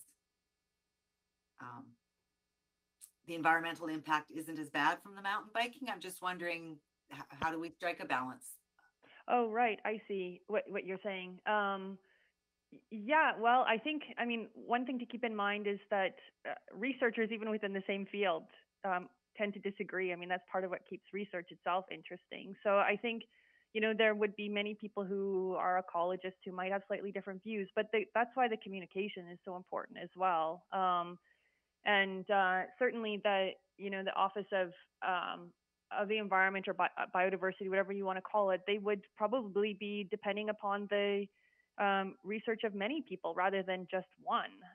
And we've got excellent ecological planners in the city who are very, you know, skilled in this area, who that director could depend upon. But I also think that's why we need an advisory committee, in which you've got stakeholders all sitting around the table together talking about these things. And I think this whole trails issue has become such a problem because that hasn't happened. And, you know, the advisory committee that existed in the past was dissolved. Another one was not created in its place, even though ERVCC has been calling for that for a number of years. And I think you know, a lot of these problems just wouldn't have gotten to this point if we were all sitting around the table learning from each other. Okay, thank you very much. I wanted to give Ms. Koning an opportunity as well, just to gain a different perspective as to her thoughts of that as well. Thank you. Oh, Thank thanks. you. Yeah, no, I agree with a lot with what Christine said, especially the part where there's never one answer in science. It's, as I mentioned, a lot of the research that happens is quite context dependent, especially with ecology, because natural systems are just inherently very messy, especially when humans get involved. So, yeah, I mean, I agree that some sort of, scientific advisory committee that brings together not just ecologists, but biologists, and then even the kind of the harder sciences, so engineers and physical scientists, so that we're getting kind of all parts of the picture in some of this decision making, and also in the assessment part of it as well. So I agree with Christine that some sort of kind of, Office of the Environment that has a wide variety of expertise is really needed in the city. Yes, because I certainly don't have the expertise in this area. So I do appreciate listening to everybody's input and points of view. Just quickly to Mr. Yurkovich, because it seems that a lot of the preservation areas are in along the ravines and that too. Can you just maybe clarify for me what where those inconsistencies are in the reports? That I think that was near the end of your presentation. I'm sorry, I just didn't catch that last part. Where are the inconsistencies? You had mentioned that it had. Oh yes, okay. I'm sorry. Yeah, the inconsistency in approach. Well, the FAQs say that first off that the city is not going to change currently the authorized uses in preservation areas. So that authorized use in the draft plan would be that any trail in a preservation area would be open to foot traffic only. So they're saying they're not going to change that, but on the other hand, they're not going to prevent people from cycling on those trails that are in preservation areas. Now, right now, we only have one official preservation area being within the 92 Ribbon of Green plan from the Walterdale Bridge to Fort Edmonton, but there are trails within that area where people are cycling. And so we've been told on the one hand that people are going to be allowed to cycle there, but then they've said, well, that's a preservation area, so cycling isn't permitted, so you can't do maintenance there. And that's what I was talking about, 11 months of, since we requested the ability of some people to go in and trim that trail and fill potholes. We weren't given that authorization. We've been consulting with the two city departments that are involved. With Ms. Kowalczuk's group, we've been in mediation, and we're 11 months in, and we still don't have authorization. That's the conflict that we have, and that's why we're saying if you're going to allow cycling, just on that, basically ignoring the bylaw, why don't you change the bylaw until you do your consultation? Because we've also been told, and hopefully administration will confirm this, that about 90% of the trails will be fine at some point in time, and that a conservation corridor will be created for those. Well, what we're saying is, let's not have a conflict right now between people, because we're going to have vigilantism between people. I've given examples of that. Just authorize it for now, and then do the planning. Thank you. Thank you very much, and thank you, Councillor Hamilton, for No the extra problem. leeway in time. Yeah. So that, I think, concludes questions of the speakers. Thank you for spending your afternoon with us. You may now step back, and we're going to bring administration up. I think we have time for one, maybe two rounds of questions of administration before we have our 3:30 recess.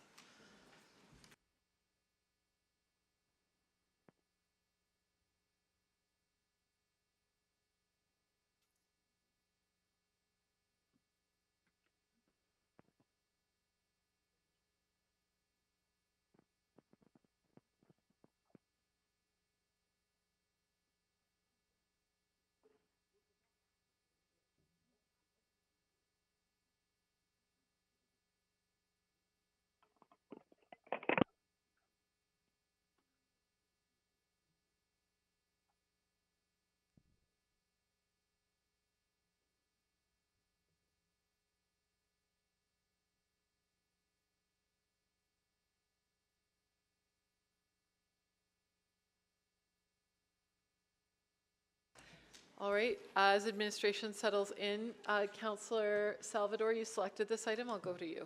Yeah, thank you so much. So I think just for ease of process, I'm actually going to put a motion on the floor, and that can hopefully guide some of our conversation. And I believe that the clerk has it. So it's that Urban Planning Committee recommend to City Council, 1, that administration amend the agreement with the Edmonton Mountain Bike Alliance to allow authorized maintenance of the city's existing natural surface trails within preservation areas until the River Valley Trail strategy is approved and funded, and until the ground assessments are completed by way of the River Valley Parks Master Plan. And 2, that administration prepare an unfunded service package for consideration as part of the 2023-2026 budget deliberations for development of a recreational trails plan that identifies a sustainable network of improved and natural tread trails and specifies the ongoing operations and maintenance requirements for the comprehensive trail system in order to meet the needs of recreational users in balance with the ecological sensitivity of the River Valley. Development of the trail strategy will include engagement with stakeholders and the public. We're just getting that up for you. Sorry, we're just putting it up on the board. Okay, thank you. It'll just be 2 It's seconds. displayed in the River Valley room here. I think there's some formatting, but it'll be an item 1 and 2. So if it is passed at committee, council can choose which piece they wish. They can divide the motion essentially. All right, Councillor Salvador, did you want to introduce or go to questions of administration on that? I'm actually going to go to questions, if that's okay. I just have a few. So, yeah, I think we heard from a number of speakers questions around how the permitted uses were determined as part of the land management classifications. We heard from some of our speakers that research suggests that mountain biking on established trails is, less impactful than other uses on ecology and wildlife. So can you provide a little bit of detail or background on how those permitted uses were arrived at? Sure, Councillor Salvador. I can begin the answer, and I'll probably pass it on to my team as well to elaborate. But first of all, the Ribbon of Green document is strategic guidance, so it helps us make decisions as administration. And so I think there's been a lot of, I just want to say, language confusion. Permitted use is typically something in zoning bylaw where it's either allowed or not allowed. And the guidance in Ribbon of Green is intended to just be that, which is guidance. The other thing that I want to say is that, I think we've heard about the complexity of the river valley and the ecosystem.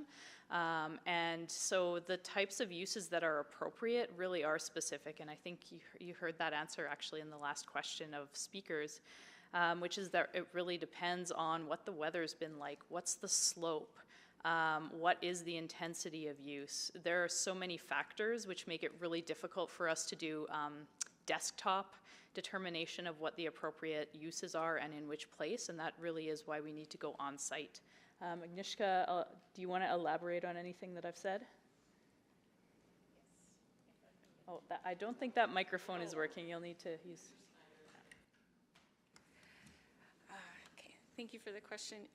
So I would agree that the ribbon of green is intended to identify compatible versus non-compatible uses and not necessarily permitted or non-permitted. So that is an important distinction.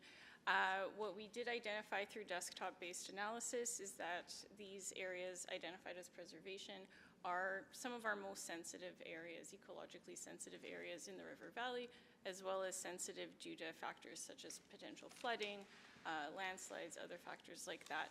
And so our approach to identifying compatible uses in those areas is to just proceed with caution, essentially, and we've actually identified a number of uses that aren't currently seen as compatible in preservation areas, including off-leash dogs, track set skiing, horseback riding. So it's not just mountain biking that is identified. But of course, further research is needed to understand, in the Edmonton context specifically and in our river valley, how those different trail activities impact the natural environment. We haven't necessarily had that opportunity, particularly in cases where the trails weren't created by the city, but were created by users themselves, and so we haven't had that opportunity to evaluate the impacts. Great. And is the direction in this motion adequate to give you that ability to do that sort of additional assessment? Yes, that's right. Great. Okay, and then I also, just the last 30 seconds, golf courses. They'd be classified as active working landscape, is that right? Yep, yeah, okay.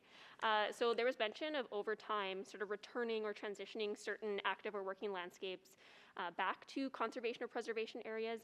Wondering, how does that transition happen? And do we have a prioritization process or like a list of areas that we'd like to see transition back?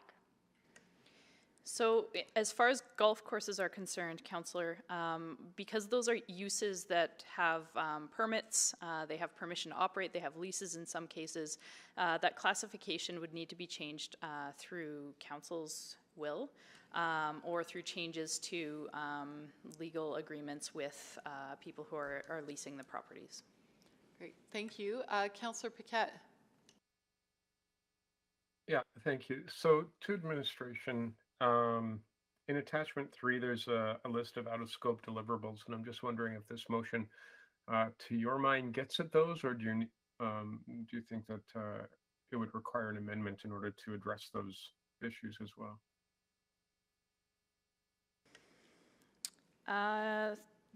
My read of this, Councillor Paquette, is that this would move forward work that could be accommodated within administration, and a service package would be forwarded for that work that could not be accommodated by administration at this time.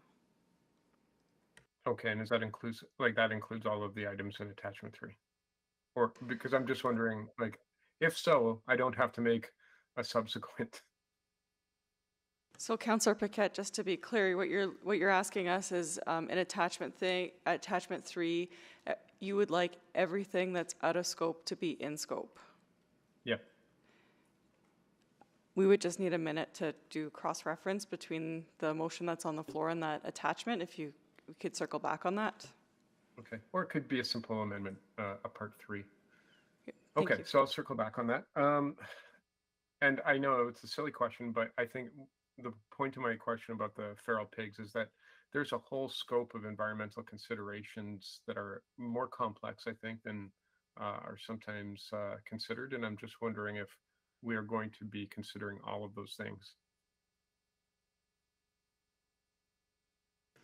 So not an easy answer, but I think the feral pigs are probably just another impact of broader climate change impacts to our river valley. And so we can anticipate that over generations, we will see changes to the valley and ravines. And I think it's worth our while to anticipate some of those to the best of our ability, knowing that we can't control everything that may happen. Okay, now I've heard they're secretive, but that just makes me nervous. Councillor, you don't have to respond to that. Yeah, okay. if I may add though to your first question, you know, the team, we have a guiding question. So how will the River Valley remain the core of a vibrant and ecological resilient open space network as the city grows? And that is a really key question for us to be asking. We know there is ecological damage in our valley as a result of the activity in it. We also know that we want to welcome 1 more million people into our city.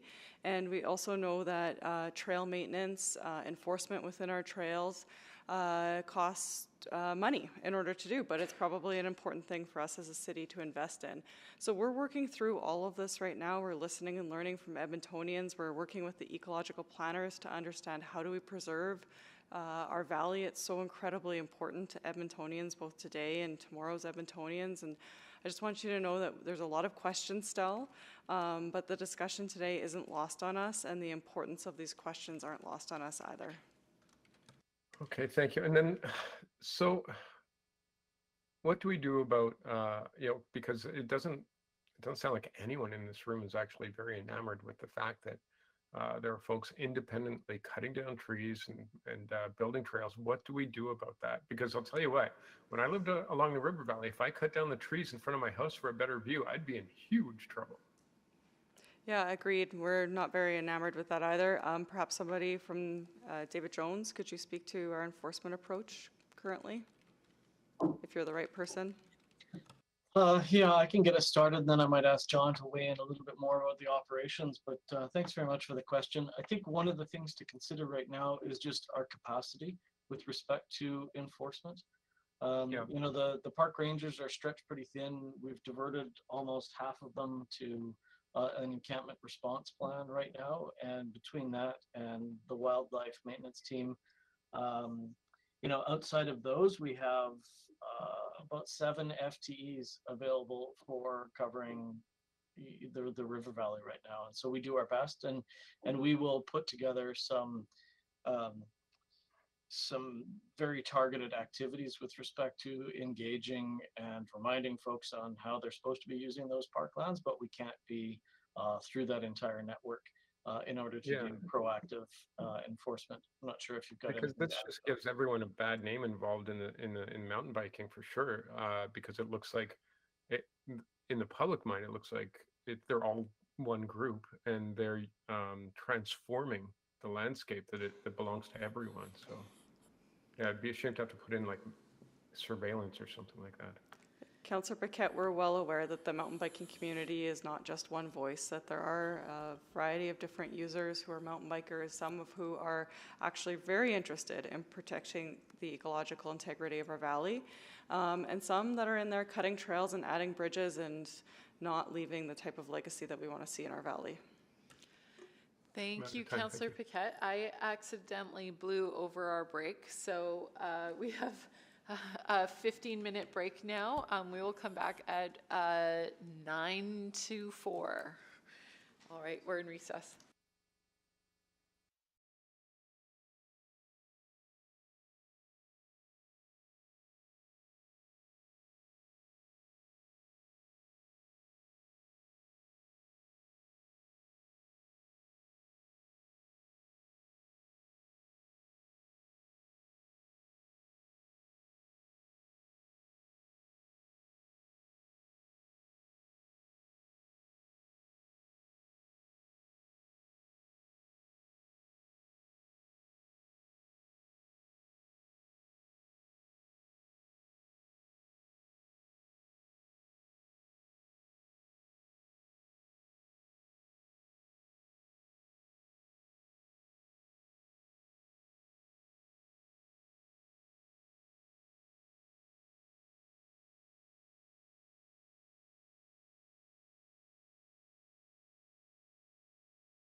just to do a quick roll call, Councillor Paquette. Councillor Good Paquette, afternoon. there you are. Councillor Salvador. Good afternoon. And Councillor Principe. Hello. Wonderful. Thank you for joining us. We will continue with questions of administration. There is a motion on the floor. And I go to you, Councillor Principe. Thank you. So one of the speakers had mentioned that there's inconsistency within prohibiting cycling in certain areas and the actual enforcing of it. Does administration see that inconsistency as well, or agree with that? I believe we do have staff from Community Services on the line that can answer that question. Good afternoon, Councillor Principe. Yes, we certainly do see that where there are inconsistencies, and it is, as we know, the largest urban parkland and continuous in North America. So it is definitely difficult to manage, but we do agree with what the speakers have brought up. And is there any action that we can take as a council to address that issue? I think it's a complicated one, and we have had some discussions around an awareness campaign that we're looking to unfold throughout the month of June into the summer months, really around using our social media channels and websites about impacts, sharing the trail, just understanding your surroundings. So we will be focusing some efforts around that. With regards to how council may be able to assist, I think the motion on the table certainly will help as we try and understand better an appropriate trail strategy. I think that really is that next phase of work that really needs to help guide direction for us, and it will be more on the ground solution. So in response to how council can support, I think the motion on the floor certainly will help support mitigating some of these issues moving forward. Okay, great, thank you. And then Councillor Principe, if I just may add one thing. Upon the completion of the River Valley modernization work, one of the things that's out of scope right now, but that absolutely needs to happen, is a detailed implementation plan. And that's another place where council could help, is when we bring forward the plan over the coming years, is that you could hold us accountable to developing an implementation plan associated with that as well.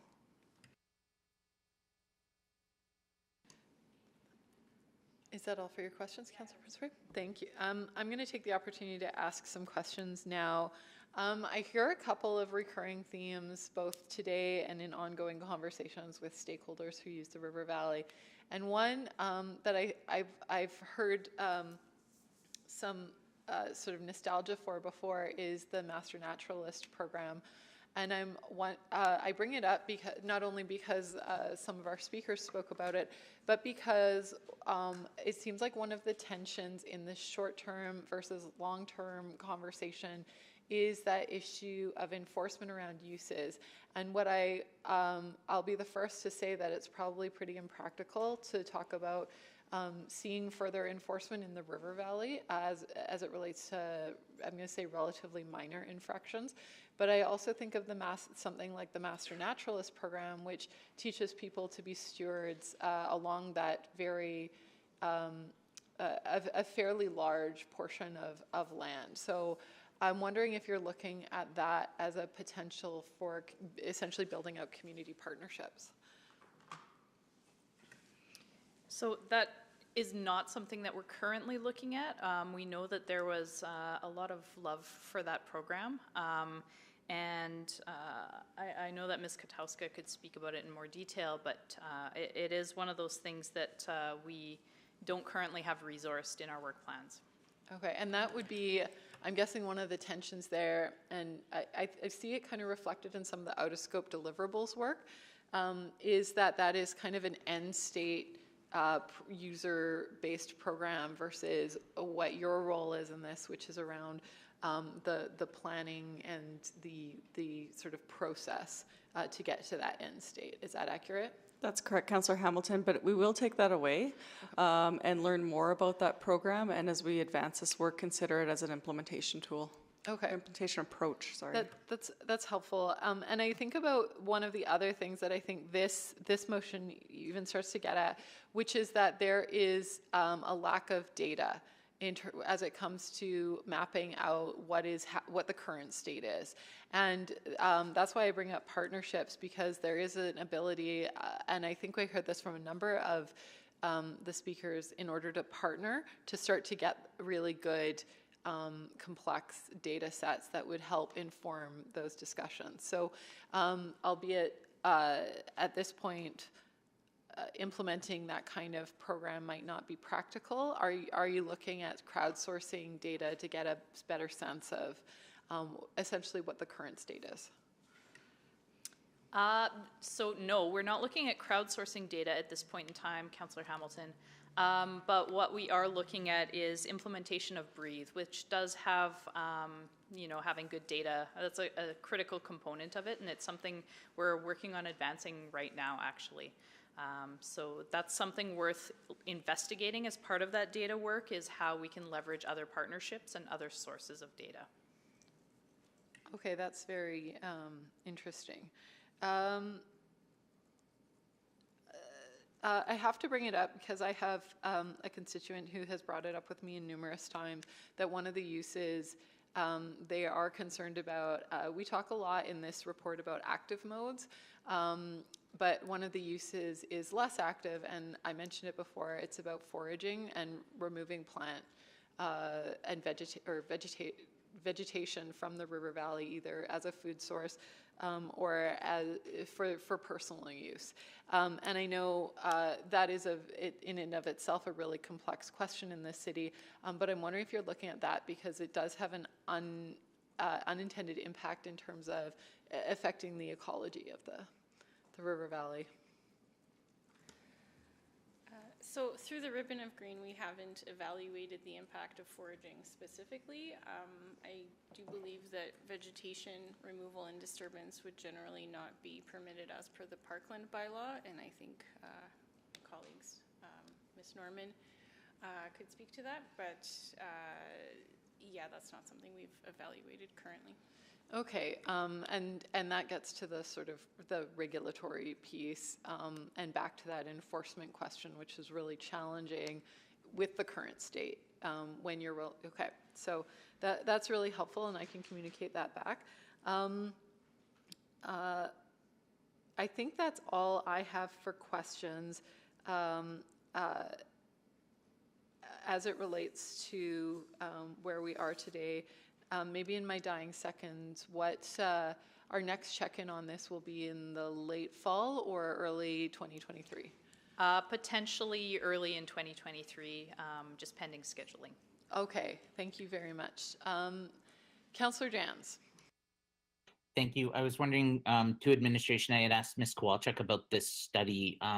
She indicated that admin had a study, or had been doing a lit review or a compilation or something, but it had not been shared. Would it be possible to get a copy of that? There is no formal study that we've done. Just want to really clarify that. We have a document with some links in it. We're happy to share the document with the links in it. We're not trying to withhold information at all. So it would be better reflected as it's kind of a compilation of resources, not a independent lit review study or something else. That's correct. So we're still kind of in a situation where we've heard from a number of different speakers with a number of different studies with a number of different impacts and a number of different outcomes today. Is that fair? That's a fair assessment, that there's a lot of different opinions and a lot of different information in this space, and that's what we're trying to work through in this part of this next phase of the project, Councillor Jans. Even as we work through that, though, I do not think we're going to come up with a definitive answer. We're going to come up with some definitive policy direction for council that goes back to that guiding question that we're working towards. And I'm hoping with both, with all Edmontonians, that we're able to land something that allows us to keep people using the river valley in many different ways, but also helps protect the ecological integrity of our valley for Edmontonians into our future. Is there anything in the contemplations about, because if I think about potential ecological damage. Surely encampments and humans sleeping in the valley and maybe having fires and the potential flammability of propane tanks and other pieces here. I mean, I'm wondering if there's a way that through this conservation and ecological work, we need to have some acknowledgement or integration of our work around encampments and trying to help stop people from sleeping rough and get them into housing. We can think through how to consider that as part of the policy direction that we have here, Councillor Jans, but I do think this council has a number of other strategies underway to make sure that all Edmontonians are safe in our city and that all Edmontonians have a safe place to sleep. Thank you.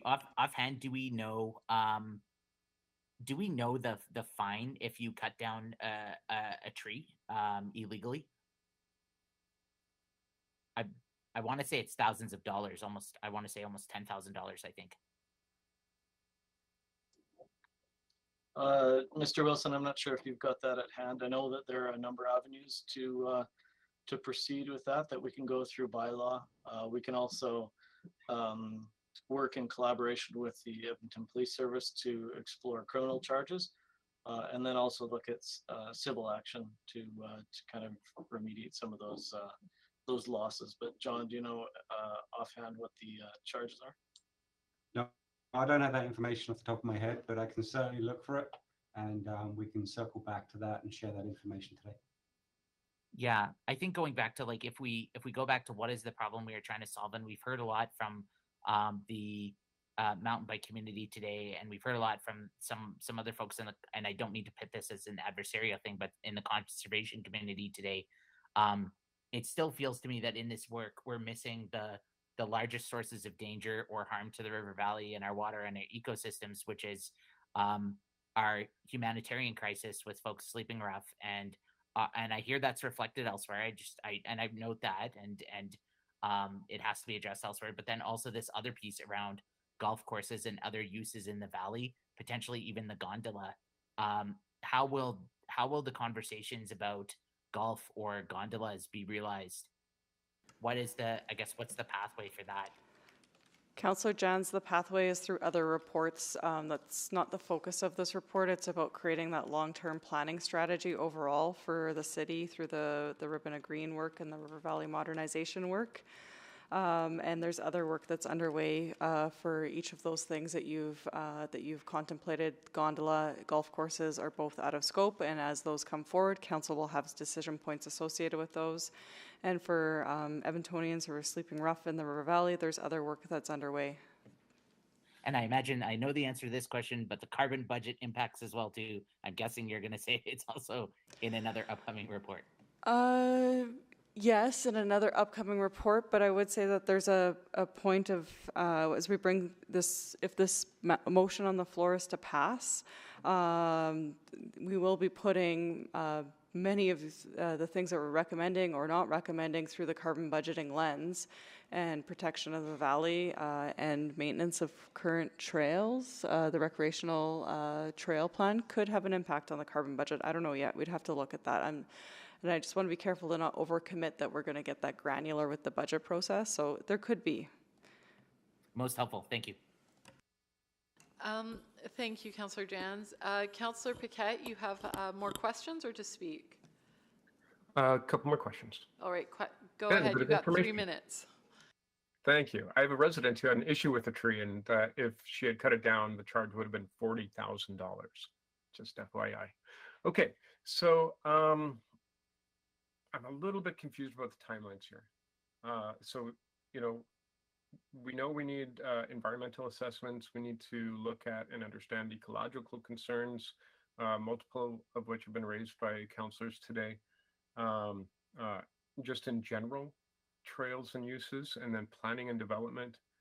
So absent all of that, I'm not sure how we then jump ahead to what is proposed in this motion, and maybe administration can offer some clarity there. Councillor Paquette, I think the administration would view this as an interim approach and not necessarily jumping ahead. It's recognizing a status quo that exists within the River Valley and recognizing Okay, that. I just got to pause you there because just looking at it rationally, if we do this work in advance of all that other knowledge, how can we know that we're doing the right work? So this work that is proposed through the motion is interim work, is at least how we would be reviewing it, and wouldn't preclude changes to the trail structure and the trails that are currently existing or that would exist to this point. And so it's not suggesting that these legacy trails would be approved once the strategy is in place and the trail studies and the site assessments have been done. And as well, the agreement with EMBA that is referenced in this motion does require plans to be submitted and for the city to review those trails as well. So there is some additional rigor attached to this motion that would occur. Okay, so we can look at this as sort of preparing some groundwork while we wait for those other pieces of knowledge, and then that groundwork could get completed based on the information that we gather through everything else. Correct. Okay, that makes a lot more sense. So we're not locked into anything, and everyone is going to understand that, right? Like what we do here, because it's something we discover is a problem in public hearing all the time. People think that something was promised when it was really more of a guideline. And so that's the situation here as well? That is the situation. We will do our utmost best to communicate that clearly with Edmontonians going forward, that this is an interim action until the planning work is complete.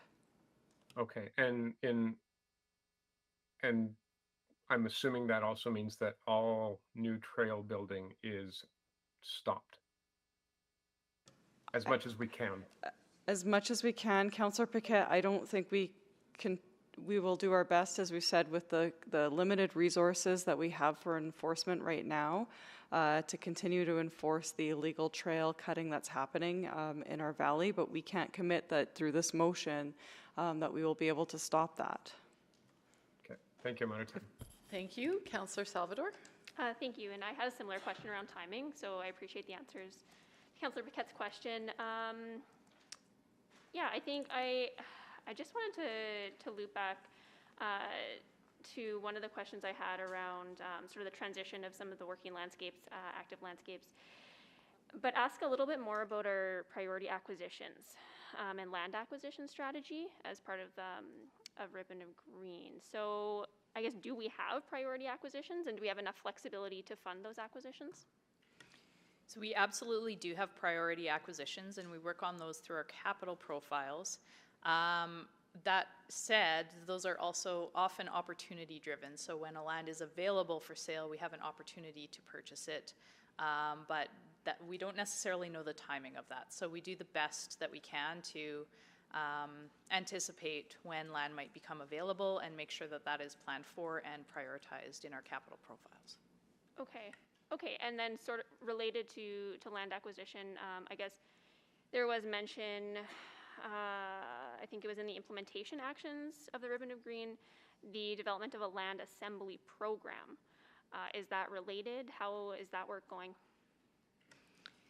So I can't speak too much to what the implementation would actually look like, but yes, that would be something that would come after the Ribbon of Green is completed. Agnieszka, I don't know if you have anything additional that you would add. Yeah, I would just add, so we do have principles in the Ribbon of Green around land acquisition, and particularly there are multiple ways in which River Valley lands can come into the city inventory, including reserves and purchase. So through our implementation work, we would identify opportunities that we might find for that, and identify priority areas where such acquisitions would be most beneficial, for example, for completing the ecological network and providing connectivity through the system. Okay, great. Well, I look forward to learning more on that when we get to talk more about the implementation side of things. Question around signage and wayfinding as well. I think it relates to public safety, and at least from folks in my ward, the ward I represent, there's been some concern not only about sort of trailhead signage, but opportunities to have trail markers within sort of that more informal network. I'm just wondering, and it's for safety reasons typically is when it's brought up. You know, if someone gets injured, there's an opportunity to identify where that happened. Would that be part of sort of the recreational trail plan when it comes to maintenance and operations of that? I would say that's potentially, oh, go ahead. I'll defer to Juanita. Yeah, I was just going to say, yes, that would be part of a trail strategy in the long-term maintenance and operations. As you may be aware, there is a wayfinding strategy being implemented across the river valley. So adding in new trails into our inventory, we would account for the needs of those trails in the long term accordingly. Great, thank you. Incredible. We're now to speak. I have Councillor Paquette here to speak. Anyone else questions before we go to speaking? Councillor Paquette? No more questions. So yeah, thank you. Just very quickly, I support this motion. And I just want to give thanks to administration for all of this work. It's very complex work, as we've seen today, and that cannot be understated. And so thank you so much for that. I'm sure it feels like juggling 20 balls at once and a chainsaw. So I would also like to just mention that I think that we need to all sort of realize that we're in this together, and that some trails will probably become legacy trails, and some will not, because they just won't work. It's not sustainable. So we have to understand that and be able to move forward. I think everyone wants to see really great outcomes, and there are a lot of diverging opinions on what those outcomes look like. And so here we have administration going to go out and work very hard trying to find and thread that very, very thin needle. And so thank you for that. And thank you to the public for participating and for your patience in this process. You know, we are a community of communities, and it's nice to see that everyone remembers that. And of course, there's the larger community, which is the natural world on which we depend on to literally survive. So with that understanding, thank you very much, Madam Chair. Thank you, Councillor Paquette. Anyone else to speak? Councillor Salvador to close. Sure, I'll just keep it really brief. I think, you know, what I've heard today really across the board is a need to prioritize responsible stewardship of our river valley, recognizing that absolutely it's an incredible natural asset that provides important ecological function, as well as opportunities for recreation, celebration, and cultural activities. And we want to be able to ensure that that's here for generations to come. I also want to take a moment to thank administration for all of your work on this. I know it's been a huge undertaking, and really this is a body of work that's a central part of what makes our city a special place.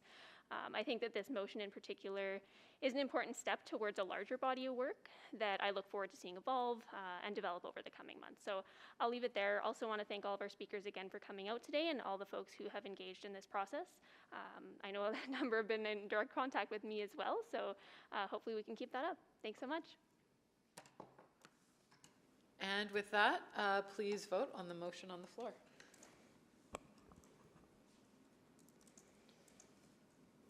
We have 4 votes. Please display the vote. And that is carried. So that concludes item 6.3. Responses to councillor inquiries, we had none today. We have no motions pending, and we have no private reports. Are there any notices of motion or motions without customary notice? I'm not hearing any or seeing any. Oh, do you have one? Just go Oilers. That's all. My motion is go Oilers. Pandering, Councillor Paquette. And with that,